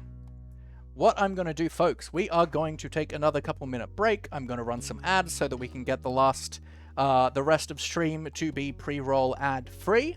I'll be back in a couple minutes, my friends. Please take the opportunity to get yourself a glass of water, have a bite to eat, have a walk around or stretch, whatever you need to do. I just want to keep you guys as healthy as possible, because your health matters far more to me than my viewer count, alright? Take care, guys. Back in a few.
And we are back. Hope you guys had a good break, that you got yourself some water and had a bit of a stretch and a walk around. I just want you guys to be looking after yourselves, okay? It's important to me. But let's go back to the game for the final moment of our first summer on Sunset Bird. Grown up. One sweltering summer day, you were in your living room with Cove, listening to the sounds of the birds chattering outside the window while you lay across the rug on the floor. Cove's dad had dropped him off earlier, and your mums had left the two of you, along with Lizzie, to play amongst yourselves. It had been too hot to go outside in the afternoon, at least according to Mummy, so your sister was starting to get impatient waiting for a golf class that evening. The three of you had trouble finding something fun to do. The beach and the playground were off limits, and you felt that it was too warm for anything like playing with your fuzzy toy animals. And suddenly, a light came to Lizzie's big brown eyes, and her smile spread wide across her face. Having an idea gave her a new wave of energy. Since we're stuck inside, we should be adults. They don't play outdoors anyways. They're always inside and telling everybody they're too busy to play. Why? Why? I said why. It'll be fun. Duh. What do they do inside that we don't, besides use the phone a lot?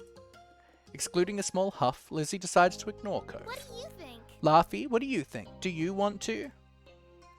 Cove said it. That doesn't sound fun. I bet we could come up with something else. I don't know. I want to. Let's do it! You do? Seriously? Yeah. Hooray! Okay, let me think. What do I want to be? Satisfied that neither of you were about to bail on her, Lizzie thought over her options while you watched. After a few seconds, she clapped her hands together and beamed, apparently having settled on something without asking either of you. Okay. I'm going to be a professional golfer. Laughy, you and Cove can be a beach volleyball player, a gymnast, or a tennis player. Why can't we pick anything we want? Because I have a fun idea. That's why. And we have to play sports as adults. Mood. Yep. But there's other kinds of sports too. Right? It isn't the same. What do you think, Laughy? Don't those choices sound super cool? You want to be that, huh?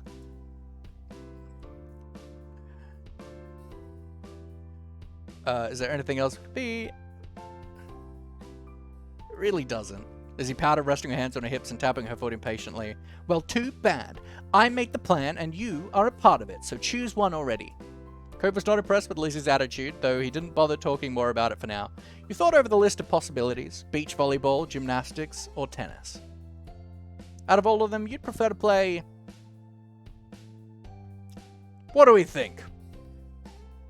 Are we a gymnast? Beach volleyball? We could be a very cute beach volleyball player. A tumbler? When you put it like that, absolutely not. If you couldn't spend the afternoon at the beach for real, then you might as well pretend you were there. You could even wear your swimsuit to make it seem more realistic, although Lizzie probably wouldn't let you run off and do that now that she had you here. Yes, that was clearly the top option. I guess I'll be a volleyball player. All right.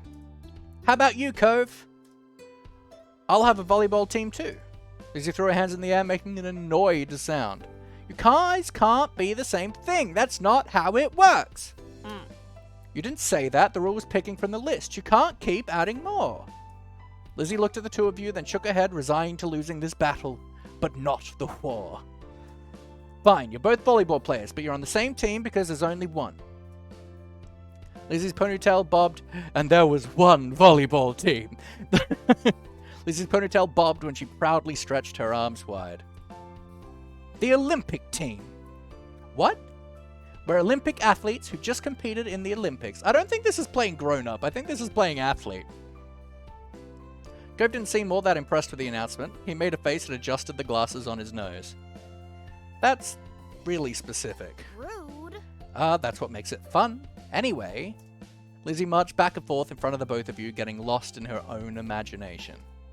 I won all gold medals and people are calling me the next Mickey Wright. Who's that? Lizzie stopped on the spot and turned on him, her brown eyes shining with impatience. It doesn't matter if you know who she is. It's a golf thing. You guys won medals too. Your team placed at silver. It's more real if we're not all first place. Uh-huh, sure thing.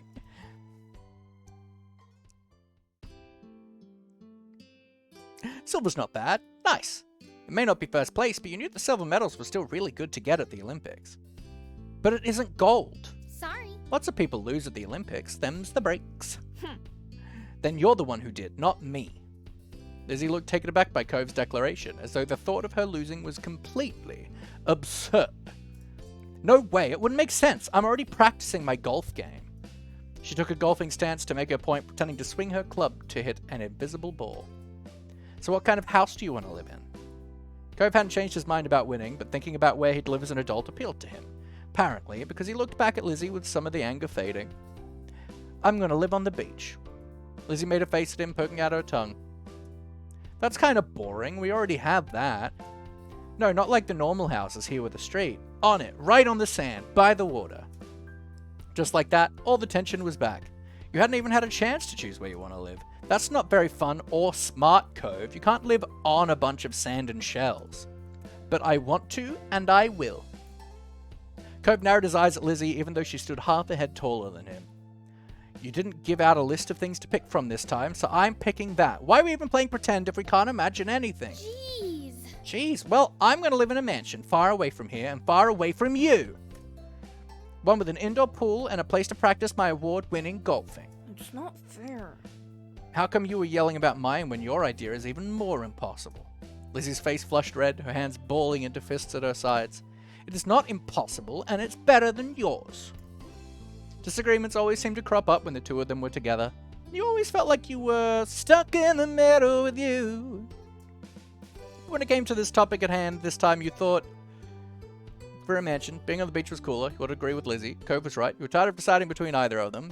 Valid. But the beach is cool.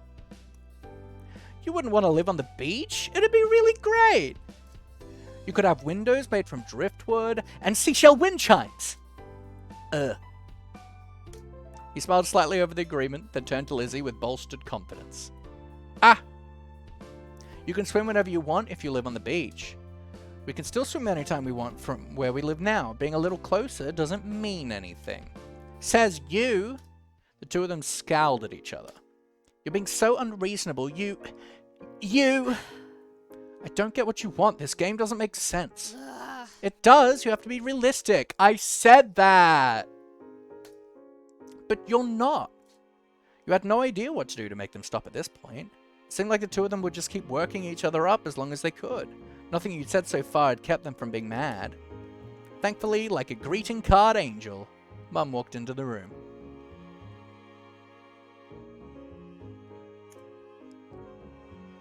Lizzie rushed to her, hanging onto the hem of her shirt and poking out her tongue at Cove. Lizzie, Laughy, it's time to get ready to go. Right with that? Sorry you have to leave already, Cove. Their mummy said she'd walk you home so you won't be left in the cold. Cove was still glaring at Lizzie, his face flushed red with anger. I can go by myself. But... Bye. Bye, Laughy. There was still a harsh edge to the brief farewell, but you knew it wasn't you he was mad at. Please do more streams with this game, please, and thanks. Well, all of the Catboy Cafe streams will be this game. Unless we finish it, in which case it'll be another one.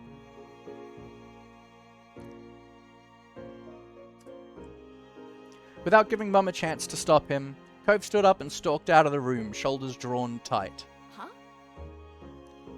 Okay. Worried, Mum turned to look down at you and Lizzie. You two were playing nice with our new friend, weren't you? We tell the truth. Screw Lizzie. My boy. They were fighting, Cove and Lizzie, the whole time. Your sister's jaw dropped, looking betrayed as Mum put both hands on her hips. Elizabeth! I told you to be kind to him. He's having a hard time right now. Lizzie's mouth closed back up, replaced by a tiny frown. I know, I tried, but he was... That's enough. No buts. We both know you can show someone a great time when you put your mind to it. We're going to apologize to Cove and his dad over the phone when he gets home from work tonight. Lizzie hung her head, dragging a foot across the ground in front of her. Okay, Mum. Good girl. Got pieces of Lizzie sulking to herself about how it was his fault too, but it was over. Right, we better get a move on. Let's go. Let's go, kids. Noelani, where did you leave the car keys? Her name's Noelani, alright. Mum hustled you all out the door and you noticed during the car ride to golf practice that Lizzie was quieter than usual. These seats are back at like an extreme angle. Like they're driving like this. Like, yeah!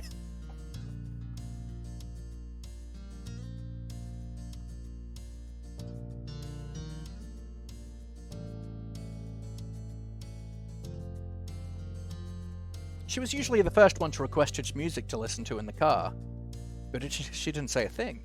Your parents noticed she wasn't in a mood to be bothered.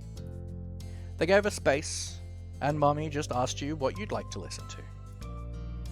You picked your favourite song, it always made the car ride more fun. You chose the soundtrack to a cool movie you saw a couple months ago. You chose a song you knew Lizzie liked, maybe that would cheer her up. Yeah! You were happy to see it brightened her up right away, and she started singing along with you. Soon enough, her bad mood was a thing of the past. When the car ride was over, you spent the twilight hour watching Lizzie hit things with other girls her age. What a way to put that! You didn't know much about golf, but you could tell that she really liked it, so you sat with your mums and tried to puzzle it out. It was nice sitting outside after being cooped up in the house all day, and you stretched out your legs to let the last few minutes of sun warm your skin. When the sun was finally out of sight, dipping behind the horizon, you all got ready to leave. Instead of going straight home, your mums took the family out to dinner. You went to a restaurant you had all been going to ever since you could remember. The whole afternoon had been a bunch of shouting you hadn't been able to stop, but you could kind of tell that all this helped Lizzie be less angry. The car ride home was quiet, with only the radio providing escape from silence.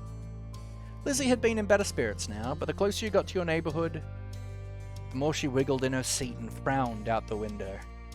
She knew what was coming when you all got back home. Clearly, she was dreading it. Soon enough, Mum was turning onto your street, then reversing into the driveway. Once she cut the ignition, it was dead silent. No one spoke, only unbuckled their seatbelts and opened their doors. Lizzie was the last one out. Abby, hello, hello. We're in the final moment for our first summer. Once everyone was inside and done taking off their shoes, she propped her hands on their hips. So, Now then, Mr. Holden's car is in his driveway, so he should be back from work. That's good news, isn't it, Elizabeth? You and Cove can hash things out before the day's done. Lizzie didn't complain or put up a fight. What has happened so far? So Fireflies was super cute. We touched hands with Cove as we caught Fireflies. Sandcastles was mainly us and Shiloh, the kind of a very energetic boy, where we kind of questioned our friendship with him, but we had a good time.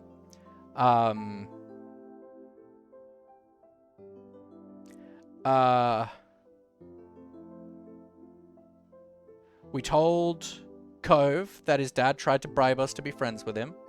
We went shopping with Cove. It was adorable and cute. Yeah.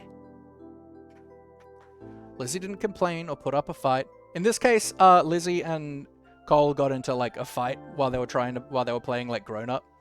And now Lizzie has to apologize. Lizzie didn't complain or put up a fight. Her head ducked so she didn't have to meet anyone's eyes. She nodded once. Good. Let's move this to the kitchen. Mum went over to the house phone, the rest of you following behind her. Mummy put a gentle hand on Lizzie's shoulder as they walked side by side. Watch them from the back. This was only happening because you told on Lizzie. No, it's happening because, they got in a fight and Lizzie wasn't gonna tell. You didn't regret it. You felt a little guilty, like you had betrayed your sister. You hadn't liked doing it, but had to. But it was her fault for doing it in the first place. You felt a little guilty, like you had betrayed your sister. You could still remember the look on Lizzie's face. There was no doubt she felt that way about it. Lizzie could hold a grudge if she was really upset. Would she hold this over you? You hope not. The four of you stood around the kitchen in a lopsided square. All eyes were on Lizzie, who kept her gaze on her feet. You remember the number for Cove's house, don't you, honey? Can we talk about the fact that she's the one that they named Mummy? Lizzie jerked her head in another nod, sullen, without prompting. She stepped forward and she began to dial.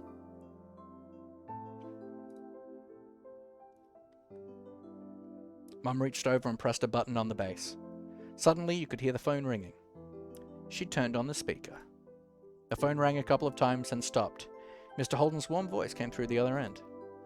Evening, Holden residence. Lizzie looked over at Mummy, unsure. She nodded encouragingly. Hi, Mr. Holden. It's, Lizzie. Can I talk to Cove? Absolutely.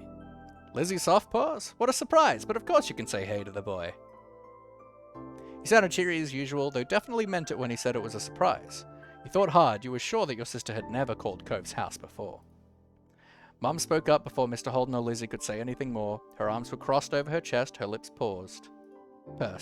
Hi, Cliff, Noelani. Laughy and I are here too. Good evening, we're sorry to bother you so late. Spoke up to say hello too. Hi! The gang's all here, huh? Is something the matter? His voice grew a bit concerned. Mummy was quick to reassure him. No, well, yes, but it's going to be okay. Lizzie and Cove got into a bit of a fight today. We were hoping the two of them could talk and make up. Is this a good time for you and Cove? What? A fight? Cove didn't tell me anything about that when I got home. It does explain the funk he's been in tonight. He chuckled lightly. Despite that, it didn't seem like he really thought it was funny. Anyway, it's good you didn't catch us at a bad time. I'll go grab him for you. There was some shuffling on the other end. He must not have gone far because you could still hear him calling out. Cove! There's someone on the phone for you! After a beat of silence, there was more muffled talking from Cove's dad. Come on, bud. Lizzie called just so she could talk to you.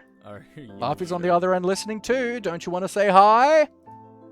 Took a bit of back and forth, though the conversation seemed one-sided since you couldn't hear Cove properly. Eventually, Cove took the phone from his dad. Hi. Hello? Hey, it's Lizzie. Yeah, I know, Dad told me. Cove's tone was defensive. Lizzie turned to Mum, scowling. One stern look from her, though, and Lizzie turned away. Sorry. I just called to say I'm sorry for not playing nice with you today. I won't do it again.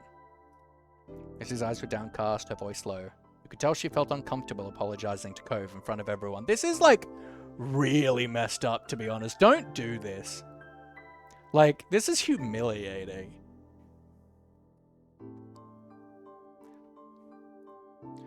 She was still being genuine about feeling bad. Cove must have realized that too, because he sighed quietly.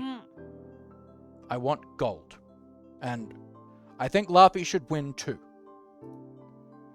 Really? He thought you were worth gold, even though you hadn't even wanted it?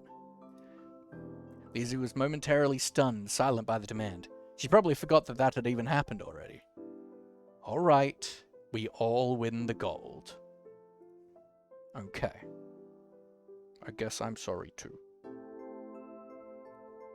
A sense of relief washed over everyone at his acceptance of the apology. Mum uncrossed her arms, while Mummy's shoulders relaxed. Lizzie's eyebrows raised up. You wondered if she thought he'd refuse her apology. Dad, can I get off the phone now?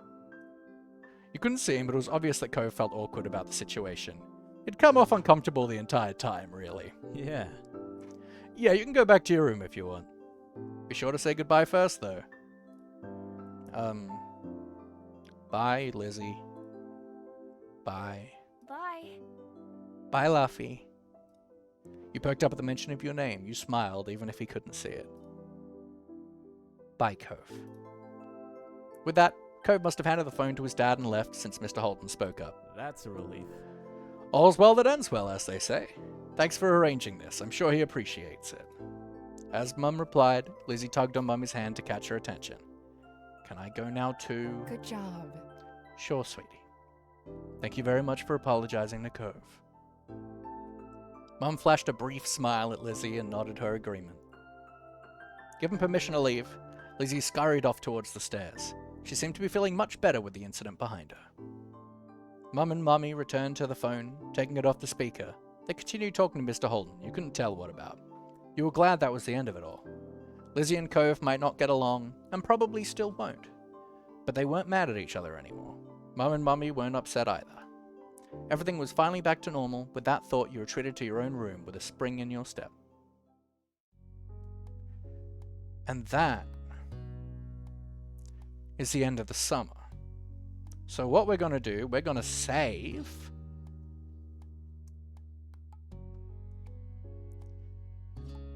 And we're going to call the game here for today, because we have about 20 minutes left of our usual time, and there are 4 summers, and about 4 streams left. So we will probably get through one summer for each stream. Let's get the music going again. I need to get the music set up better for next time. Ba-ba-da-da-nay.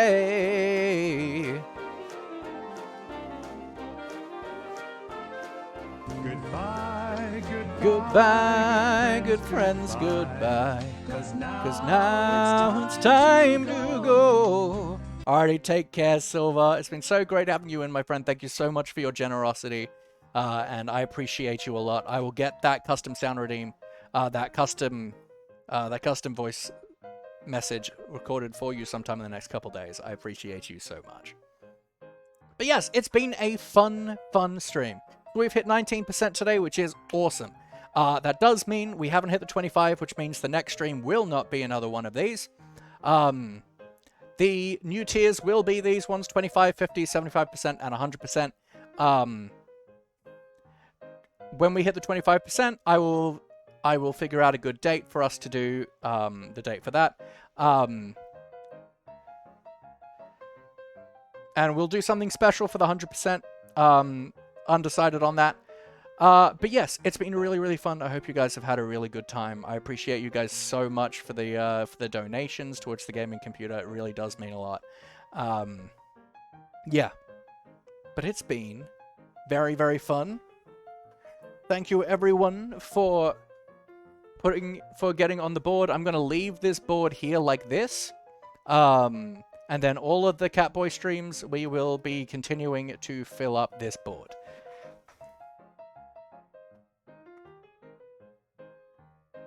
Whoop, my, ooh.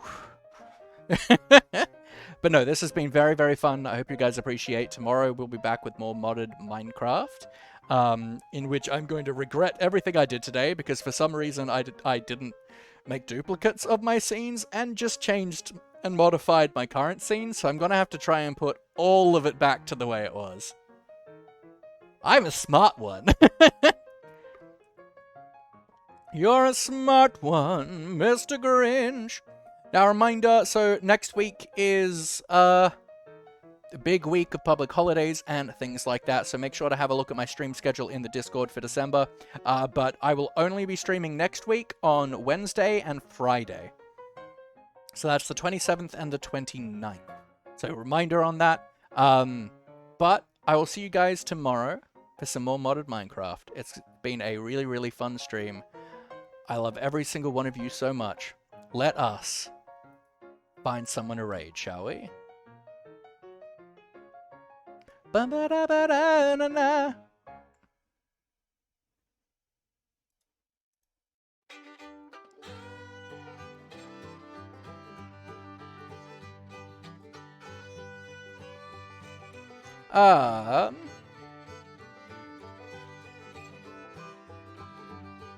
Let's...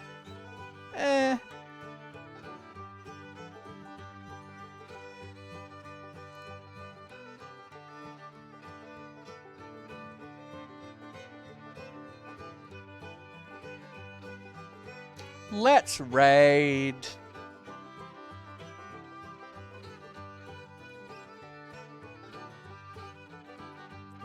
Gah.